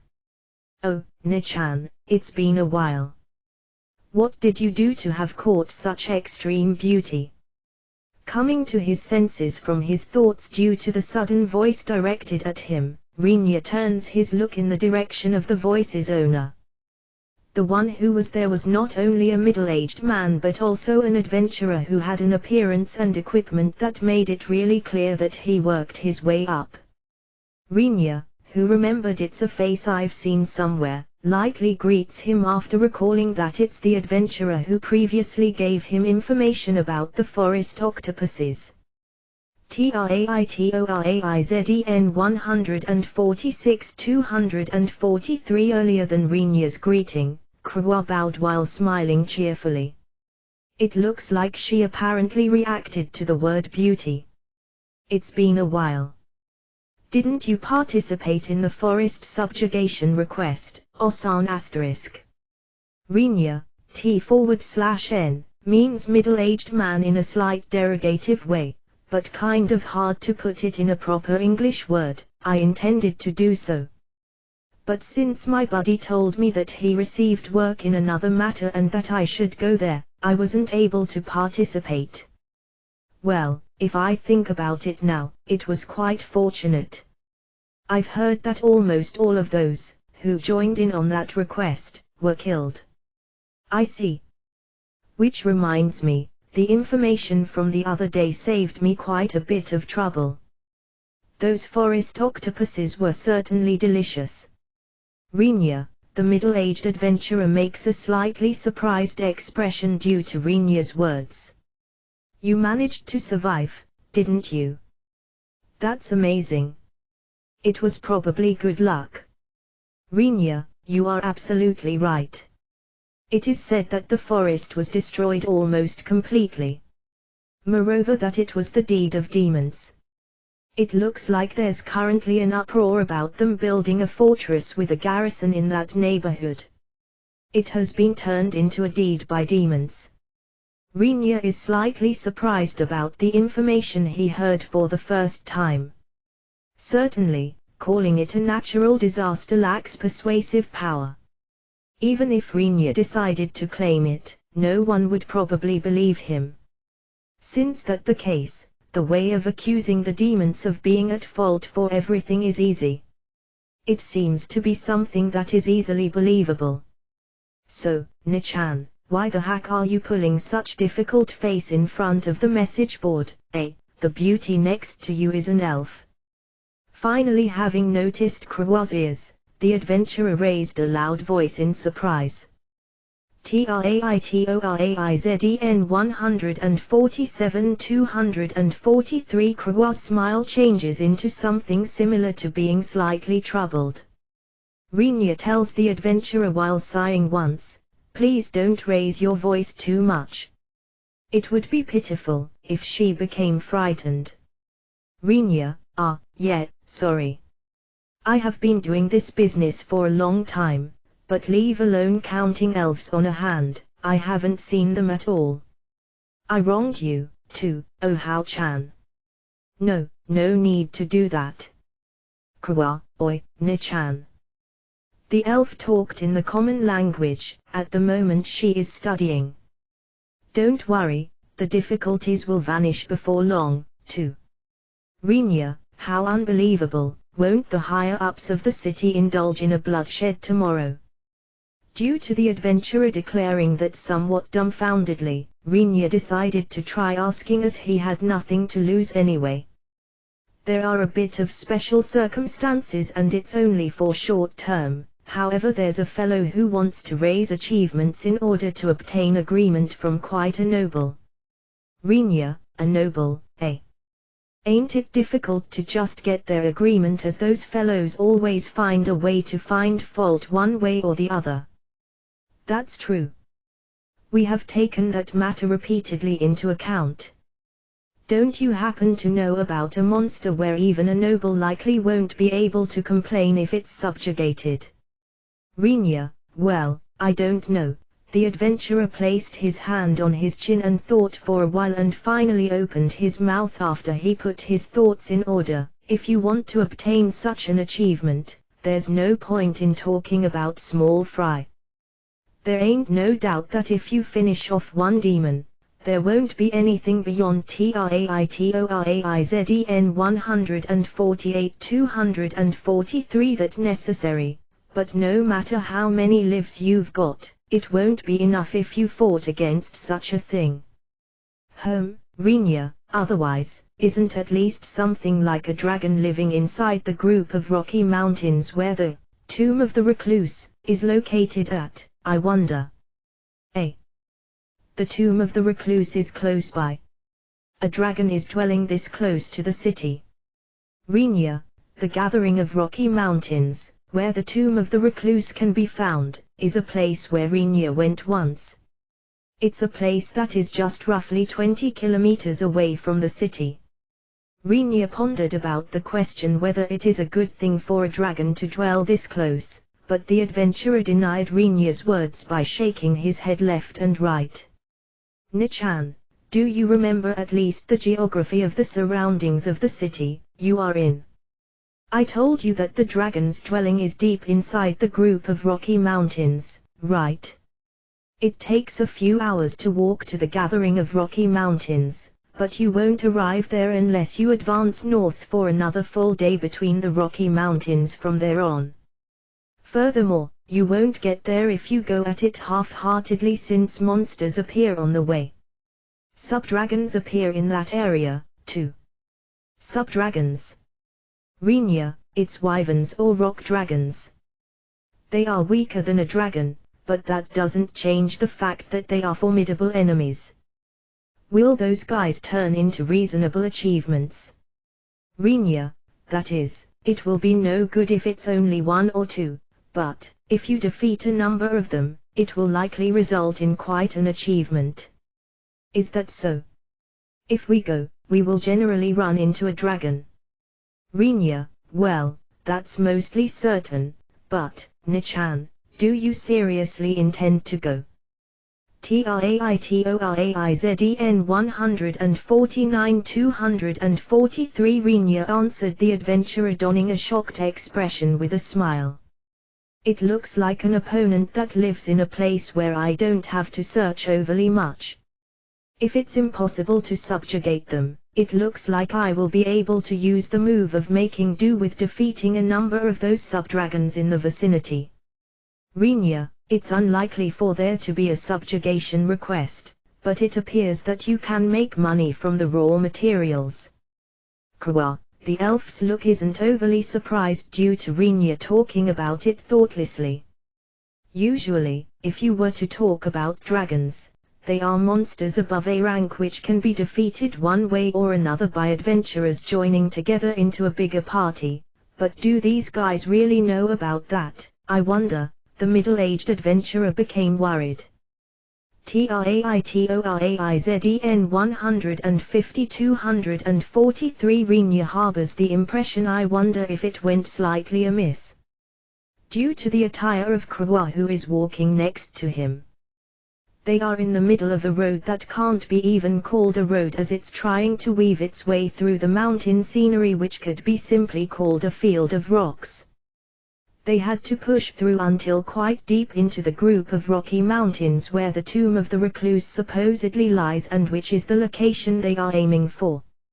Originally things started after questioning what will happen if you can make a mithril ingot as thin and widespread as possible by simply striking it. Rinya noticed that mithril keeps a moderate durability once it becomes completely spread out and thin like a gold leaf when he tried to hit it thoroughly. If it's like this, isn't it possible to create something resembling what is called a gold thread in my previous world? And handed it over to Frau as I probably should request an expert related to fibers to handle it. Frau, who received a rustling mithril foil that's thinner than paper from Rinya, returned to Rinya's location making a troubled expression after having asked something from Shen, Rona and Krua. What happened? Rinya, Shanae Summer has said that something like mithril equipment is unusable and wasteful. No. For Rona Summer it looks like white is no good because she has decided on black for her priestess garb. No. Only Krua-chan is okay with anything as long as she can wear it. Frau, I don't understand why I'm expected to make clothes for the female camp, but, since it has become like this, isn't it fine for you to create a complete set for Krua for the time being? Rinya, TRAITORAIZEN 151-243 That's what I shall do. No. Is it fine for Frau to make her own share as well? Frau, I don't mind, but I intend to pass you what I'd like you to create as prototype, you know. Rinya, it seems that the talk has suddenly turned into officially creating equipment, but once he sees Frau being full of spirit to give it a go, Rinya decided to leave it alone, not caring what she has to do or wants to do, without any intention to meddle any further. There was something Rinya had to do. Without informing Lyris of the destination, he simply told her to make sure being able to take days off from school at any time as they would proceed with a meeting once they were able to finish the common preparations. Once they gathered and bought the necessary materials in the city, Rinya began to create a certain something after secluding himself in the workshop. It's an indispensable equipment for Lyris to be allowed to accompany them on something like a dragon subjugation, as it's a task not accomplishable for a normal low-ranking adventurer. What he created after taking a full day is an extremely boorish complete set of a full body armor. All of it is covered in bulky steel armor. It's an item where one will immediately know that it's likely not supposed to be worn by a human if one considers its weight. Rinya affixed one layer of the same mithril foil he had given to Frau, all around the armor, regardless of back or front side. Rinya realized it while working with it, but the metal called mithril had a level of strength that could be called somewhat more durable than iron as raw material. Even while processing it, he was able to treat it very normally, just like the usual equipment. Although it wasn't completely the same, Rinya couldn't consider it a raw material that has overly much meaning except its rarity. TRAITORAIZEN 152-243. It was at the time he stabbed it with a small iron knife, he created as trial, that he noticed his perception of mithril being mistaken. Of course, Rinya tried to stab iron with a mithril knife as well, but far from stabbing the iron, it just caused a high-pitched clanking sound. Being disappointed by the mithril being useless, he tried to seriously slash the iron with the mithril knife after he decided to melt it down. As a result, the mithril blade split the lump of iron he cut at into two from the place where the blade bit into the iron without it breaking either. Rinya, who was surprised by the overly lacking resistance, guessed, doesn't it seem like the metal called mithril is a metal that changes its property responding to the user's intention? This was later on supported by the explanation from Kawa. Apparently mithril is a telepathic material which understands its user's intention, absorbs their mana and changes its property by consuming that mana. In other words, at the time of processing it, it would react to the intention of wanting to process it, and thus it would accordingly become easier to process it. It was something said to become strong against fire and cold and turn solid after reacting to the will of protection once it was made into shields or armor. The rice cooker, which was created by Rinya, has a property of being usable as regular rice cooker because no one's hand touched it while it was held into the fire. In case it was an utensil that will be touched by simple contemporaries like a fry pan, it will be reduced to a defective tool that won't let any heat through as long as some of the people using it silently pray for it to not be hot. What Rinya created after he understood that is a full-body armor with a mithril coating which is definitely far too heavy to walk and wear with the power of a human. It's an armor.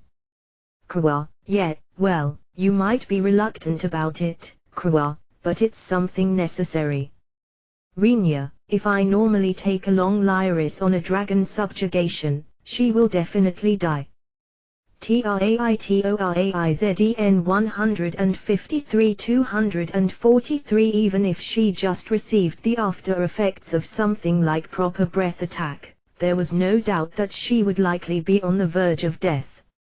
Therefore, what Rinya created is that armor which is one-sidedly devoted to defense power.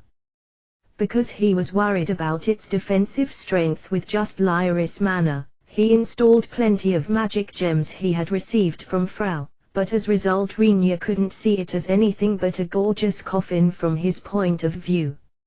At any rate, it's an item where she won't be able to take one step while wearing it. It's fine to say that it has no practical use. Even Kawa, who didn't think overly well of Rinya using the mithril for an armor at first, shows an expression filled with curiosity, wondering just how the heck will she use that with its current lack of practical use. As it looks that it will become troublesome in various ways if I explain it, Rinya stored it away just like that in his inventory. It's fine. Apart from that, what do you think about this attire? Kawa. While saying this, what Kawa showed was the attire she is currently wearing while walking next to Rinya. From the top, a snow-white long-sleeved shirt, a likewise snow-white gown, a similarly snow-white flare skirt, and below that, knee-high jet black socks. Her hands have black gloves where the fingers are not covered, and her feet are outfitted with high-laced boots that reach up to below her knees. The shirt and skirt have been made using something as luxurious as mithril foil that was stitched in with silver threads. Dazzlingly shining when basked by the daylight, she turned into a fairy-tale-like beauty coupled with the beauty of elves, but one might also say that she stands out too much in a certain meaning. At least, along the path through the dreary Rocky Mountains she was extremely like a sore thumb with her conspicuousness.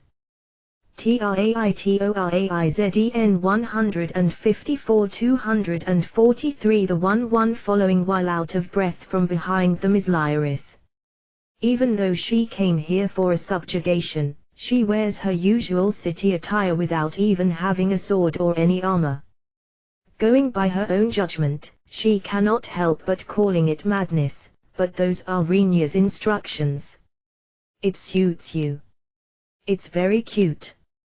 But, isn't that an attire that is a bit unfitting for a mountain hike? Rinya, that's also true. But, as those socks and such are very durable, Frau-san made them so my feet won't be injured. Kwa, Rinya-san. Just how far do we have to walk, have you said? In such dress Lyris, MMH. Rinya, no, it's not like I want to complain or anything like that though. Lyris, did she think Rinya would take offense? Lyris waved her hand and head in panic, but Rinya raised his voice in reaction to something totally different. Kwa, does it look like something is flying up in the sky ahead? Rinya-san, your eyes are good. I think that's a wyvern. The distance is around 600 m. Kwa, I see. Just the right target for some testing before the real deal. Lyris, this way.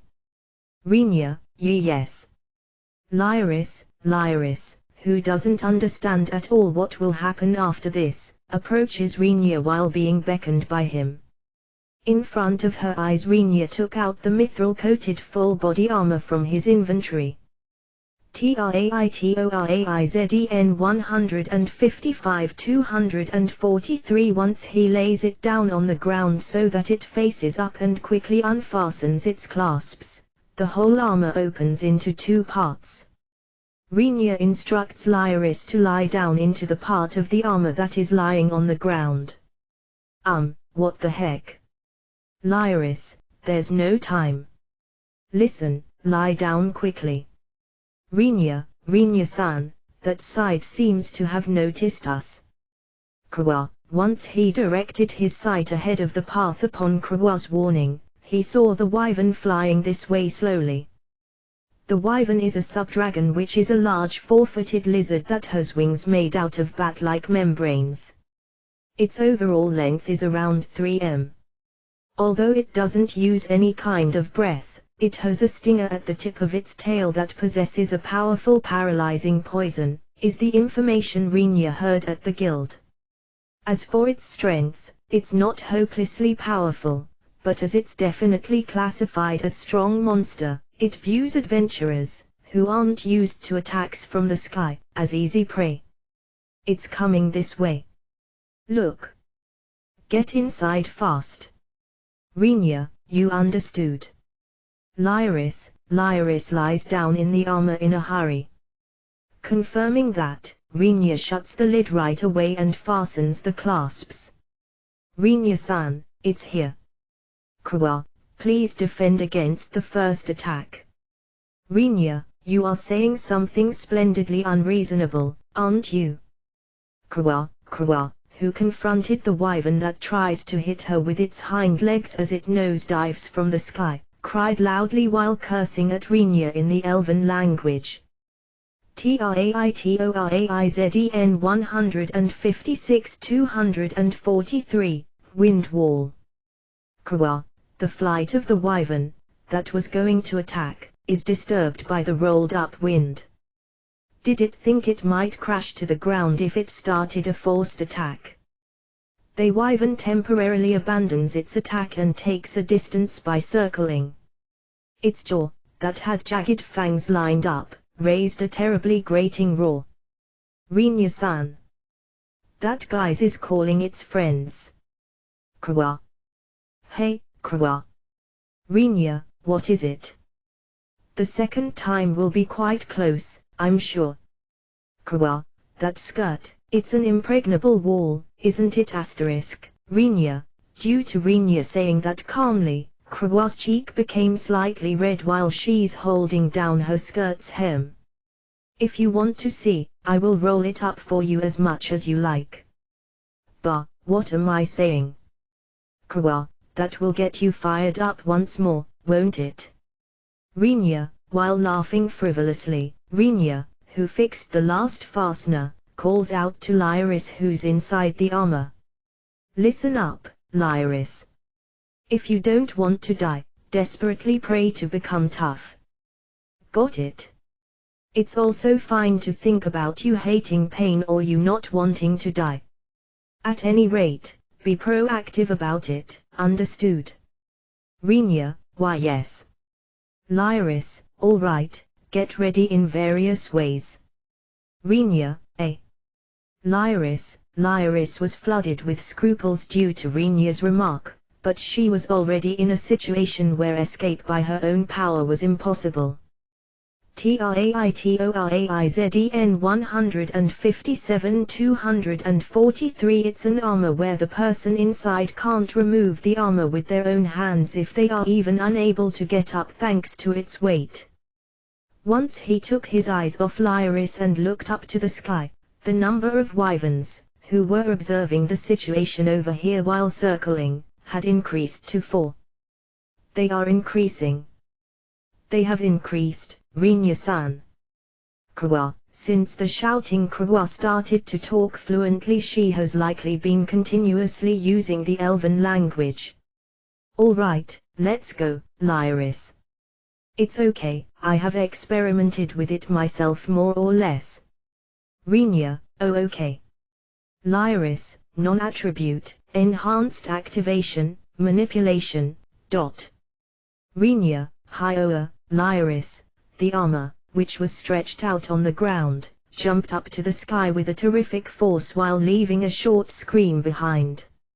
Likely the scream itself was something long-lasting, but it probably became quickly inaudible as she ended up attaining quite the altitude, Rinya judged. The manipulation spell is a non-attribute spell which moves items without using one's hands.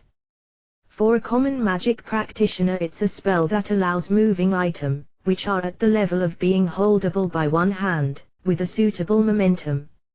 Never, ever is it a spell that can lift up something to a distance where a scream can't be heard and that lightly raises an armor with a weight that makes it sink into the ground, by only one person.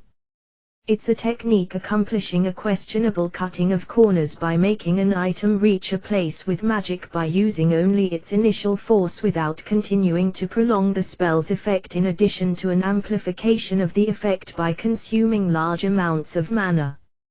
In other words, for Rinya it's a feeling of playing a juggling game with the heavy Traitoraizden 158-243 armor, which had Lyris inside, with an invisible, huge hand. Even the wyverns, who are circling above Rinya's head, were apparently surprised by this. Their attention turned towards the armor which suddenly came flying. In that instant Rinya activated the second manipulation of the spell and threw Lyris' body vigorously at one of the wyverns. The wyvern took evasive measures in panic, but it was already too late at the moment it realized the approach. The mumbling and screaming lump of metal clashes into the abdomen at the flank of the wyvern that failed to evade. At that moment the wyvern raised a scream and the abdomen's flesh at the flank burst open. Scattering around fragments of flesh and drops of blood, the wyvern falls down. At that time there's already a sudden change in the flight direction of Lyris' body. It blows off the head of another wyvern. Traitoraizden 159-243 ahead of the look of Krewa, who is gazing at the sky in a daze while being taken aback. The armor, which had Lyris inside and continued to freely soar through the sky, pierces the bodies of 2 more wyverns and comes down just like that. Falling down to a location visible by Rinya and Krewa, it lands gently on the ground after being stopped as if being caught by an invisible hand just on the verge of crashing into the ground. Rinya-san, Krewa, did her eyes roll over? Krewa turns a somewhat accusing gaze at Rinya due to the armor's posture of not moving with a twitch anymore and only raising groans of ah. Hasn't Lyris defeated 4 wyverns with this? Rinya, the sounds of 4 dead wyvern bodies crashing to the ground in succession reverberated in the surroundings of Rinya, who declared that nonchalantly without showing any remorse. Traitoraizhen 161 243 The mithril made dagger's blade runs across the body of a wyvern. The tough scales and skin, which are not penetrated easily if it's a normal blade, have almost no feeling of a resistance-like repulsion towards the mithril blade, which absorbed the will and manner of its wielder, and are cut open easily. The scales don't have much value as raw material since they are nothing more than fairly tough, but even so they are in demand as raw materials for low-priced armors. Once you apply various treatments on them, they can also become an ingredient for medicine. Since the skin is versatile on top of being durable, it fetches quite the high price as raw material. Once you clear away the scales and skin, a whitish flesh will become visible below them. It's great that there's no need to drain the blood as it has a large hole in the abdomen and the head's gone. While thinking that, Rinya briskly cuts out that flesh.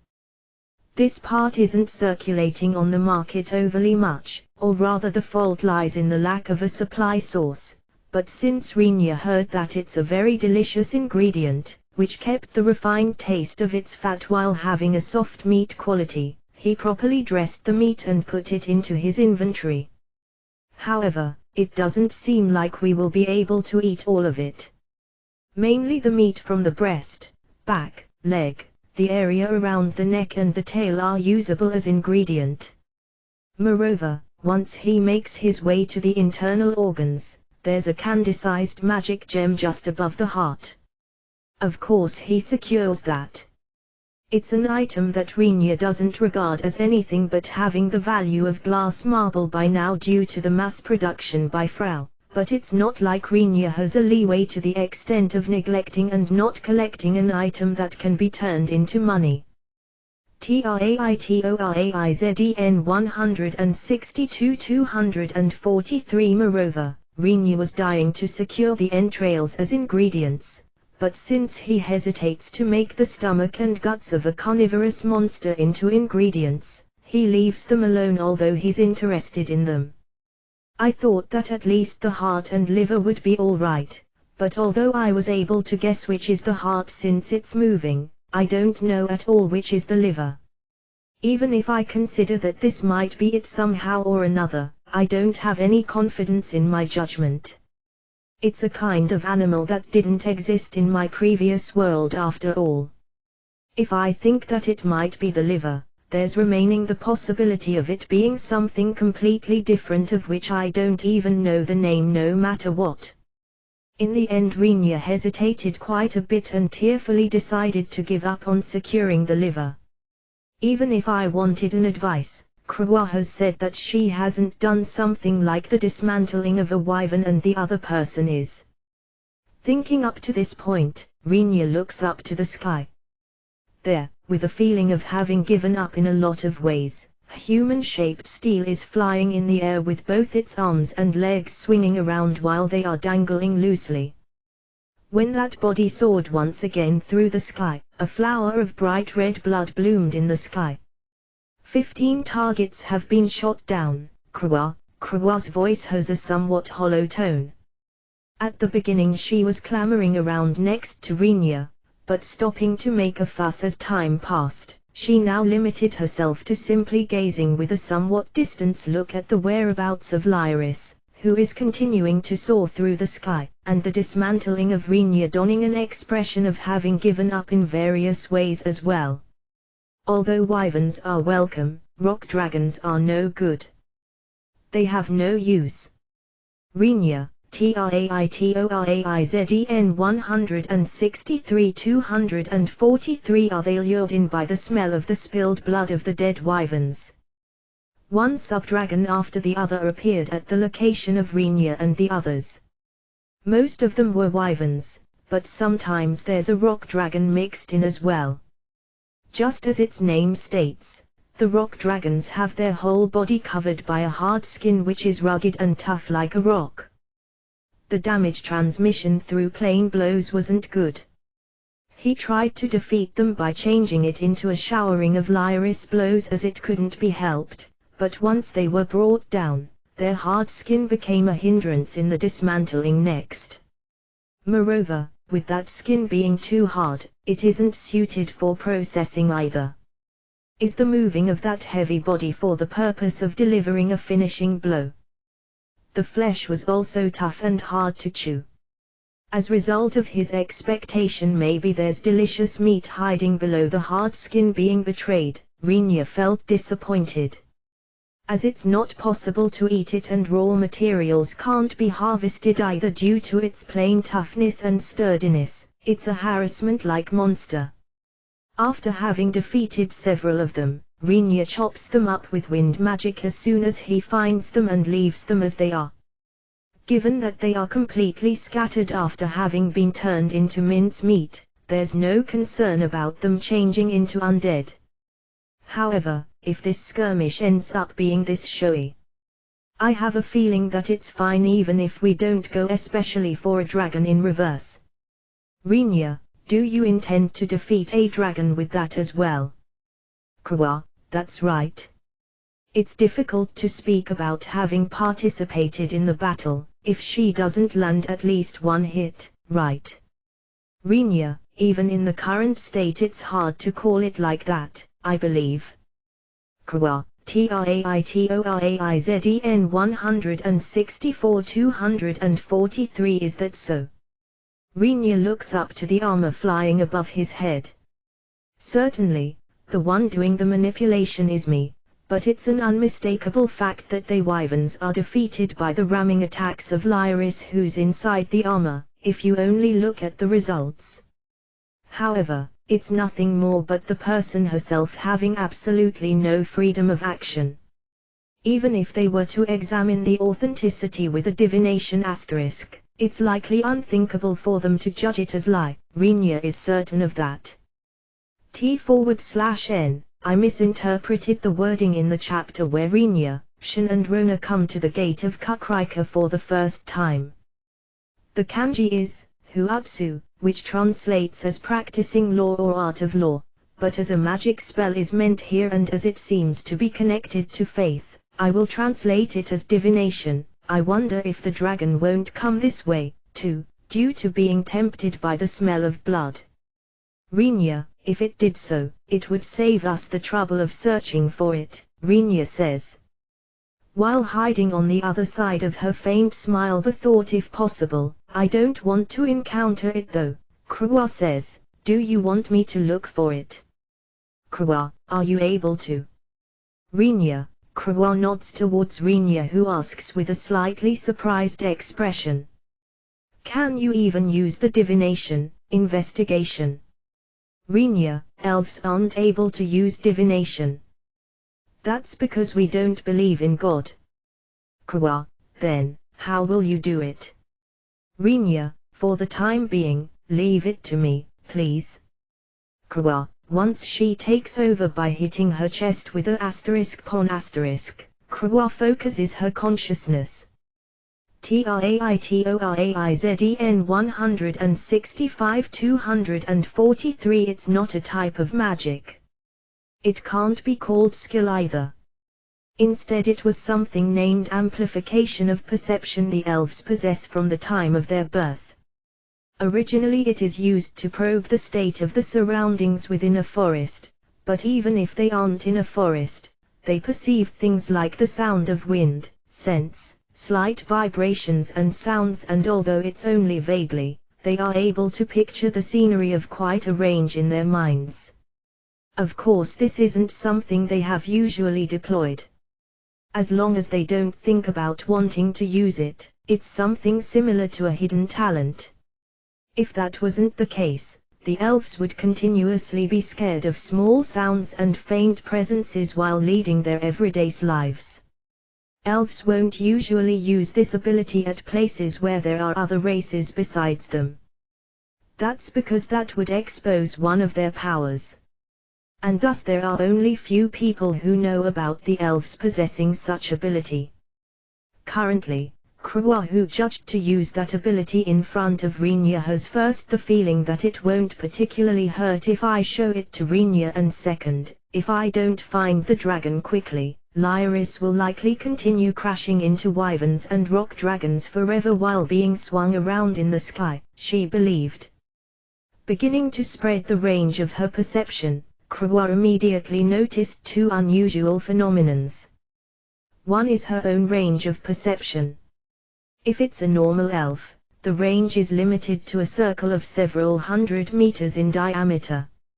Very skilled elves barely reach a space of 1 to 2 kilometers.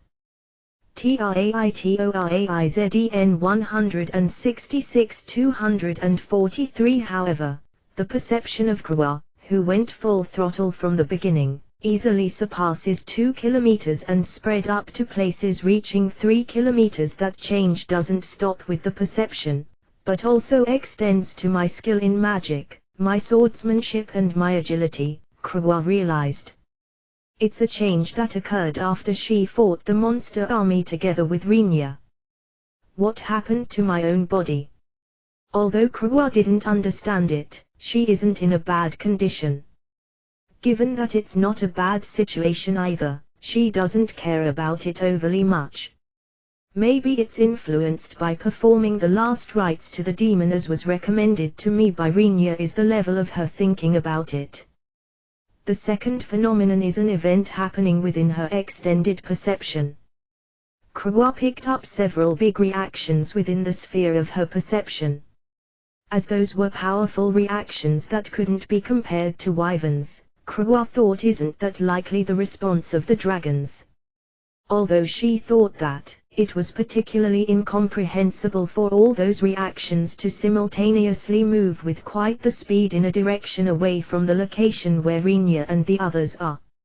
Moreover, as for incomprehensible situations, in a place with a slightly opened level ground that was somewhat apart from them, only one largish reaction has stayed behind, but it's not trying to move from its location at all.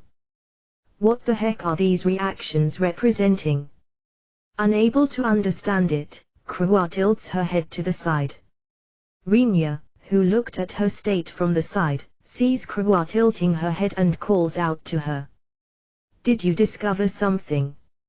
Rinya, in this direction, Krewa, TRAITORAIZEN 167-243. Krewa pointed in the direction of the reaction that doesn't move.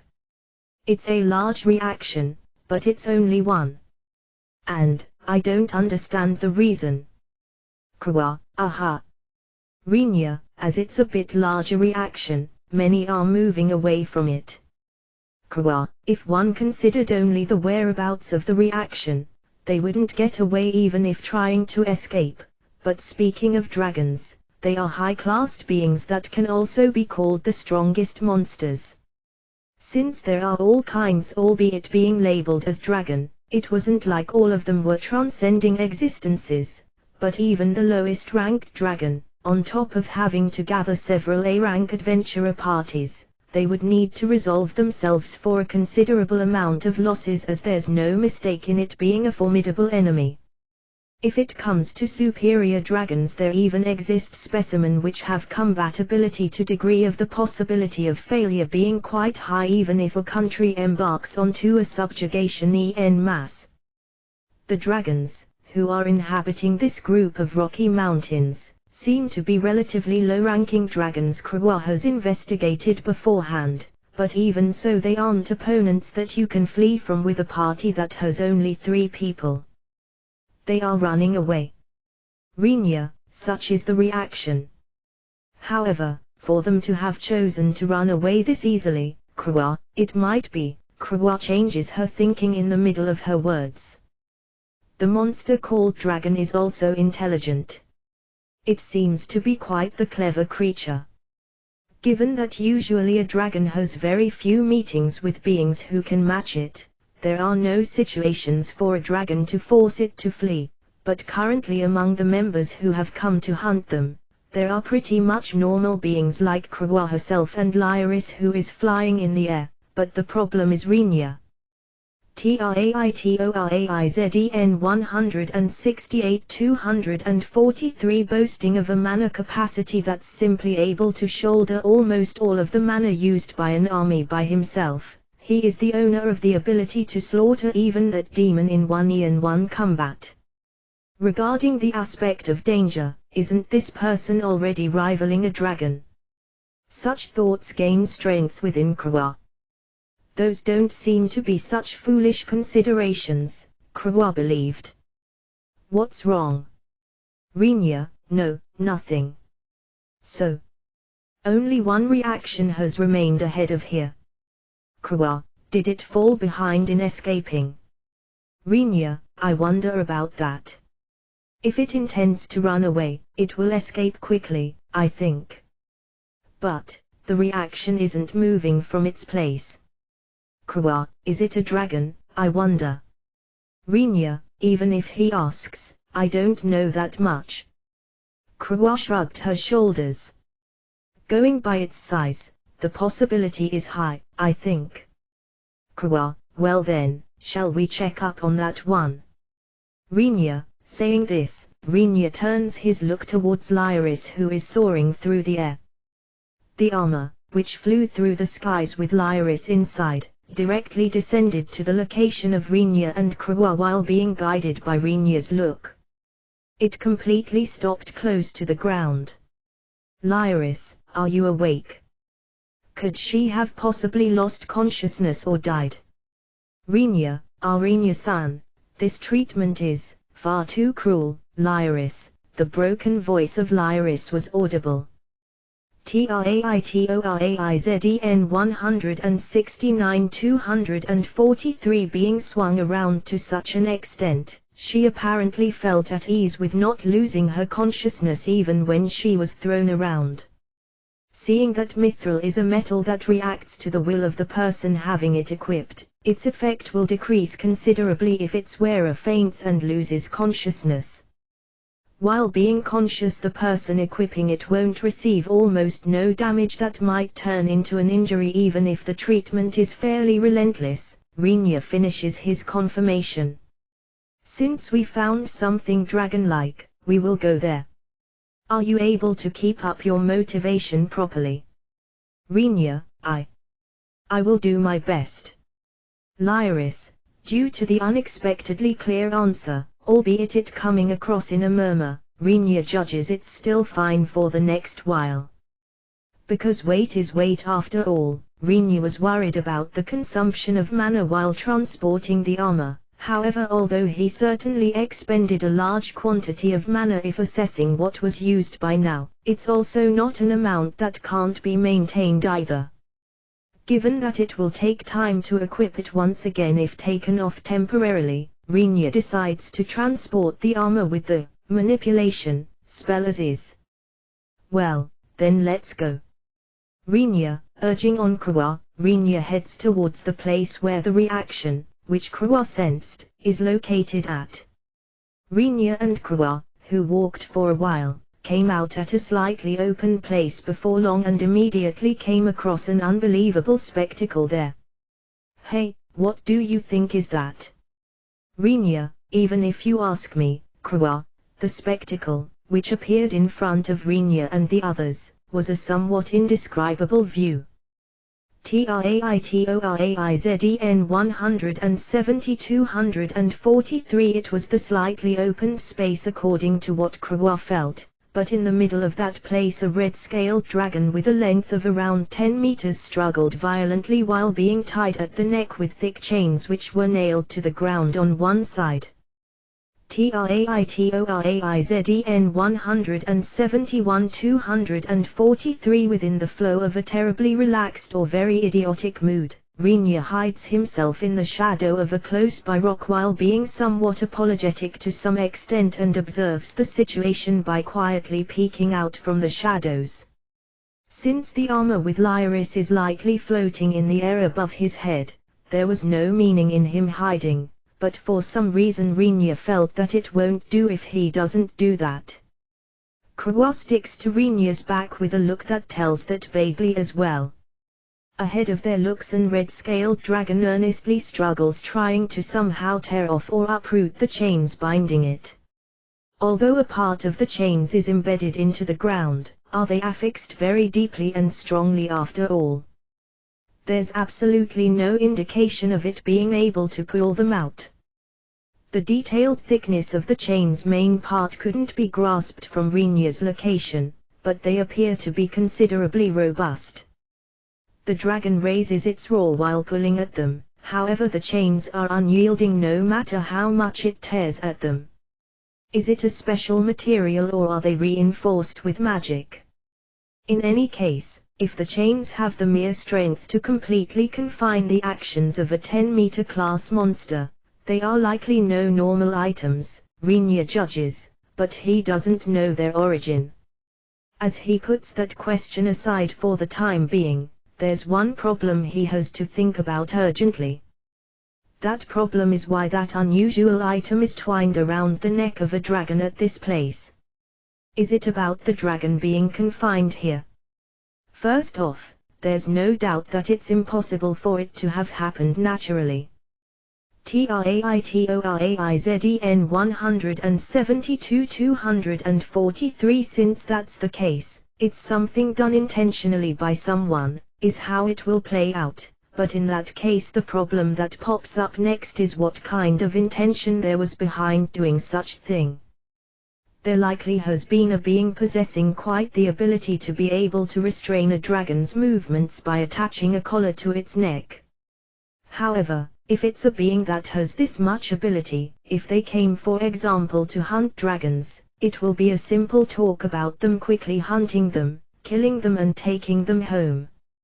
If the objective is to capture it, the meaning in affixing a part of the chains to the ground is incomprehensible. Is it restrained for the time while they are bringing some kind of means to transport it?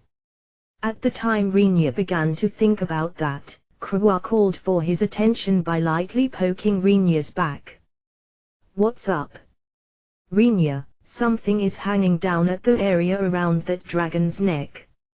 Krua, Rinya, who strained his eyes after being told that, noticed that something like a nameplate of a dog or cat is certainly swaying limply at the dragon's neck just as Krua said.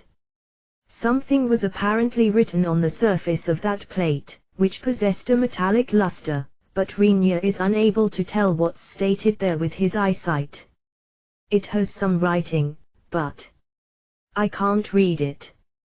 "You don't say it's really a nameplate? Are there folks who make dragons into their pets?"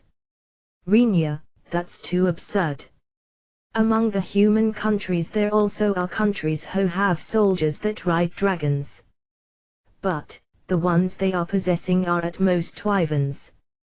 Krua, by the way, lesser dragons and dragons are something totally different. Krua showed her vast knowledge by explaining it. Lesser dragon is a word that categorizes dragon-like monsters such as wyverns, rock dragons, drakes or sea serpents, while leaving dragons out of it. Dragon asterisk specifies only dragon asterisk.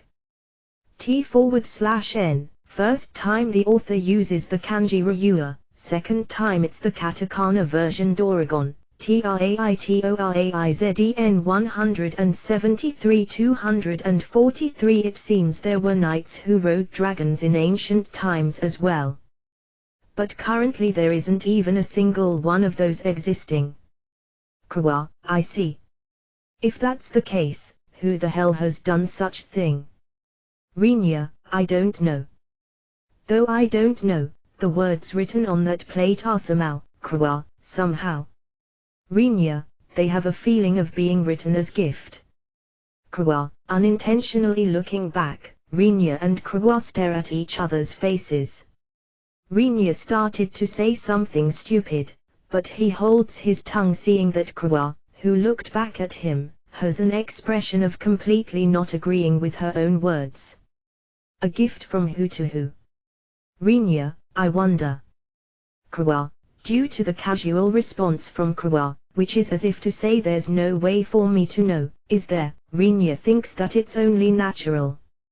For the time being let's have Lyris hit it. Rinya, I will be finally launched at a dragon. Lyris say as if muttering quietly with a voice filled completely with a feeling of resignation. At my last moments. I haven't properly answered to AZ-kun, Lyris, oi, why are you emitting an atmosphere of dying? Won't you lose your dignity to meet with AZ if you die? Rinya, her not moving with even a twitch is actually because she can't move inside due to the weight of the armor, but due to Lyris' murmurs dripping out from within that armor, Rinya crisply hits its surface with his palm while showing an expression as if to say that it would be regrettable.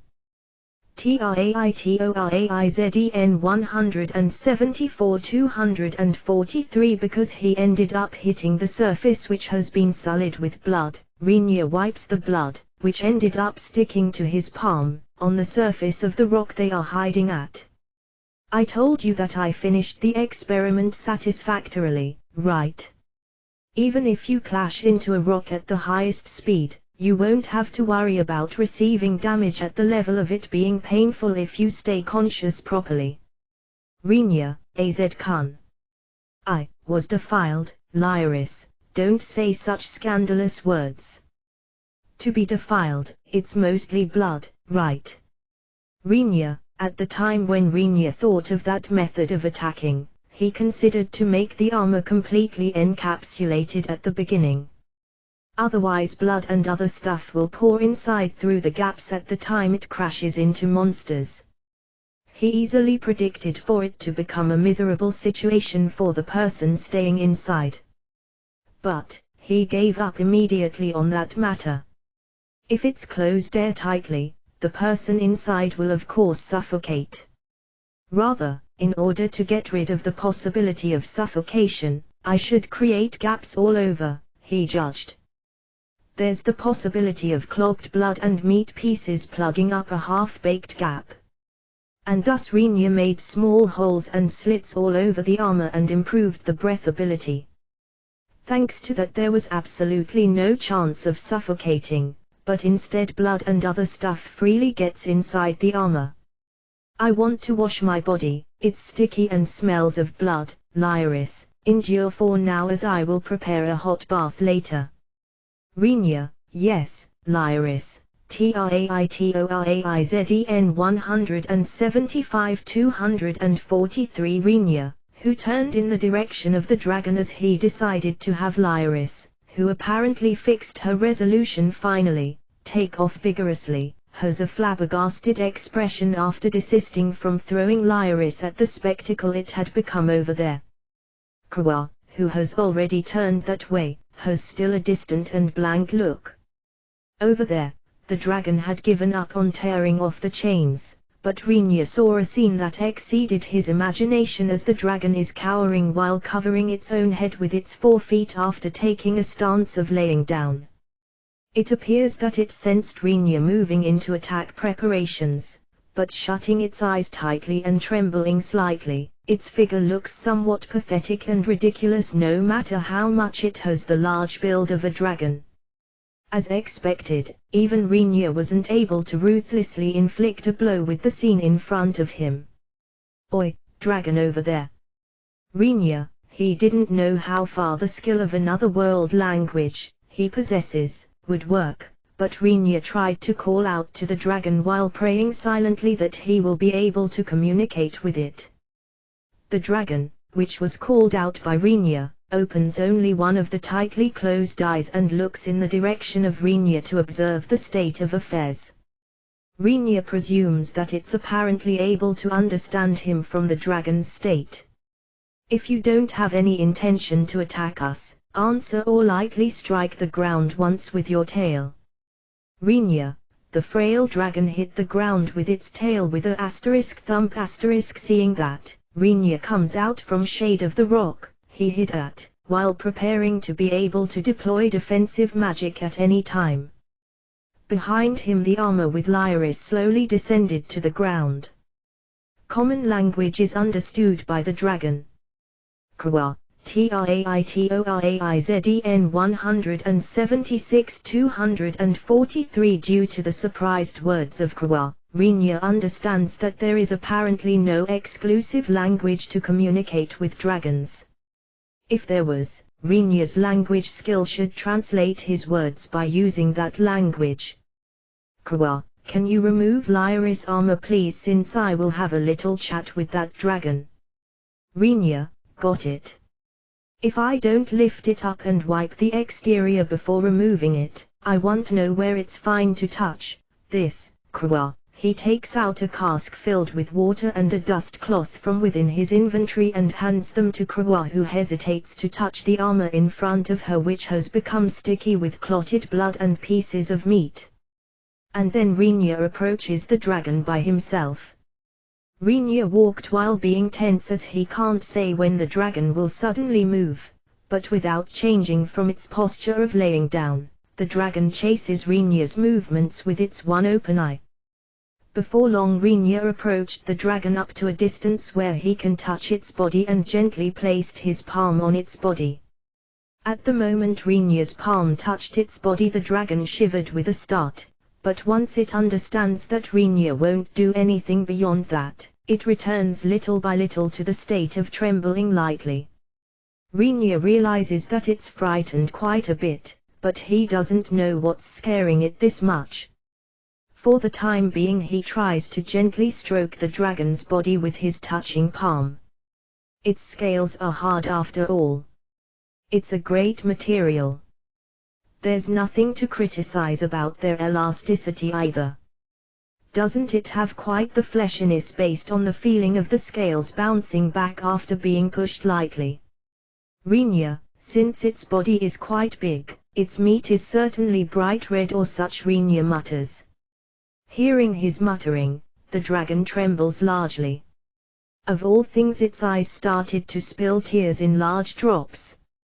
Traitoraizden 177 243 Rinya, who checked the fleshiness of the dragon with the thumbs of both hands completely like a merchant assessing the meat quality of beef cattle, is startled after noticing the dragon having burst into tears.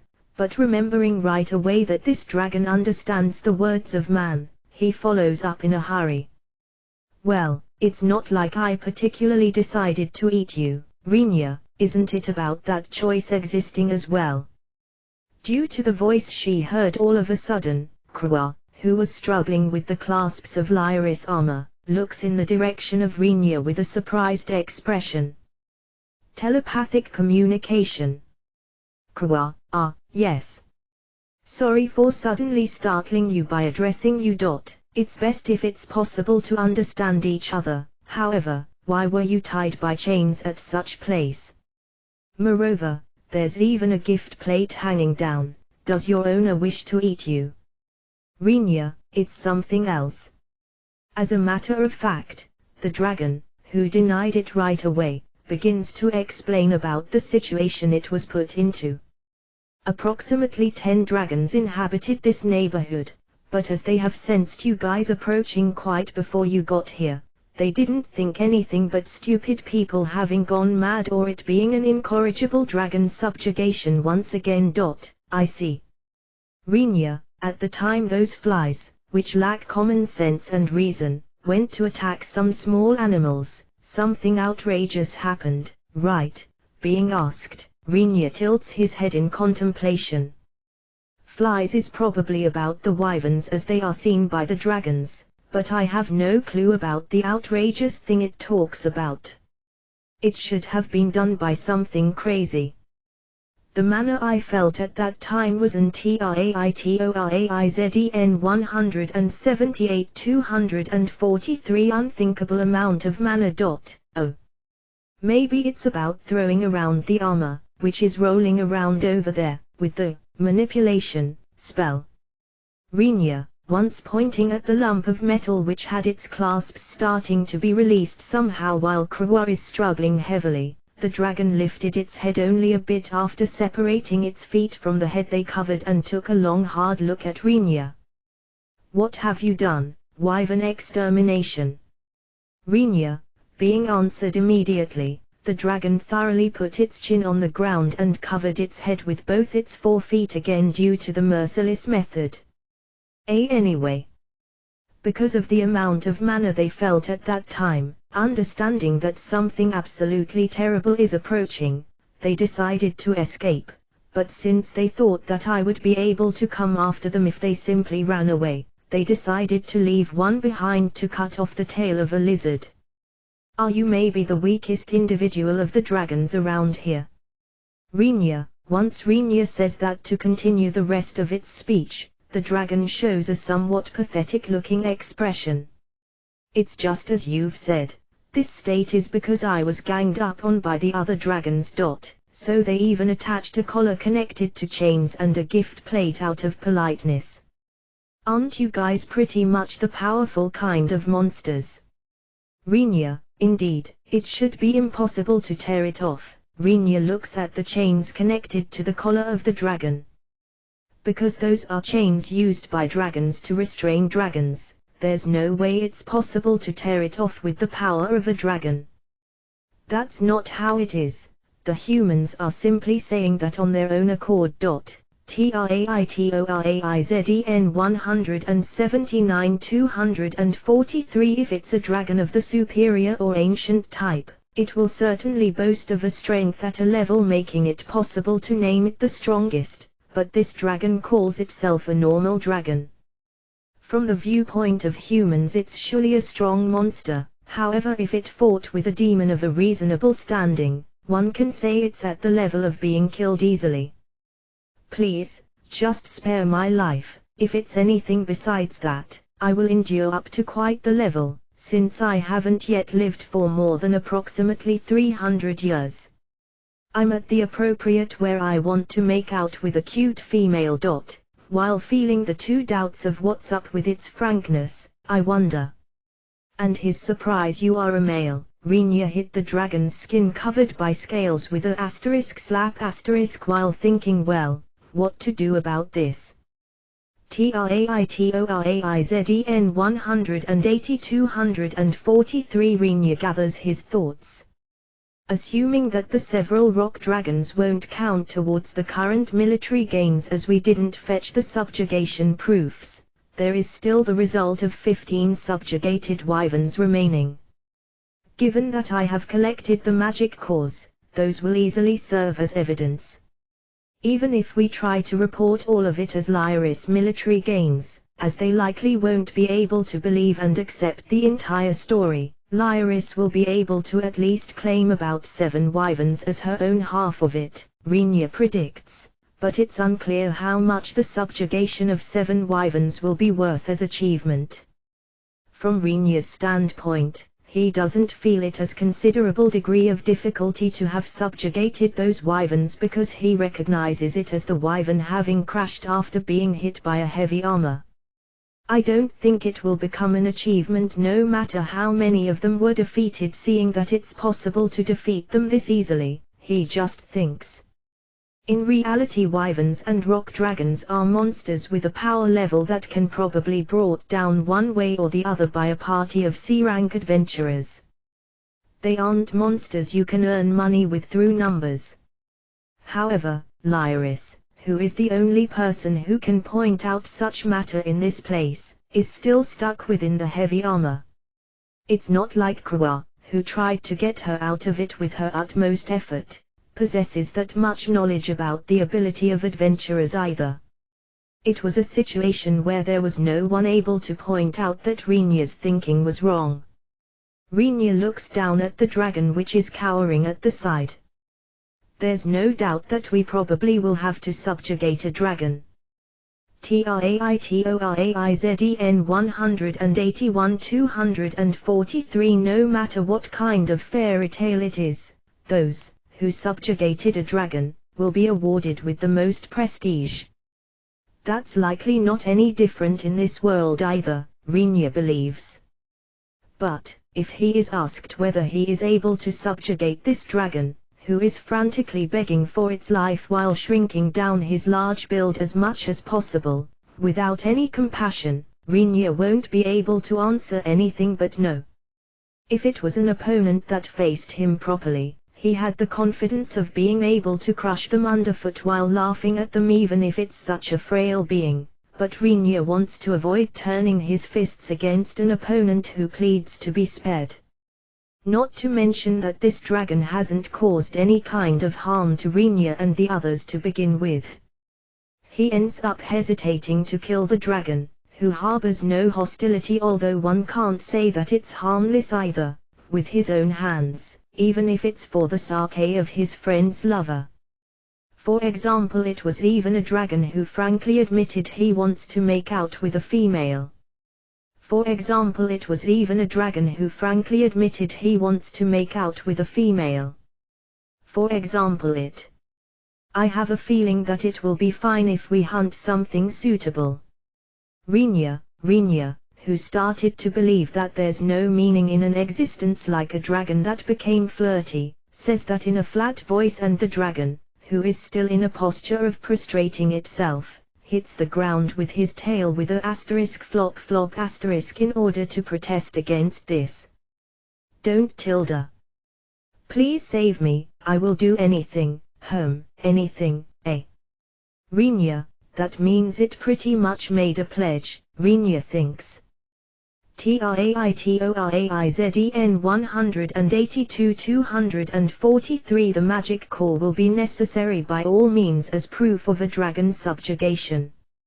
Since the magic core is located above the dragon's heart or within its head, there's no other option but to try opening the chest or head in order to take it out. And, even though Rinya has means to open those, he doesn't happen to have the skill to restore those back to their original state at hand. If you leave the opened chest or head of most living creatures alone, they will die. Well, how annoying, Rinya folded his arms. Looking up to the sky wondering what he should do, Rinya discovered that when he returned his sight to the dragon once again. From Rinya's view, it's in a place facing towards the dragon on its other side. It suddenly stood there without any chain of reasoning. Yeah, hello. TRAITORAIZEN 183-243. That, which abruptly raised its right hand and greeted them, had an appearance similar to a badly made stuffed toy that was wrapped in bandages, if one has to describe it. Has it been wrapped in considerably thick bandages? Or is there a person inside? At any rate, the lump of bandages had more or less the shape of a person, but it's showing a smooth body that ended up painting over all the information, like revealing its gender and race. Even the area around the head doesn't expose its eyes and mouth. I wonder if it can see like this. And why isn't its voice muffled? Those questions are popping up one after the other. The voice was pretty much that of a woman with its high pitch. Ha! Won't you reply to my greetings? Just where the heck did you appear from? Rinya, given that there are precedents of him not having felt a presence, he isn't surprised to such an extent. However, the fact that it suddenly appeared without even Kawa, who possesses quite the sharp sense of hearing, noticing it, was plenty to even give Rinya a surprise.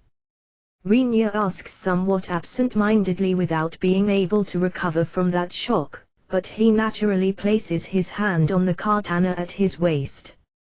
Due to his action, which has changed into a partially conditioned reflex for Rinya, the lump of bandages pushed out both its hands in front of it in a hurry. Wait.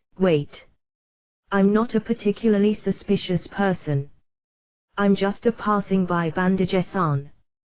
While thinking that there's likely no way for bandages to simply pass by, Rinya glares at it. Aren't there shady parts with such a self-introduction? Rinya, while standing ready with the intention to cut it down alongside the dragon, which is TRAITORAIZEN 185-243 between them, if necessary, Rinya turns a fleeting glance in Kawa's direction. Kawa had frantically worked at removing the armor with Lyris in it until the bandages appeared, but did she quickly sense Rinya's reaction? It appeared that she has hidden in the shade of a rock and is secretly looking over here. Of course the armor has been left alone as is. It could be said to be only natural since Krewa wouldn't be even able to drag it along with her arm strength. And it can also be said that for Lyris being inside the armor is the safest place anyway. You seem to be troubled, eh? Don't you feel like trying to consult with this kind, passing by bandages son here? Rinya laughed scornfully at the words of the lump of bandages which asked while leaning its upper body forward. A fellow, who asks for a consultation with this type of invitation, is a fool. Rinya, is that so? I think that there are many people who will get excited and jump at that good luck though. The bandages hit the dragon's body with a hand, that was pushed out, with a *pon pon*. The dragon shows no indication of moving while looking at the lump of bandages with the same gaze as it faced Rinya. Let me guess your problem. Don't you want to use this dragon here one way or the other? Rinya doesn't answer. How did the bandages take his silence? It continues in an unchanged tone. Since it will probably easy if you simply kill it, there's also a reason why you don't want to kill it, I guess. You, Rinya, TRAITORAIZEN 186-243 though it's somehow possible for me. What will you do? Due to the signs of Rinya strengthening his vigilance, the bandages spins around while spreading both its hands without caring at all. Doesn't it think anything at all about its behavior being full of gaps? Or does it believe that there's no necessity for it to mind about someone like Rinya who can slash it at any time? What do you plan to do? Rinya asked while keeping an alert eye on the actions of bandages. Bandages stops to turn around and hits the dragon's body with a *pon pon* again. It depends on what you want to do, doesn't it? For example, if you just want to take out the magic core, the lump of bandages tucks up both its hands. Seeing variously shaped blades showing up, accompanied by metallic sounds, from the gaps in between the bandages, Rinya moved his body back a bit. Hasn't it caught sight of Rinya's state? Bandages loudly declares, if it's me, I'm capable of dismantling this dragon without it dying. The dragon temporarily shook its large body due to the thoughtlessly dangerous statement. Rinya tries to ask one thing while sighing lightly at the dragon's state. Have you prepared anesthesia and such? Rinya, ha. Once Rinya asks the question to bandages which immediately retracts the blades it took out just a minute ago, it replies in a somewhat idiotic voice, anesthesia you say? Is something like dismantling impossible without TRAITORAIZEN 187-243 anesthesia? It will be all right. It won't die though it will be a pain to the degree of dying. Rinya, the dragon's face becomes stiff due to the words of bandages which were stated quite indifferently. Rinya shook his head while thinking that he's probably watching something exceedingly strange now. No matter how you put it, that's far too cruel. Rinya, due to Rinya saying something like performing an open surgery on the chest without anesthesia in a state of being conscious is likely unendurable if done just like that, bandages groans while doing something like folding its arms. Although he realizes that it wants to fold its arms which are a lump of bandages as well, they don't come together at all. Then, that's right. If the dragon acknowledges it, I can also do it so that it will get enslaved. Due to the word enslavement, Rinya's face moves with a twitch. It meant that the magic core, gouged out from that monster, would be necessary to show it as proof that it was subjugated. But in that case it would become necessary to kill the dragon in front of him no matter what. Otherwise it would be necessary to forever watch the agony of the dragon which had its magic core taken out without anesthesia. However, there shouldn't be anything more convincing, without the necessity of troublesome processing either, if they show the actual article with it was captured at great difficulty though. But, no matter what, Rinya is worried about the lack of suspiciousness because of the stuffed toy in front of him. It would still be fine if there was just a bit of hostility, but it's strangely friendly to ATRAITORAIZEN 188-243 great extent. Rinya has no stuffed toy or bandage acquaintances. In other words, even though he doesn't remember having a friendly interaction with those, this lump of bandages is talking to him intimately without minding Rinya putting his hand on a weapon. Just who the heck are you? Rinya, well, isn't it fine after we finish various things? Bandages tries to shelve the question, but Rinya has no intention to let that pass. Once he unsheathes the katana in a smooth motion, he thrusts its point at the place where the face of bandages is likely situated. Does anyone depend on a party they don't know? Rinya intended to apply a light pressure, but it apparently didn't get through to bandages at all. Are you telling me that you want to see my face? Wait a moment, okay.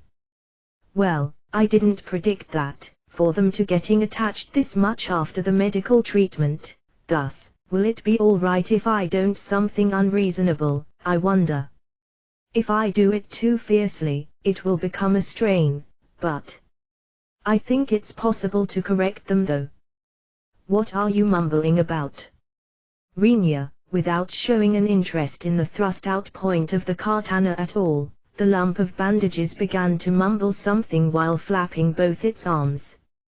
In front of the astonished Rinya, the lump of bandages, which was like that for a little while, gives a single nod with an all right before long. Okay. I will remove the bandages.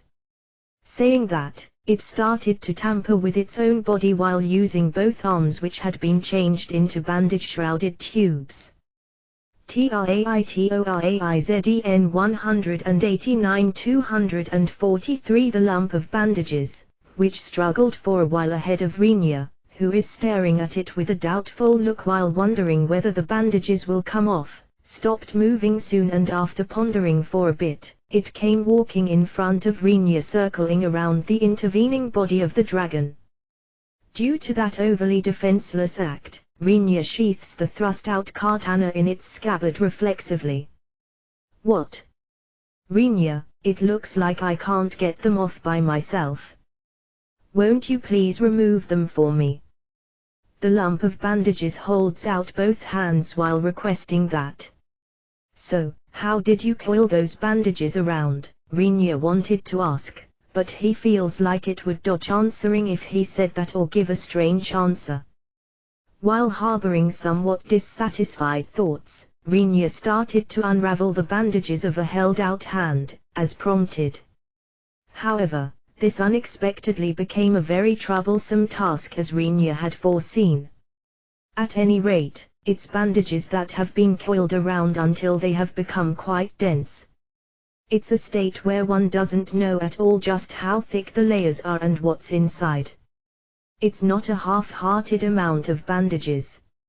In other words, even as he unwraps and unwraps, bandages appear one after the other. Even though the unwrapped bandages begin to form a mountain underfoot, there's no indication that whatever's inside will become visible. Isn't it in fact bandages down to the core without anyone being inside? Even as he thinks that, the amount of bandages is piling up under Rinya's feet. Yeah, sorry for troubling you this much. But, it was necessary to use that many bandages. The patient bandages raised its voice as if smiling bitterly while the bandages are TRAITORAIZEN 190-243 getting removed by Rinya. Which reminds me, just where the heck did the blades, which came out from in between the gaps in the bandages earlier, go? At the time Rinya began to harbor such question, a slender white arm showed up from within the bandages which were removed at last. TRAITORAIZEN 191 243 under his feet. An amount of bandages to the degree of the pile rising to his ankles has fallen. In the current situation of him standing directly in the middle of that, Rinya fixedly stared at the white arm that appeared from within the bandages. From its appearance there was almost no doubt that it was the arm of a woman. And in addition to that, it doesn't seem like that arm has carried out things like manual labor or fighting. It's a supple arm that has almost no muscles on it. Since Shin and Rona are practicing swinging a long sword and mace respectively, their arms have proper muscles even while retaining a certain extent of femininity. Although Kawa has an amount of muscles that mostly can't be seen from her outward appearance as should be expected of those called elves, she was still in a fairly trained state if one looks properly. However, that arm, which dug its way out from within the bandages, is an arm giving an impression of a so-called young lady from a good family due to its fleshiness, which Rinya had not once seen in his whole life. Does that mean there's a young lady of a good pedigree hidden within those bandages? Rinya thought for an instant, but immediately denied that thought as impossible. The current location being the dwelling of a dragon with wyverns and such buzzing about close by is a completely dangerous place. It's not a place where a young lady of a good pedigree takes a carefree stroll while having her body wrapped in a large amount of bandages. Moreover, the other party is alone. TRAITORAIZEN 192 243 Since there's no indication of anyone accompanying her either, there's no way that she's a young lady. Since your arm came out, will you be able to unwrap the rest by yourself? Rinya, in the first place, if she isn't the owner of an ability at the level of Rinya, it should have been difficult for her to even come as far as to this place. Just how the hell did the owner of this arm get to such place? While Rinya felt such a doubt, Bandages already held out her other hand towards Rinya once he asked. What is it? Rinya, I don't want to stop in the middle of it, you know. Since I started to work on it, I wonder if you can't unwrap them until the end for me. Rinya stops himself from asking, are you screwing around with me? After taking a deep breath in order to calm down himself, he took the hand which was held out towards him. Got it, stand still. Rinya, answering like that, Rinya unwraps the bandages coiled around the other arm while secretly making the neglected armor with Lyris in it float with the spell and carries it to the shade where Krawa has hidden. In case it becomes a situation where they have to escape, it will be fine if they abandon the armor, but it's not like they can leave Lyris, who is inside, behind. In that case, it won't do without Lyris getting quickly out of the armor in preparation for the time when something happens. There's also the option of transporting it with the spell, manipulation, but I can't say for sure that it will be possible in an emergency to do so. Pretending to meet slight, unexpected difficulties while untying the bandages, Rinya gains time. Sorry for troubling you. TRAITORAIZEN 193 243 Good grief. What's the intention behind using such large amount of bandages, Rinya? It was the medical treatment for a little bit largish technique. It was a necessary measure to preserve until it became stable, wasn't it? What kind of thing did you? There you are, it got off. Rinya, when Rinya said that, both hands of bandages were freed from bandages. Her body, legs and head are still in a state of being enveloped in thick layers of bandages. After having thick poles on both sides made out of bandages, the spectacle of slender, female arms stretching out instead can only be called eerie or ridiculous. Rinya doesn't know which one though. Next the head, please. Do it yourself, Rinya, pretty please, Rinya-kun. Rinya's expression gets tense due to the voice that contained a smile. You know my name. Rinya, phew, rather than that, please remove the bandages on my head, okay? The elven young lady in the back needs time to rescue the human stuck within that armor, doesn't she? Due to bandages giggling lightly, Rinya clicks his tongue without even trying to hide it. Even if it can't be helped that Krawa's movements had been exposed, Rinya didn't expect at all for this suspicious character to know his name. It will be alright even if you aren't that vigilant. If you are worried, I can put my hands together behind my back like this. The lump of bandages puts both her arms, which became free, behind her own back and linked the fingers of both hands. TRAITORAIZEN 194-243. Rinya was a bit lost at this point. Do I continue to remove the bandages just as I've been told, or do I cut her down by drawing my sword at this point-blank range? Those are the two options. After a small amount of hesitation, Rinya started to remove the bandages on the head part. It's not like I can't kill her by using a blade, he thought, but at present there's still no reason to cut her down. Killing because they are strange, because they are suspicious, that doesn't depend on anything but the result of cutting until it merely results in finishing without cutting. It's the act of a fool to hold back power without using it, but it's a stupid deed to use it without considering the place where it's to be used. Even the bandages coiled around the head are stacked in an unbelievable amount. It's skillfully done to have this much bandages completely twining around the face without her suffocating, Rinya secretly admired.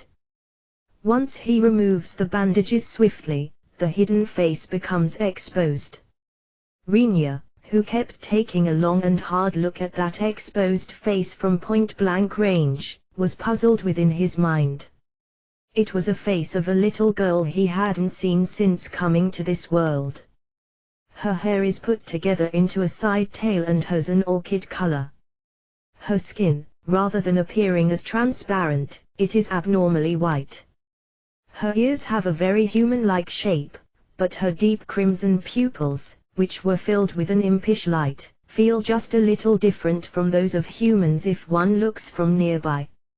It was fairly difficult to guess the age by just her face, but going by my impression, she feels a bit younger than Shin, I guess, Rinya estimated. Be that as it may, Rinya closely gazes at that face. TRAITORAIZEN 195-243. It seemed like the other party knew Rinya's name, but no matter how many times he searched his memory, Rinya didn't remember the face in front of him after all. Then it means that the other party knows about Rinya one-sidedly, is how it works out, but I can't predict from whom, of those who know me, the information might have been handed down. The little girl stares at Rinya, quizzical expression with a friendly grin as if seeing something amusing. Say, did we meet somewhere before? Rinya, that's right. I have encountered you once. The reply returned towards Rinya's question confuses him even further. Though even Rinya remembers someone when he meets them once, he doesn't recall her voice and face at all. Even though my body should be young, my brain is likely still that from my previous existence. Behind Rinya, who began to hold doubts towards his own memory, a small, short yell from Krawa was audible. Is there some kind of trouble? Turning his head, Krawa, who was looking this way while appearing only a bit from within the rock's shade, yelled ahead of Rinya's look. Rinya-sama, please get away from that fellow. That fellow is a demon. Krawa, she is quite flustered, huh? The words she was using were in the elven language. For a moment Rinya doesn't understand what Krawa is saying. In the next moment he turns around towards the little girl while drawing the katana at his waist. And then that motion stops. While understanding that Rinya had entered a combat stance, the little girl, without even trying to defend, showed a giggle narrowing her impish eyes. That's a good decision. Wouldn't it be a bad if you can't take even one step after drawing? TRAITORAIZEN 196 243. The bandages, which were neglected on the ground, entangle around Rinya's feet. Even without a strength to degree of constricting him, due to the bandages properly sealing his motion, Rinya yelled without him turning around to his back, "Krua! Take Lyris and run away." Rinya, no, Elfohausen. You are called Krua, I guess. It will be all right even if you don't escape. The voice, which contained a smile, is pointed at Krua. Krua, who showed up from within the rock's shade, glared at the little girl while putting herself on guard and said, "Leaving you behind, there's no way I can simply escape like that, Rinya-san." Krua, the elven language, huh? I'm slightly bad at that. I wonder if you can understand me. My words, that is. Release Rinya-san. Krua, that's unreasonable, isn't it? After all, I will end up getting cut down once I release him. The little girl hit her head with a **** using a hand. It's no good if I don't change the color of my hair as expected. What do you mean? Rinya asks while holding the hilt of his katana in his hand. The little girl showed a slightly perplexed expression due to Rinya's question. You know, that is because orchid hair is a trait of demons, isn't it? To be accurate, orchid hair and dark brown skin. And in addition the shape of the pupils. Krua, TRAITORAIZEN 197 243. Without taking her eyes off the little girl's movements, Krua, who is standing ready, supplemented.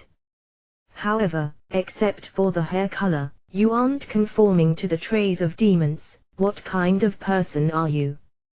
Krua, a demon-like person, I guess. Well, for the time being. The little girl quickly drops the hand which was hitting her head. With just that much of an action, her orchid hair is dyed in a deep crimson color. Seeing that, Krua opened her eyes widely. Something like a demon changing their hair color, Krua's voice trembles. What the little girl in front of Rinya did was apparently an action that caused quite the shock to her for some reason. What's this about? Rinya, for demons their orchid hair is a proof of their pride. They believe in quite the old-fashioned sense of values, don't they? Rather than that, the little demon girl looks fleetingly at Rinya's hand which is placed on the katana. If he draws, he has the range and timing enabling him to cut her, but Rinya doesn't move. As if completely restraining Rinya, the bandages, which are entangled around his feet, have changed their pressure. I have an inexhaustible amount of curiosity regarding that katana as well, but for the time being, won't you release your hand from it and take off the remaining bandages? The little girl's height was around 1 or 2 points of view lower than Rinya's. Naturally, from the little girl's point of view she has to glance upwards as Rinya is TRAITORAIZEN 198 243 towering above her. However, I can't feel anything but the upturned eyes of that little girl being a calculated action. What was that? Rinya, the little demon girl, didn't lose her smile while tampering with the bandages which were covering a part of her body and said towards Rinya who asked that question, I believe that it's no good to give up on something you started midway. You, who the heck are you? Rinya, he reflexively fills the hand, which held up the scabbard, with strength. Once asked by Rinya, who is still in a state of being able to draw in an instant if he has only one chance, the little girl kept her mouth shut after trying to answer once. After pondering for a short while, she answered while laughing extremely happily. I will give you an answer once you remove the bandages on my body.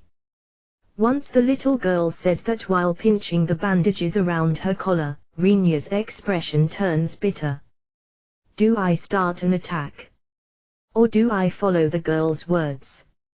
After a while Rinya released his hand from the katana while making sure to not take his eyes off the little girl.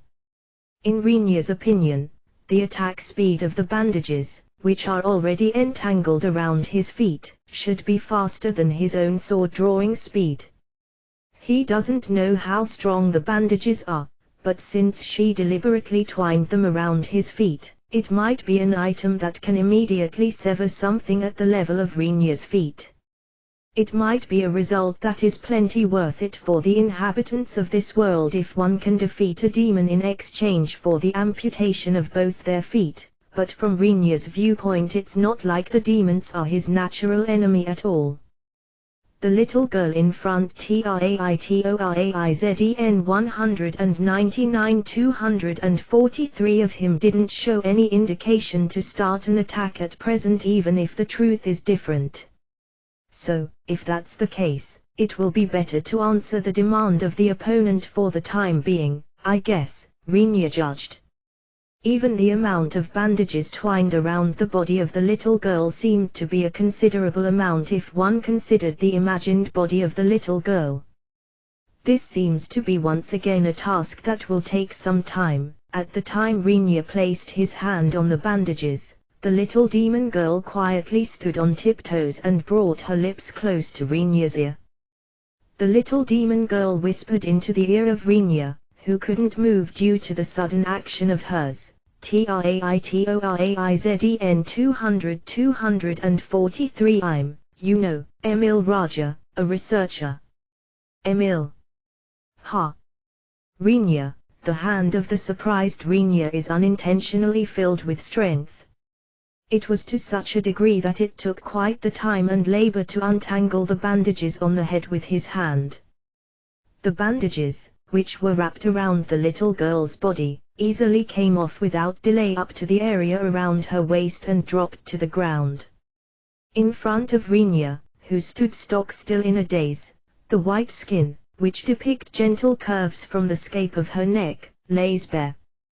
The line of the distinctly standing out collarbone and the pair of soft heels, which kept their shape due to the girl's youth while being moderate, were swaying with a tremble dependent on the girl's slight movements.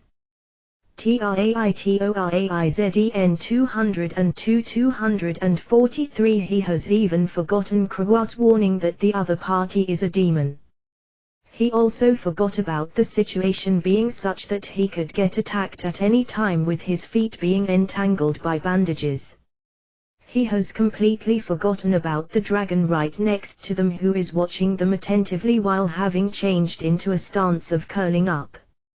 Incidentally, the existences of Krawa, who's on guard in his back, and Lyris, who is still stuck within the armor, have slipped from his mind. Rinya ended up staring at the upper half of the little girl's body which he had unwrapped himself.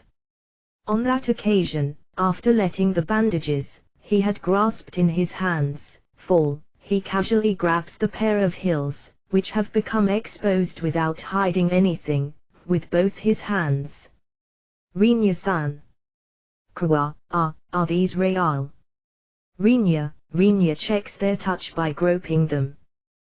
While listening to Krawa raising her voice in criticism, which resembled a yell, from behind him, he confirms their sensation to his heart's content. After he checked the expression of the little girl while pinching them several times and stretching them in the end, Rinya took off his hands at last and released the little girl's breasts. Rinya-kun, you know, Emil. TRAITORAIZEN 203-243 Emil, whose face became red, then pale and lastly frowned due to the pain of being pinched, says while not hurrying to conceal her breasts, which were released finally, placing her right hand on her hips and curbing her forehead with the left hand to calm her anger. Rinya is calm. Previously you were a man, but since you appeared in the shape of a woman, I have to make sure, don't I? Rinya, why you could say that. But, all of a sudden groping, stretching and pinching them, what do you think a girl's breasts are? Emil made something like a protest, but Rinya's reply was simple and prompt. Mostly, fat. Rinya, I won't find a rebuttal to that as it passes as a just sound argument. Emil, he's hopeless. This one, Emil sighs. For some reason Krawa shows an expression of feeling emotionally drained while holding her forehead behind Rinya. So, what's your esteemed impression? Emil, it was the feeling of fat. They aren't particularly filled with dreams or romance, they are those of a demon. Rinya, yeah, well, whatever, but, so, can you please continue unwrapping the lower part, I wonder? Emil, yeah, Anders, Rinya, I won't allow that. Krawa, Rinya, who was about to nod, has his neck strangled by Krawa, who jumped at him from behind, causing him to interrupt his words in the middle. What's with your nonchalant intention of stripping her even at the lower parts? TRAITORAIZEN 205-243 Rinya-san. Krawa, no, that is, because stopping halfway, how to say it? Rinya, the other party is a demon, Do you understand? Krawa, before dealing with the demon, it seems I will be strangled to death by you though. Rinya, Krawa's arm accurately blocked Rinya's respiratory tract. Krawa also feels as if her physical strength had become strangely powerful after burning the demon.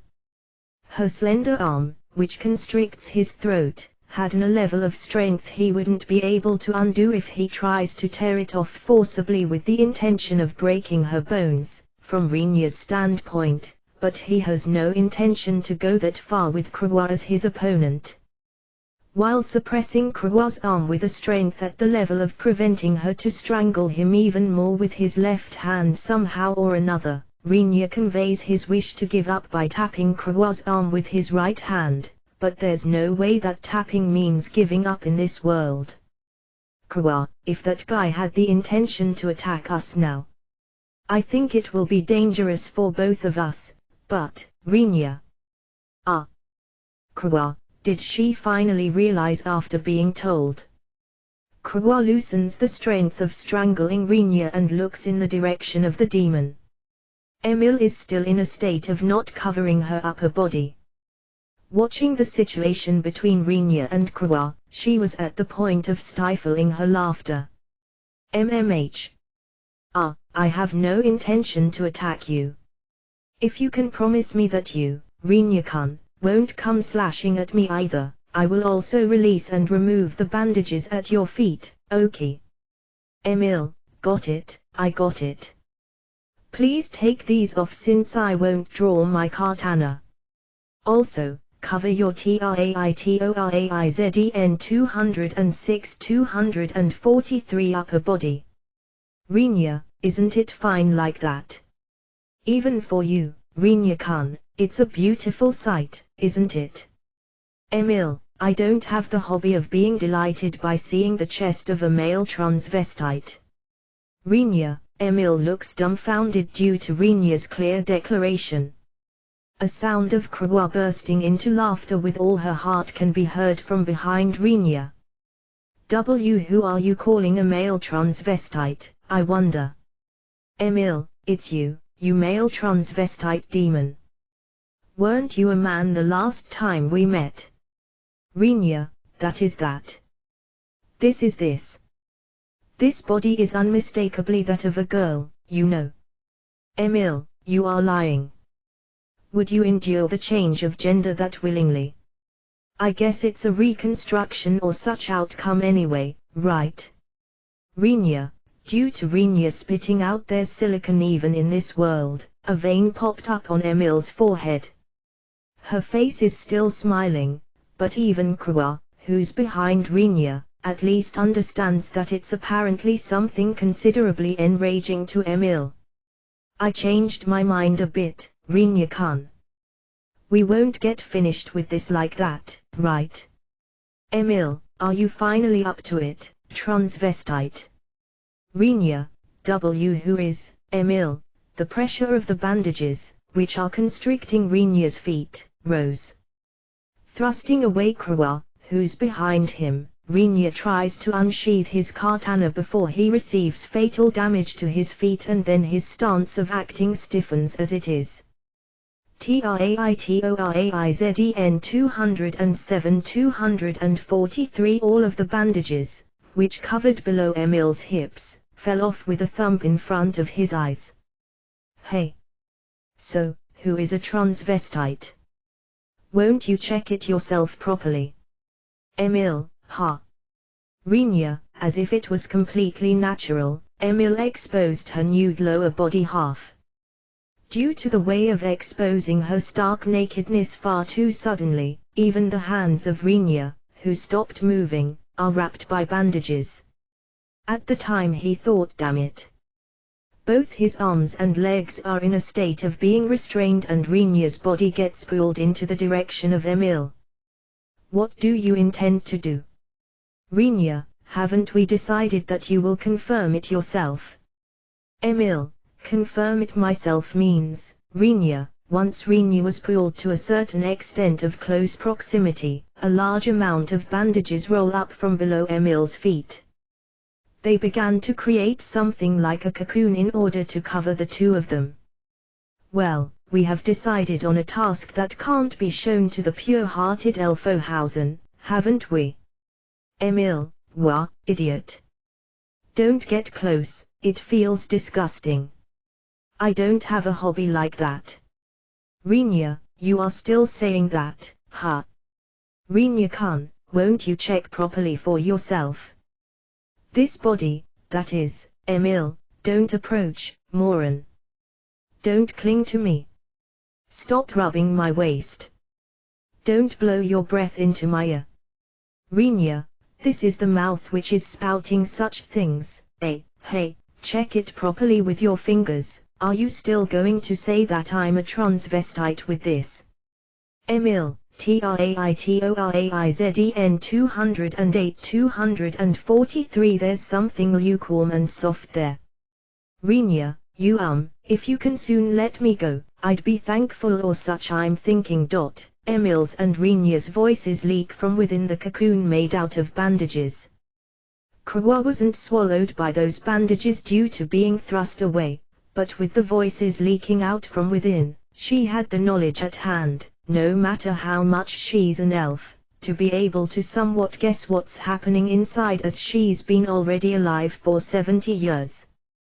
The dragon, who was completely neglected, timidly addressed Krewa with a telepathic message, but immediately sank into silence due to the thirst for blood dwelling in the eyes of Krewa, who looked down at him thunderously. What stupid stuff are you saying? There's no way that you can escape, right? Krewa, that's right, isn't it Tilda? By the way, Lizard-san, can't you burn this cocoon down to nothing with your breath? Krewa, I'm a dragon, Lizard-san, if you don't answer my question right away. Krewa gently places her head on the head of the dragon, who was about to protest.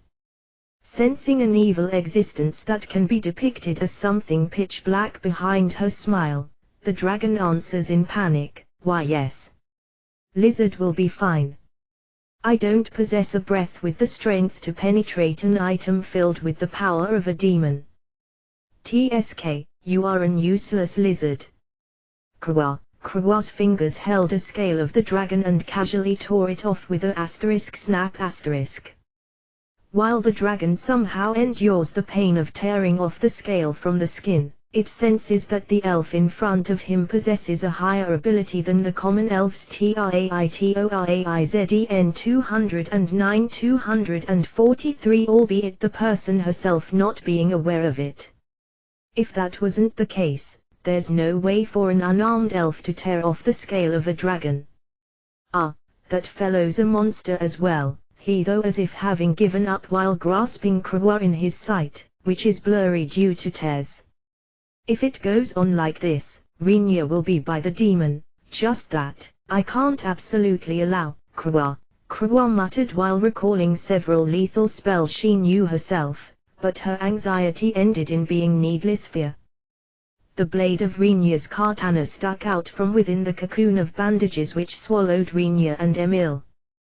That blade slowly cuts the cocoon of bandages while making a tearing sound. Once he was able to make a certain degree of gap, Rinya crawled out from within with a terribly worn-out expression.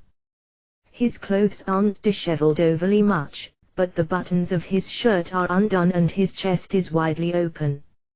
Rinya-san. Are you all right? Krua, somehow I protected the final line.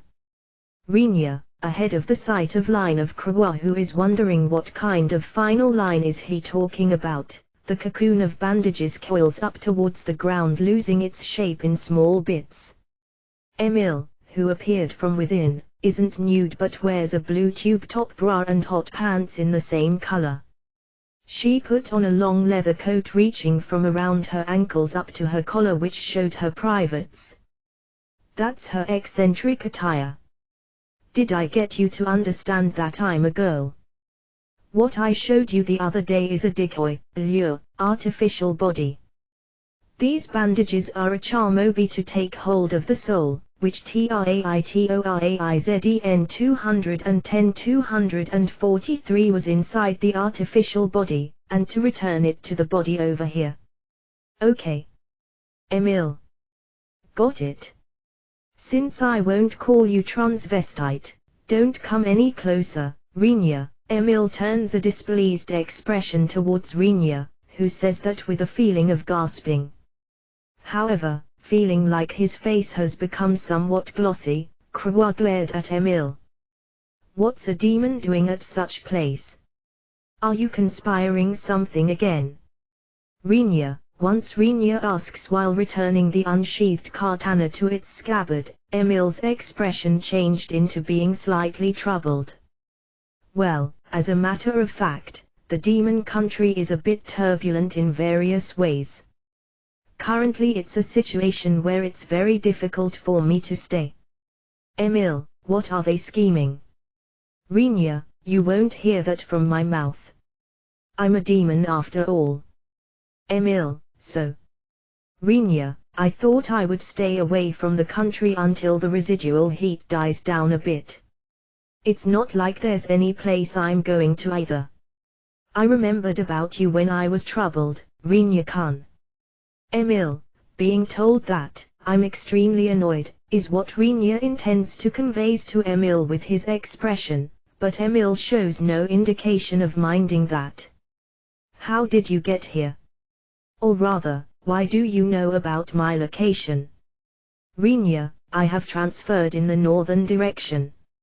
If demons acquire a certain degree of skill, they are able to transfer even if it's only themselves.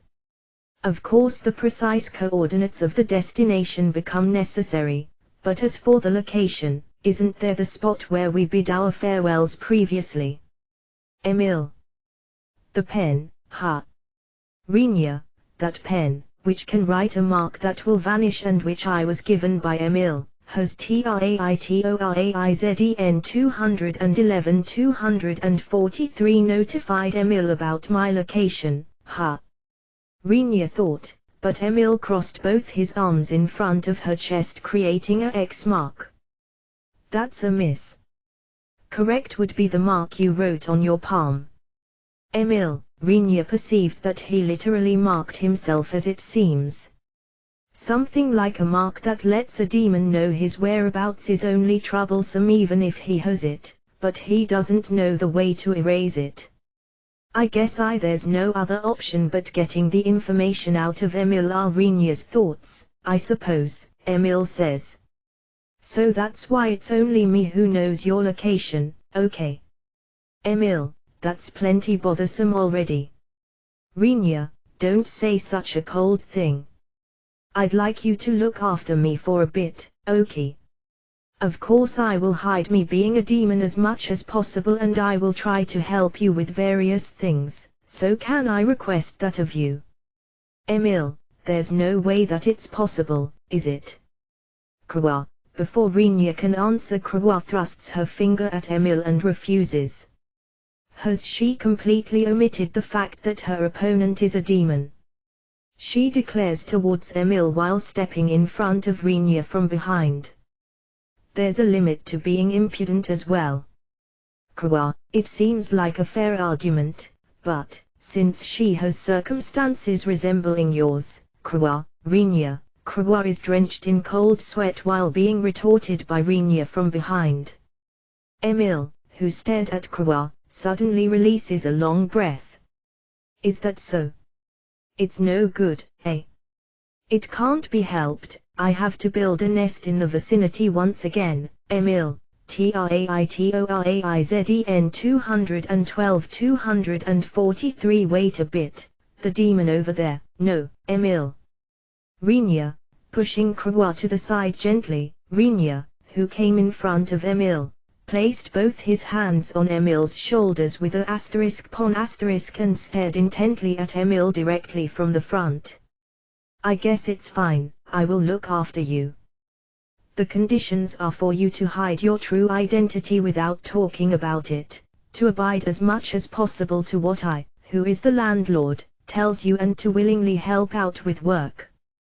That much will be fine if you don't cause any problems. Is that fine? Rinya-san.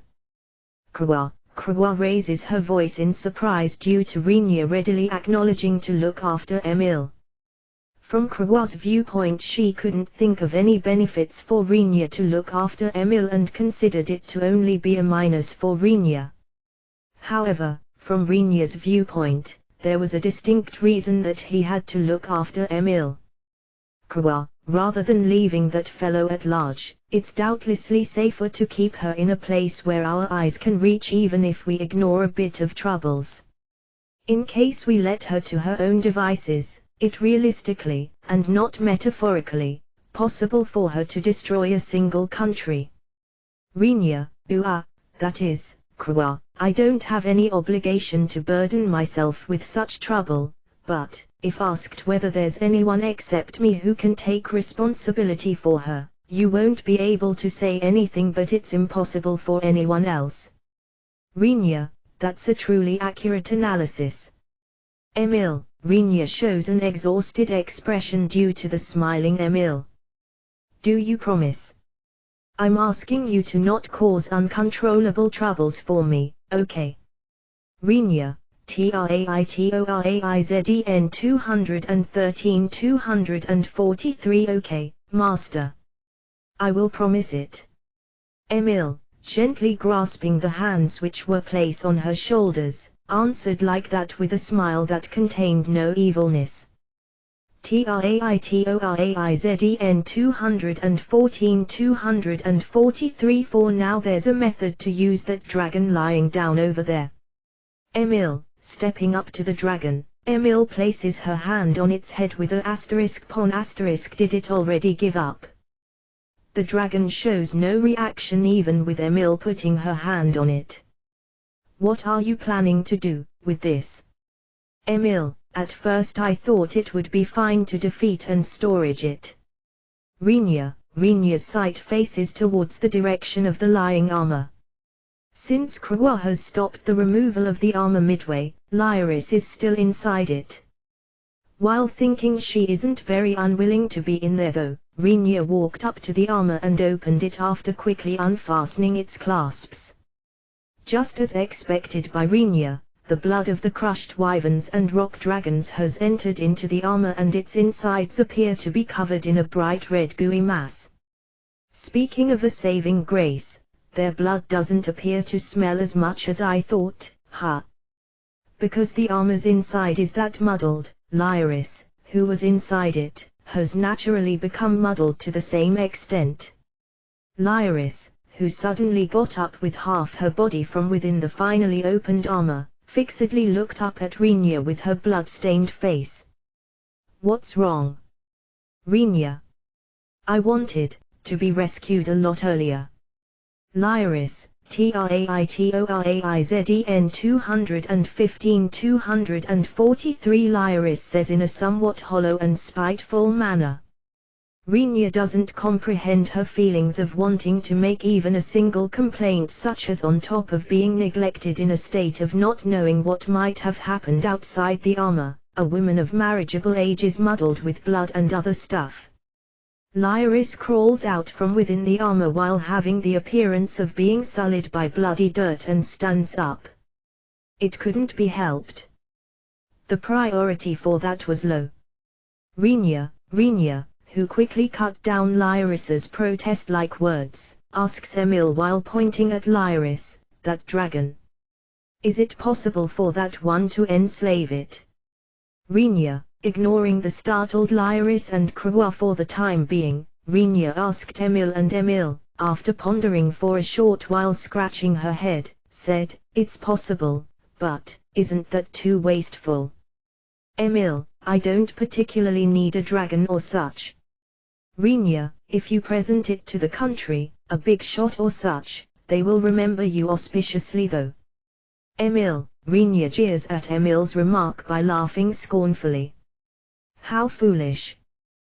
Why would I have to give them such a present to curry favor with them?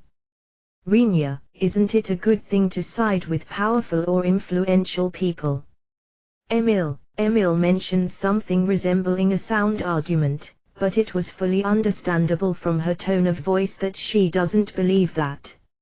It's because she's a demon, or rather it's probably owed to her own character, but it doesn't seem like she's regarding the word powerful or influential person, T/N, it's one word in Japanese after all, as a waste of paper either.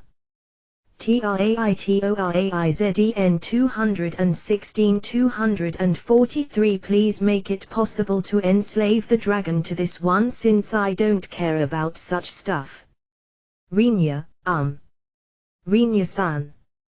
Just what the heck, Lyris, Lyris, for the sake of swiftly obtaining strength and achievements, I will have you become a dragoon by enslaving this dragon to you. Rinya. Ha! Lyris, due to Rinya's far too excessive statement, Lyris' comprehensive faculty apparently wasn't able to catch up.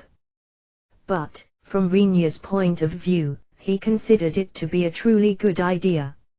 In addition to the achievement of having captured a dragon, it means that Lyris will at least obtain the war potential of a dragon by enslaving it.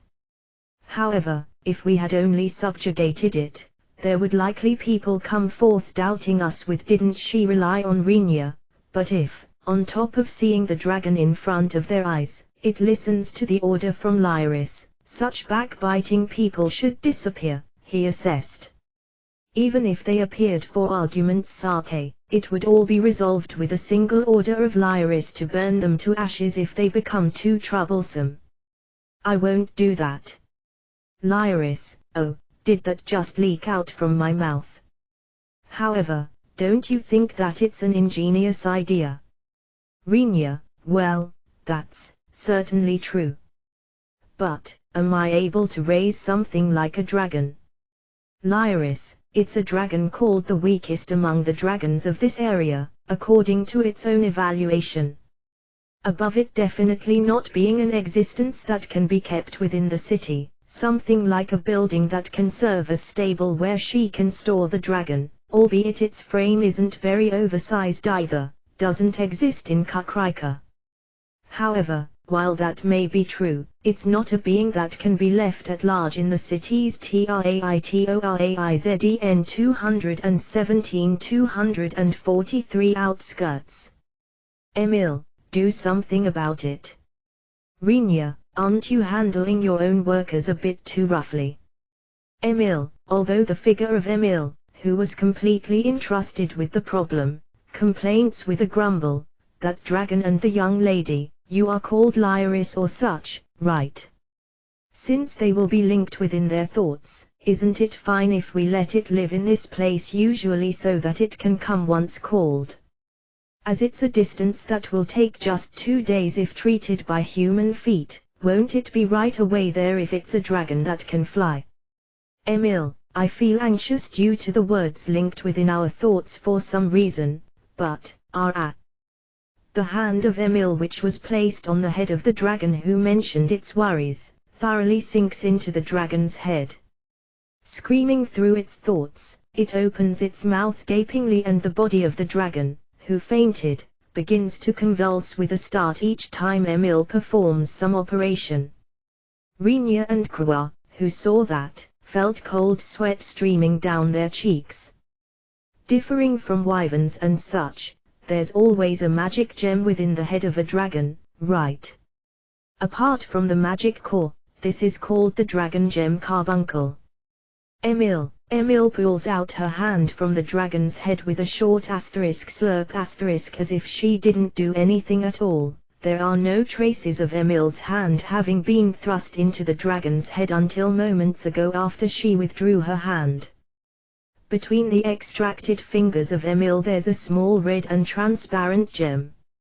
After Emil turned that, which can be actually seen as cultivated current on the first glance, lightly around between her fingers, she heads in the direction of Lyris. Lyris-san, say Emil, Traitoraizden 218-243 say, who is this person? Well, it's fine, I guess, Lyris. Emil flicked the red gem with her index finger into the mouth of Lyris, who opened it as told. Due to the foreign substance that suddenly entered inside, the surprised Lyris closes her mouth and ends up gulping it down on the spur of the moment. You. What did you make me swallow there? Lyris, the dragon gem. I had you swallow a small scrape of it. Emil, why? Lyris, I told you, didn't I? It's for linking your minds. Thanks to the dragon gem you swallowed being absorbed, your and the dragon's thoughts will be linked. As this is a private path between the two of you, you will be connected even if you are quite a distance away from each other. Emil, I don't believe the dragon will do what I tell it just because our thoughts are linked, though. Lyris, Emil returned a smile towards Lyris' reasonable doubt. It's all right. I placed a little trick on the dragon gem remaining within its head. Well, there's the way of it being cancelled in case of its contractor dying, thus won't you resign yourself for around 100 years, unlucky dragon Khan? Emil, yes. I will endure if it's around that much. The dragon, who returned to reality from its state of having fainted and raised not only its thoughts but also a somewhat strange voice, nodded in answer to Emil's words. Lyris apparently wasn't yet able to believe in the words spoken by Emil, but she approached the dragon with a feeling that could be called timid. She tries to get close, and the existence crouching over there is certainly a tall dragon that's also hailed as roughly the strongest among all existing monsters. From Lyris' point of view, it's usually a being that will settle her death at the moment. Traitoraizden 219-243 she encountered it, but its figure of cowering on the ground with its chin completely like a crushed pet dog is strange, far beyond her scope of imagination. Is it my imagination? Its gaze, which feels frail, is intently fixed on Lyris, who came approaching. It's sufficient to use common language for the orders. The reply will come via telepathic communication. Emil, being told by Emil, Lyris took a single breath and clearly told the dragon after calming down herself, Drakan, hand. Lyris, Drakan, ha. It can't be called something human, but you don't have any sense. Rinya-kan, you think so as well. The one who felt slightly dizzy just now is Emil. Rinya curves his eyebrows and in front of Emil, who says that while floating a powerless smile, the dragon, who was named as Drakan, has a very reluctant expression, but his own front toe gently touched the hand held out by Lyris. The toe, which had a dragon's claw attached to it, would have likely torn Lyra's slender arm to shreds without any kind of resistance if it touched her with the usual strength of a dragon. But seeing it touch Lyra's hand gently in order to not scratch it, Lyra was finally able to understand that the dragon will really listen to her commands. Well then, enough about that. Krua. Rinya, I know even if you don't tell me. Treat Emil-san like a human, is what it's about, right? Krua, I feel extremely sorry, but can I ask that of you? Rinya, this will be difficult to ask of Krua, whose brethren were just recently killed by a demon in great numbers, ha. Rinya wonders.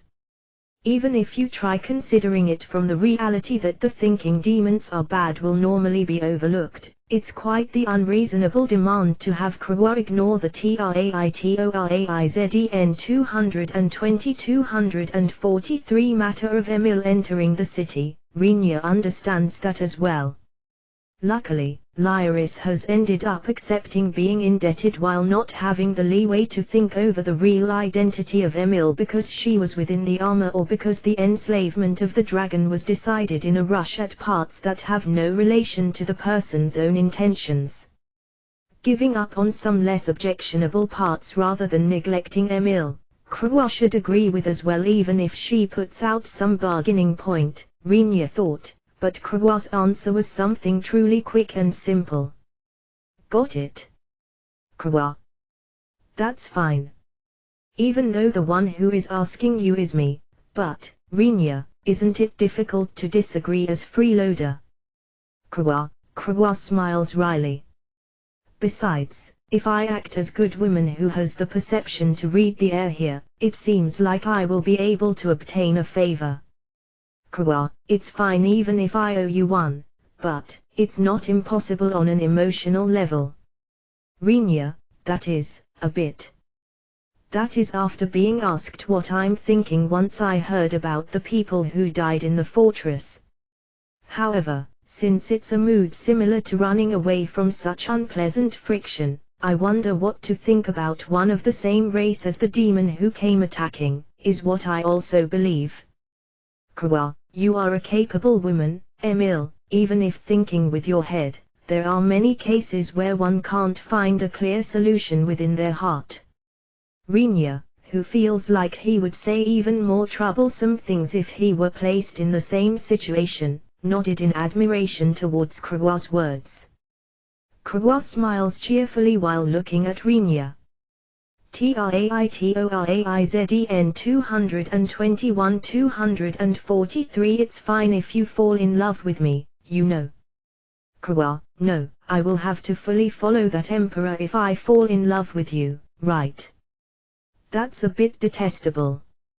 Rinya, Mua, there's a third wheel at an unexpected place, Krua, I feel sorry as it seems I'm a nuisance at a point of you having a nice relationship going, but... Emil, Krua brooded while showing a difficult expression. Choosing the timing when to interrupt the conversation between Rinya and Krua, Emil called out to them. Won't we withdraw since the matter is settled, I wonder? I'm feeling bad for them as we are continuing to occupy the dragon's dwelling as long as we like. Emil, what insincere words, Rinya. Emil swings his index finger with a tsts due to Rinya's disgusted voice. Your thinking is shallow, Rinya-kun. It's a gapmo in such a world, Emil, shut up, hentai. Rinya, discarding her in a single stroke, Rinya began to give swift orders after a backward glance towards the speechless Emil. Krua will guard the surroundings. Lyra, please stand by obediently with the dragon. I will cut the chain during that time. Rinya, you can cut this. This is a chain binding a dragon, isn't it? Lyra asks while gently caressing the dragon's snout. If you consider it normally, there's no way to cut a chain, which has the strength to restrain a dragon, that easily. There's no way that it can be cut. But Rinya unsheathes the katana at his waist. places TRAITORAIZEN 222-243 the base of its blade gently on the chain and pulls it only once like that. With only that action, the chain was cut apart too quickly and fell to the ground. Well, with such a feeling. Rinya, well, it's Rinya-san, Lyris, who agreed in a strange way, points at the note and collar still attached to the dragon's neck. Won't you remove those? Lyris, there's no particular problem even if they are left as is there? Rinya, the dragon, who still had the note with gift written on dangling from its neck, has a terribly sad expression upon hearing Rinya's words, but Rinya, who knew that it's an article that won't cause any problems no matter what the dragon does or how it acts, takes no notice of the dragon's look. Well then, let's return while riding that guy, Rinya, You want to fly until Kakrika while riding on a dragon, Rinya-san? It will cause a panic in the city. It will be fine if we walk while taking the dragon along after landing at a spot slightly away from the city, right? At any rate, Rinya looks at the dragon. Doing a complete change from its previous sad expression, the dragon's feelings told him that it was already too late to say anything. Can 4 people ride on it? Rinya, Lyris matches her eyes with the dragon and stares at it for a little while. Removing her look from it before long, Lyris turns around to Rinya. TRAITORAIZEN 223-243 It looks like it will probably be alright. Lyris, I see. Well, it will have to work out somehow with willpower even if it's a bit unreasonable, I'm worried about our security since there's no saddle though. Rinya, if that's the case, leave it to me. Emil takes out a bundle of bandages from within her coat. Emil took out an amount to the degree that one would wreck their brain wondering just where the heck she stored such amount of bandages. Let me package you with these so that you don't fall off. Emil, do it normally. Don't use a strange method of binding us. Absolutely, okay. Rinya, you don't trust me. It's all right. Leave it to me. Emil, Rinya wasn't able to erase his uneasy thoughts and feelings after all due to Emil promising it readily without due consideration. TRAITORAIZEN 224-243 Your Majesty, the Emperor, was that really all right with you? Royce Parsifal, who was lost in his thoughts while resting his elbow on the throne's armrest, returns his consciousness to reality due to the voice which addressed him from the side. There was literally a mountain of things he had to think about. Needless to talk about domestic affairs and diplomacy, human and military affairs are also within the range of needing the approval of the Emperor. Moreover, in recent times the movements of the monsters flowing in from the direction of the miasma forest are becoming vigorous and things like the supply trains to the defense cities at the front line are turning into extremely headache-inducing problems. If he pondered about those to find the best solution for everything, there wouldn't be enough time in the least even if spends all of his long elven life on that task. Of course, the problems, which are forming piles, can't be expected to be kept on hold until then either. There's no other way but to solve them by believing that the policies he thought of are the best possible moves to make.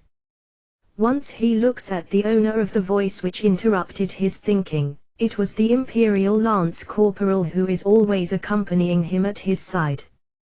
This man, who served on this post for a long time, is one of the few people who kept Royce company regardless whether it was during official or private affairs from the time before he became emperor until now.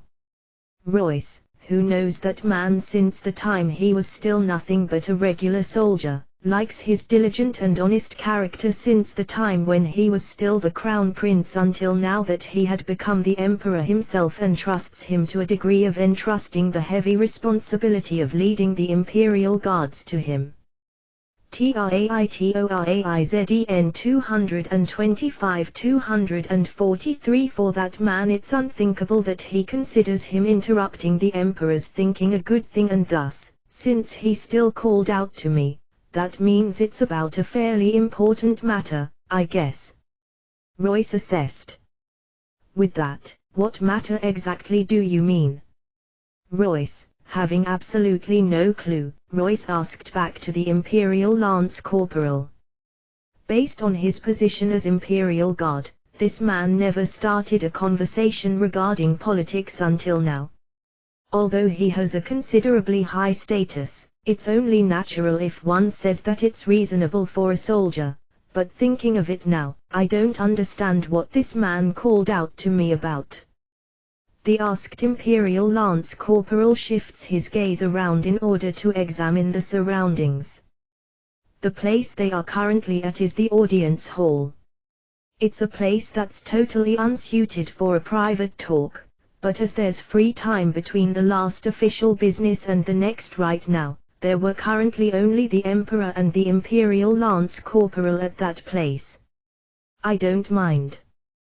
Talk. It's likely a topic that's somewhat problematic, but I will treat it as talk that never happened on this occasion now.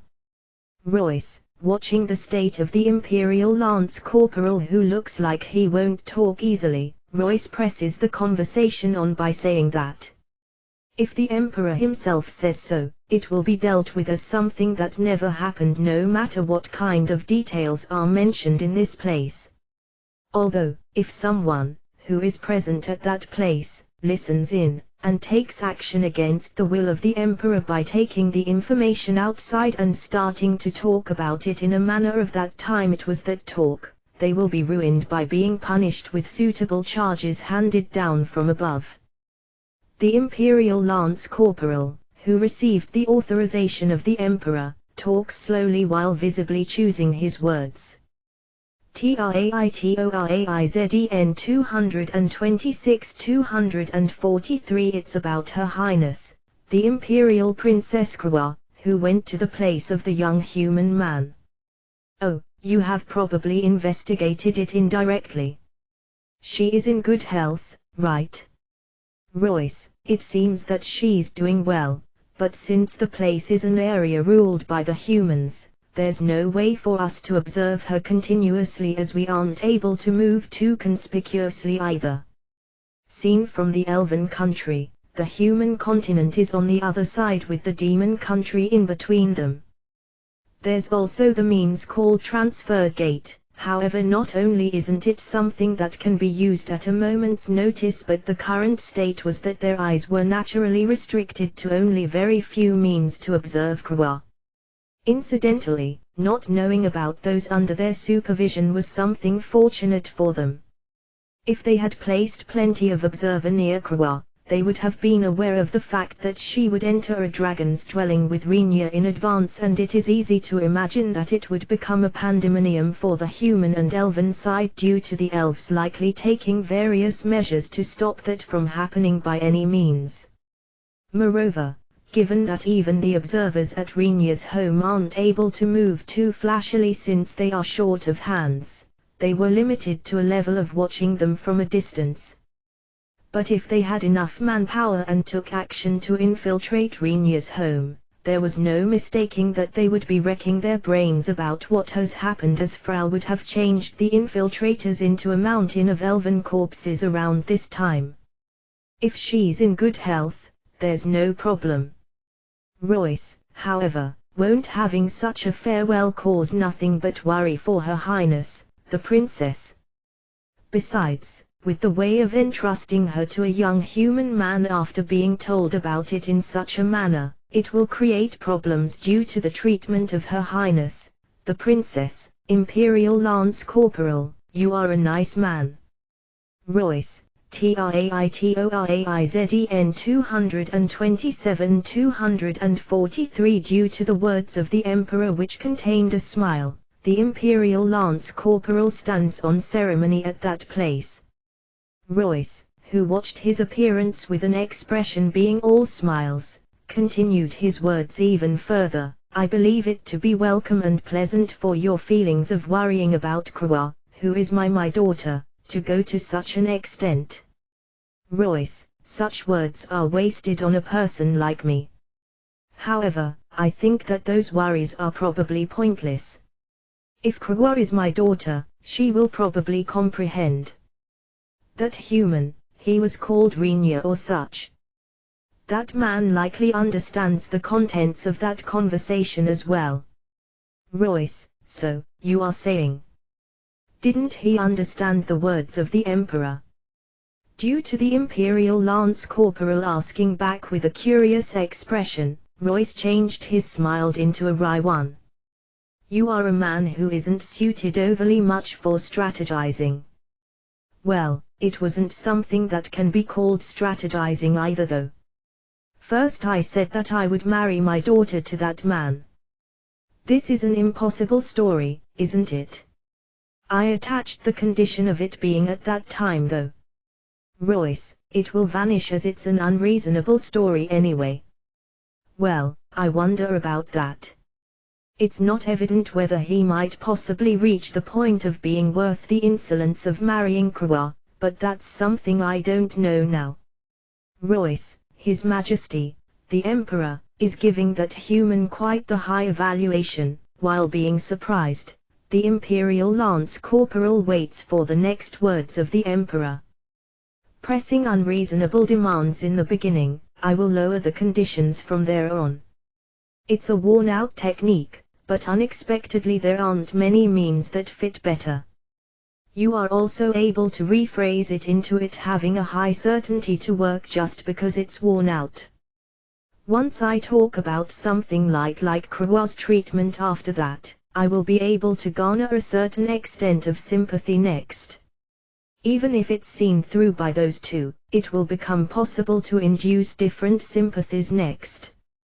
Royce, TRAITORAIZEN 228-243 that is.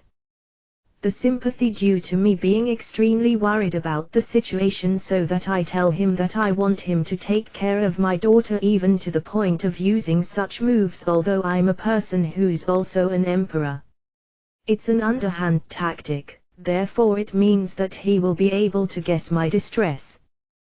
Will the Emperor go this far, is what he will ask himself. Royce, deeply leaning on the throne, Royce took a single deep breath and continued. It's not clear until how far he will take up my arguments on top of to what extent he would understand it, but, even if he didn't realize it at all, for argument's sake, he might consider Krua, who will be treated like that, as pitiful next. Either way, it's not stupid.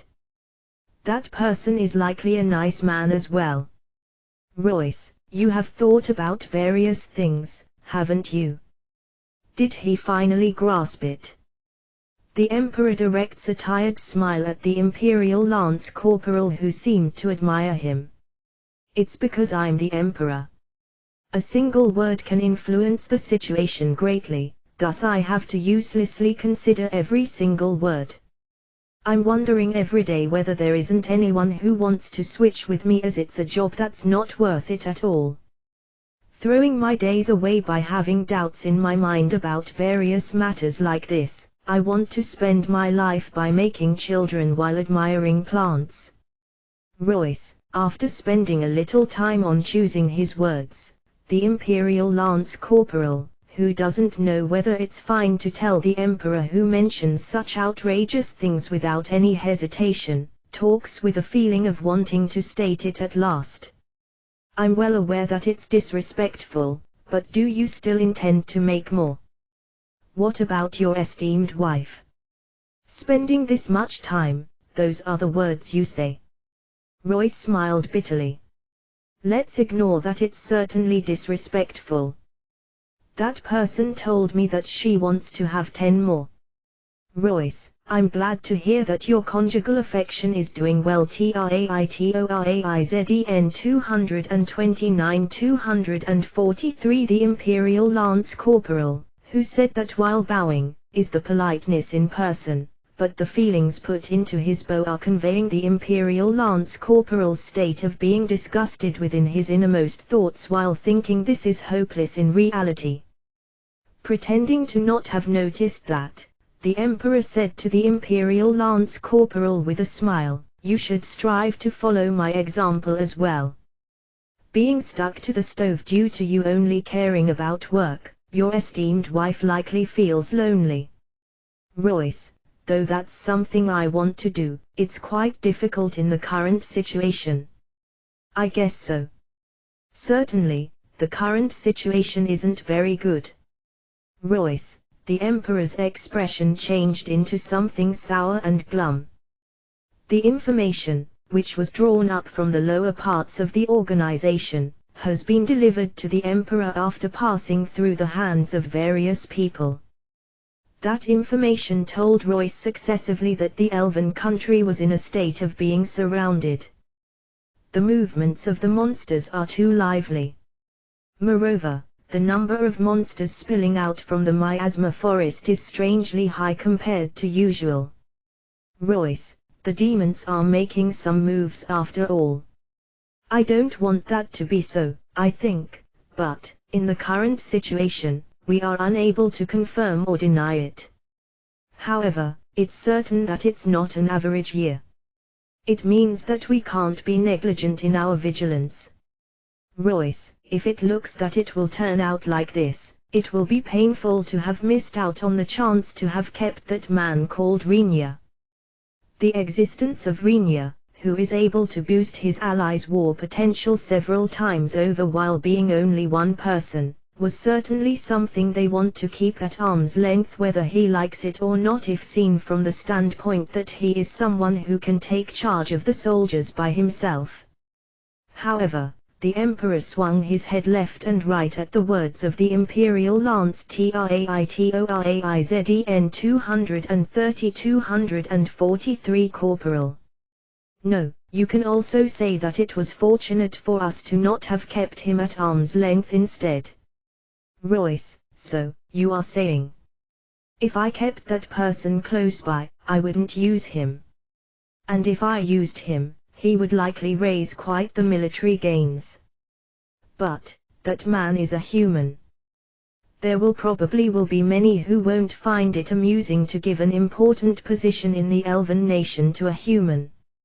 Royce, the more of an active role he played, the more excellent he was, the more it might result in him becoming a seed of discontent among those working in the same organization, and he would receive the jealousy of those who are serving the Emperor from below. If Renia was at least an elf, Royce ended up wishing, but it is nothing more than a futile act to the degree of hoping for something that won't happen. If you consider it like that, it can be said that placing my daughter close by to that man is a fortuitous luck, too. At least, as long as she is at his side, that man probably won't become an obstacle for Krua. Also, there's no other place as safe as at the side of that man on the human continent.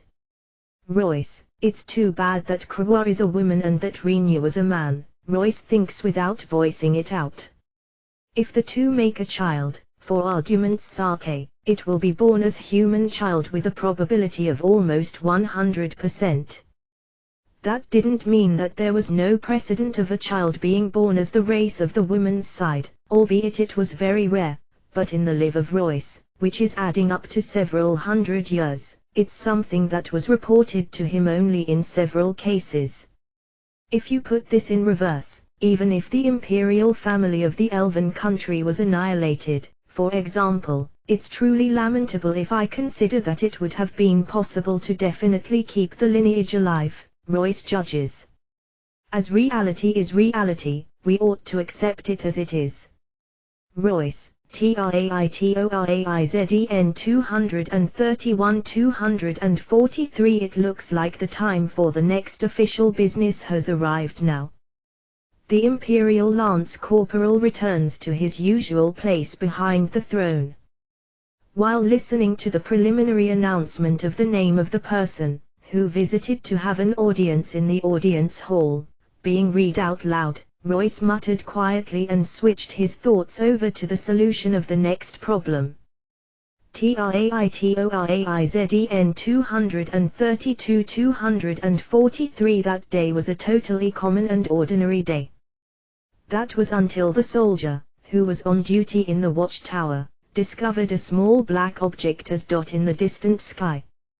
Being the first discoverer, the soldier at first thought that it was just a bird or something like that. That was until that discovered object exposed its peculiar silhouette of possessing a long neck on a large trunk. It's something that's almost never witnessed in the city of Kakrika. They knew that their dwelling was located 2 days away by foot from the city, but it almost never happened that they left from there. The notification of a dragon's approach was relayed between the soldiers in a flash. Having set up many large ballista right away, the travelers and merchants, who were waiting for the city's entry examination, are hurriedly evacuated inside. The stationed soldiers of the army and guards of the city are immediately gathered. Beginning to suddenly circle at a place that was close in distance, if seen from the dragon's view, it started to revolve around the same location. Once it did that, it became possible to confirm the color of the dragon which has approached. Because of its vivid red scales, they realized that the dragon was a red dragon, which is one of the superior kinds, and moreover a fire dragon that is endowed with the fire attribute. Due to the fact that it was a superior kind and furthermore a fire dragon, which have a wild temperament even at the best of times, the soldiers were enveloped by nervousness. TRAITORAIZEN 233-243. If they make a single mistake in dealing with it, it's an opponent that won't just cause losses among the soldiers but also is quite capable of turning a single city into ashes. The commissioned officers, who took charge of the forces, couldn't hide their misgivings and anxieties. Why suddenly a dragon, was a question shared by those who happened to be present at that situation. And at the same time they cursed the fact of them being present at the location today. It's still better if it's a limited airspace like a cave, but a dragon, which is able to freely soar through the sky, can't be reached by humans' hands most of the times. Even just hitting it with an attack will require next to impossible skill. Even if they hit it with a lucky shot from a large ballista and only in case of a quite definite hit, they would be able to pierce the tough scales of the dragon. An attack that missed its center or just grazed it, will be repelled without even causing any pain and will be of little significance to a dragon. Even though attacks from the ground mostly won't hit, the dragon will be able to ceaselessly hit them with its lethal breath attack from the sky as it pleases. A red dragon's breath is fire in accordance to its attribute. It's said that it can melt metal if it hits directly. Of course it will be death by burning for humans, if they are bathed in it. Even without a direct hit, there's danger to one's life by just inhaling the searing air in the aftermath. There were sorcerers among the guards and stationed soldiers, but it was an extremely questionable matter whether they would be able to defend against a dragon's breath with their sorcery. There is no time to have the city's inhabitants take shelter either. At the time the soldiers began to harden their heroic determination of wanting to keep it to the least damage to the city by driving it away even in exchange for their lives, new information came in. TRAITORAIZEN 234-243. It was unforeseen and unbelievable information for the soldiers. Although it seems we somehow contacted them, their performance is surprisingly good. Rinya, the soldiers have stopped preparing their weapons on the ground at a far distance. Watching them moving on with the removal of the installed large ballista, Rinya felt relieved. Renia thought that it likely wouldn't be a problem if they slowly approached the city after landing at a slightly separated location, just as planned first, but when they were flying at quite the distance, he observed the city's side starting to set up their interception system and realized that his prediction was far too naive. Even if you say it's just one dragon, it seems that the existence called dragon was seen that much as a threat by humans. While taking hold of the reins like bandages which were coiled around the dragon's neck, Renia ponders well, what to do next then. While feeling the body temperature of Krua who is clinging to his back. By the way, Lyris has been fixed in a state of being completely packaged by bandages at a part of the dragon's back. Emil was laughing greatly while sitting towards the opposite direction of the movement's direction at the base of the tail. TRAITORAIZEN 235-243 Renia-san, at this rate it will turn into a battle with the soldiers on ground. Krua, that's right, isn't it? If that happens, there will likely be casualties. Renia wants to avoid that, but there's no means for communicating with the surface. At last, after brooding about it, Renia orders the dragon to circle at the bare distance where attacks from the ground won't hit and attempted to set up a telepathic communication with Frau as a test since he has nothing to lose anyway. Renia was worried about the distance, but after somehow connecting to Frau, Renia quickly explained the situation and asked Frau to relay that to the soldiers by having either Shen or Rona acting as bridge. Frau immediately explains that to Rona, who was just then at home, and asks her to tell this to the soldiers. Once Rona met with the commanders of the guards by making free use of her authority as knight, which seemed to still be intact more or less, she persuaded them, who didn't want to believe the information she brought at all, and the organization of an interception was cancelled. In this situation the commanders, who didn't want to believe Rona's story at all, probably can't be blamed. If they immediately believed being told that a dragon, who has come flying, is harmless, those people would be either utterly foolish and incapable commanders, who have a field of flowers in their head, or otherwise quite the bigwigs. Renia himself, who requested them to explain the circumstances to the soldiers, didn't think at all that they would be able to make the soldiers believe in that. However, since he thought it will be just fine if they don't come attacking us pointlessly, I guess, he slightly doubted his eyes when they began to withdraw the ballista.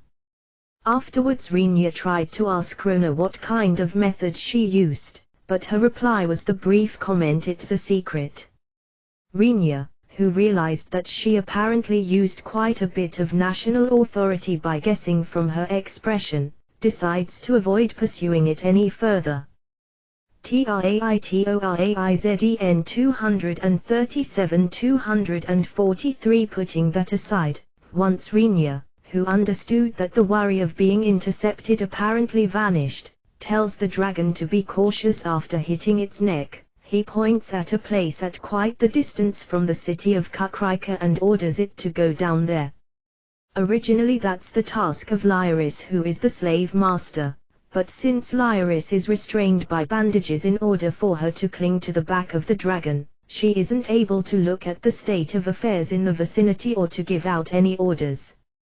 She wasn't capable of skillfully keeping balance on top of the dragon's back by herself like Renia and Emil. I don't know whether she might be able to handle the dragon once a proper saddle is eventually attached to it, but in the current situation it's not possible to do that either. Krua had no problems with keeping balance, but although she couldn't endure the wind pressure during the flight because of the elven lightness of body weight, she has escaped being packaged by clinging to Renia. At least protect Lyris from the wind pressure at the times she gets on, won't you? Renia, given that they flew slowly to some extent, it wasn't a wind pressure that was unbearable for Renia, but if the dragon flew at full speed, wouldn't it turn into a situation where it would be likely difficult to breathe? Renia wonders. It would be fine if she completely wrapped up herself in a defensive barrier to oppose this, but as Lyris is a warrior, one might say that she is utterly inept at sorcery.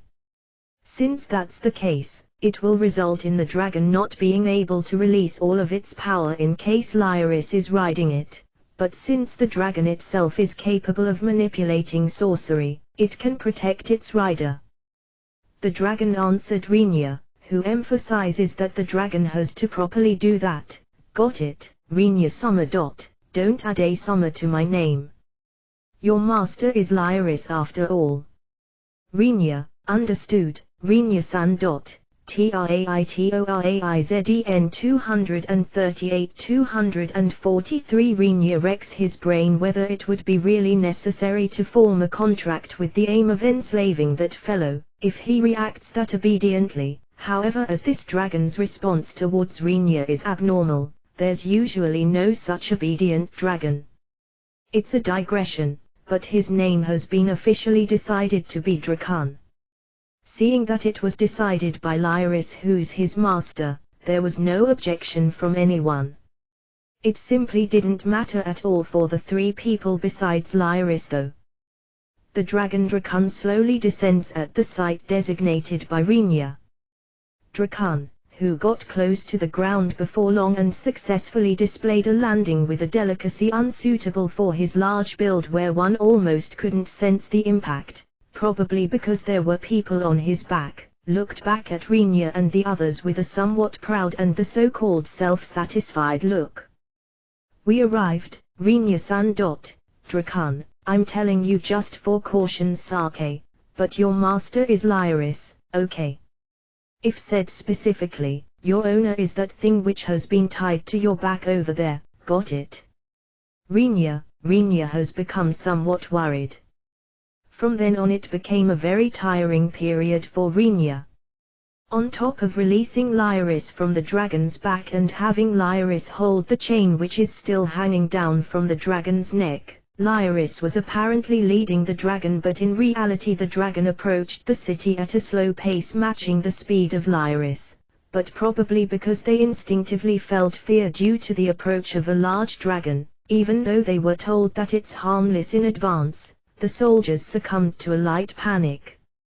Since the commanders, who tried to suppress that somehow, requested from Renya that they'd like him to have the dragon not approach the city until the situation has calmed down, the Lyris and dragon pair was left alone at place away from the city.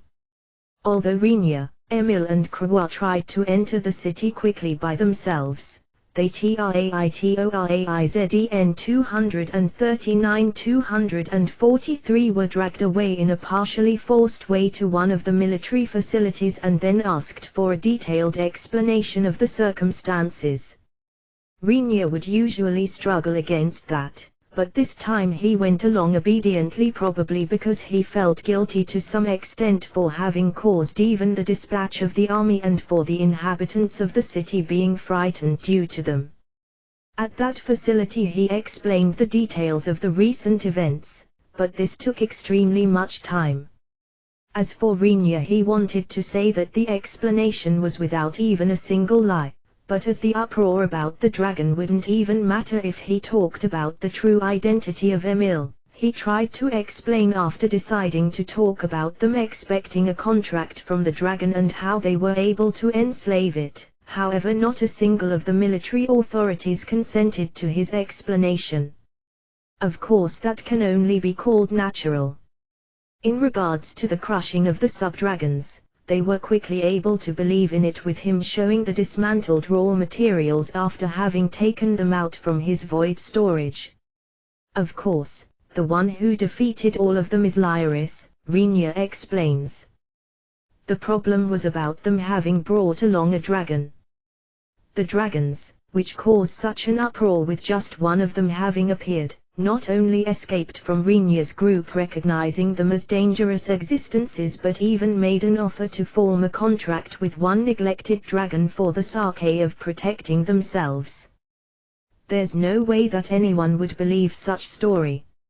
As expected, Renya lost his temper after being doubted that much, but he, who just barely desisted, as such behavior could only be called natural if one thinks calmly about it, told the commanding officers that he would even comply with a verdict of authenticity by judgment. The commanding officers, who were told that, hesitated as one would expect. They weren't able to simply agree with the situation being as it is, but the adventurer, who came to give a report, has even declared that he is willing to accept an TRAITORAIZEN 240-243 investigation by judgment. Moreover, regardless whether they believe in that report or not, it's a fact that the dragon is listening to what he is told by a person and is calmly crouching outside the city. On top of that, the woman, who had her clothes dyed in bright red blood, is sitting there with a somewhat sulky expression. What has made Lyris sulky is her having been left behind outside the city by herself, and in addition to that being surrounded by soldiers which watch her with greatest caution. Adding to that was also the fact that she was ordered to wait there until Renia's group's investigation finishes. If they keep the person, who has enslaved that dragon, waiting any longer, it's unknown when her displeasure might explode. Do they carry out an investigation with judgment while being scared of incurring the displeasure of those who subdued the dragon? Or do they ignore the progress, how it has reached this point, as facts are facts anyway? Since they lost their way due to their doubts, they decided to choose the latter in the end. Rather than spoiling the mood of the person, who has enslaved the dragon, in this place by just doubting their suspicions, they judged that it would likely be a lot more profitable for them being able to rely on that person when something happened, and thus had her triumphantly return to the city in a good mood. Of course, the commanding officers immediately dispatched a messenger holding the report. An adventurer, who subdued a dragon, appeared in the city of Kukrika to the capital city of Trident Principality. That signified the arrival of an extinct, real dragoon as told in old stories. This information spread throughout the entire human continent in the twinkling of an eye, and Lyris' name became well known overnight as Hero, who is known by anyone, alongside her nickname Bloody Dragoon. TRAITORAIZEN 241-243. Thanks to this achievement, Lyris was officially appointed as Viscount by the Archduke of Trident Principality and was granted the family name Granatrot, T/N, Garana tilde Tolito. T/N, a shade of red in German, wordplay on her being the Bloody Dragoon, I guess. This was treated as being limited to her lifetime and furthermore was an honorary position that held no territory, but it resulted in Lyris formally joining the ranks of nobles from here on out. It's one rank below an earl household, but due to being supported by the military power of a dragon, Lyris won fame as noble of established reputation. I became a noble before I realized, moreover, I ended up being a Viscount, AZ Khan. Lyris, after the chain of events passed like a storm, AZ can't hide his shock from Lyris, who mutters that in a daze. Isn't that far over the top, Renia? AZ, don't say that. Be happy since the unromantic meddlers are gone with this, AZ. Renia, that's right, AZ Khan. With this it finally reached the point that I can answer your words from the other day while having confidence. Lyris. Lyris, AZ, Lyris. After their looks matched for a moment, AZ and Lyris averted their sight from each other, looking embarrassed while blushing. While that scene has a feeling as if spitting out tons of sugar from one's mouth, they have become happy on their own accord. Renia turned his look towards the day after tomorrow with a somewhat sulky mood. TRAITORAIZEN 242-243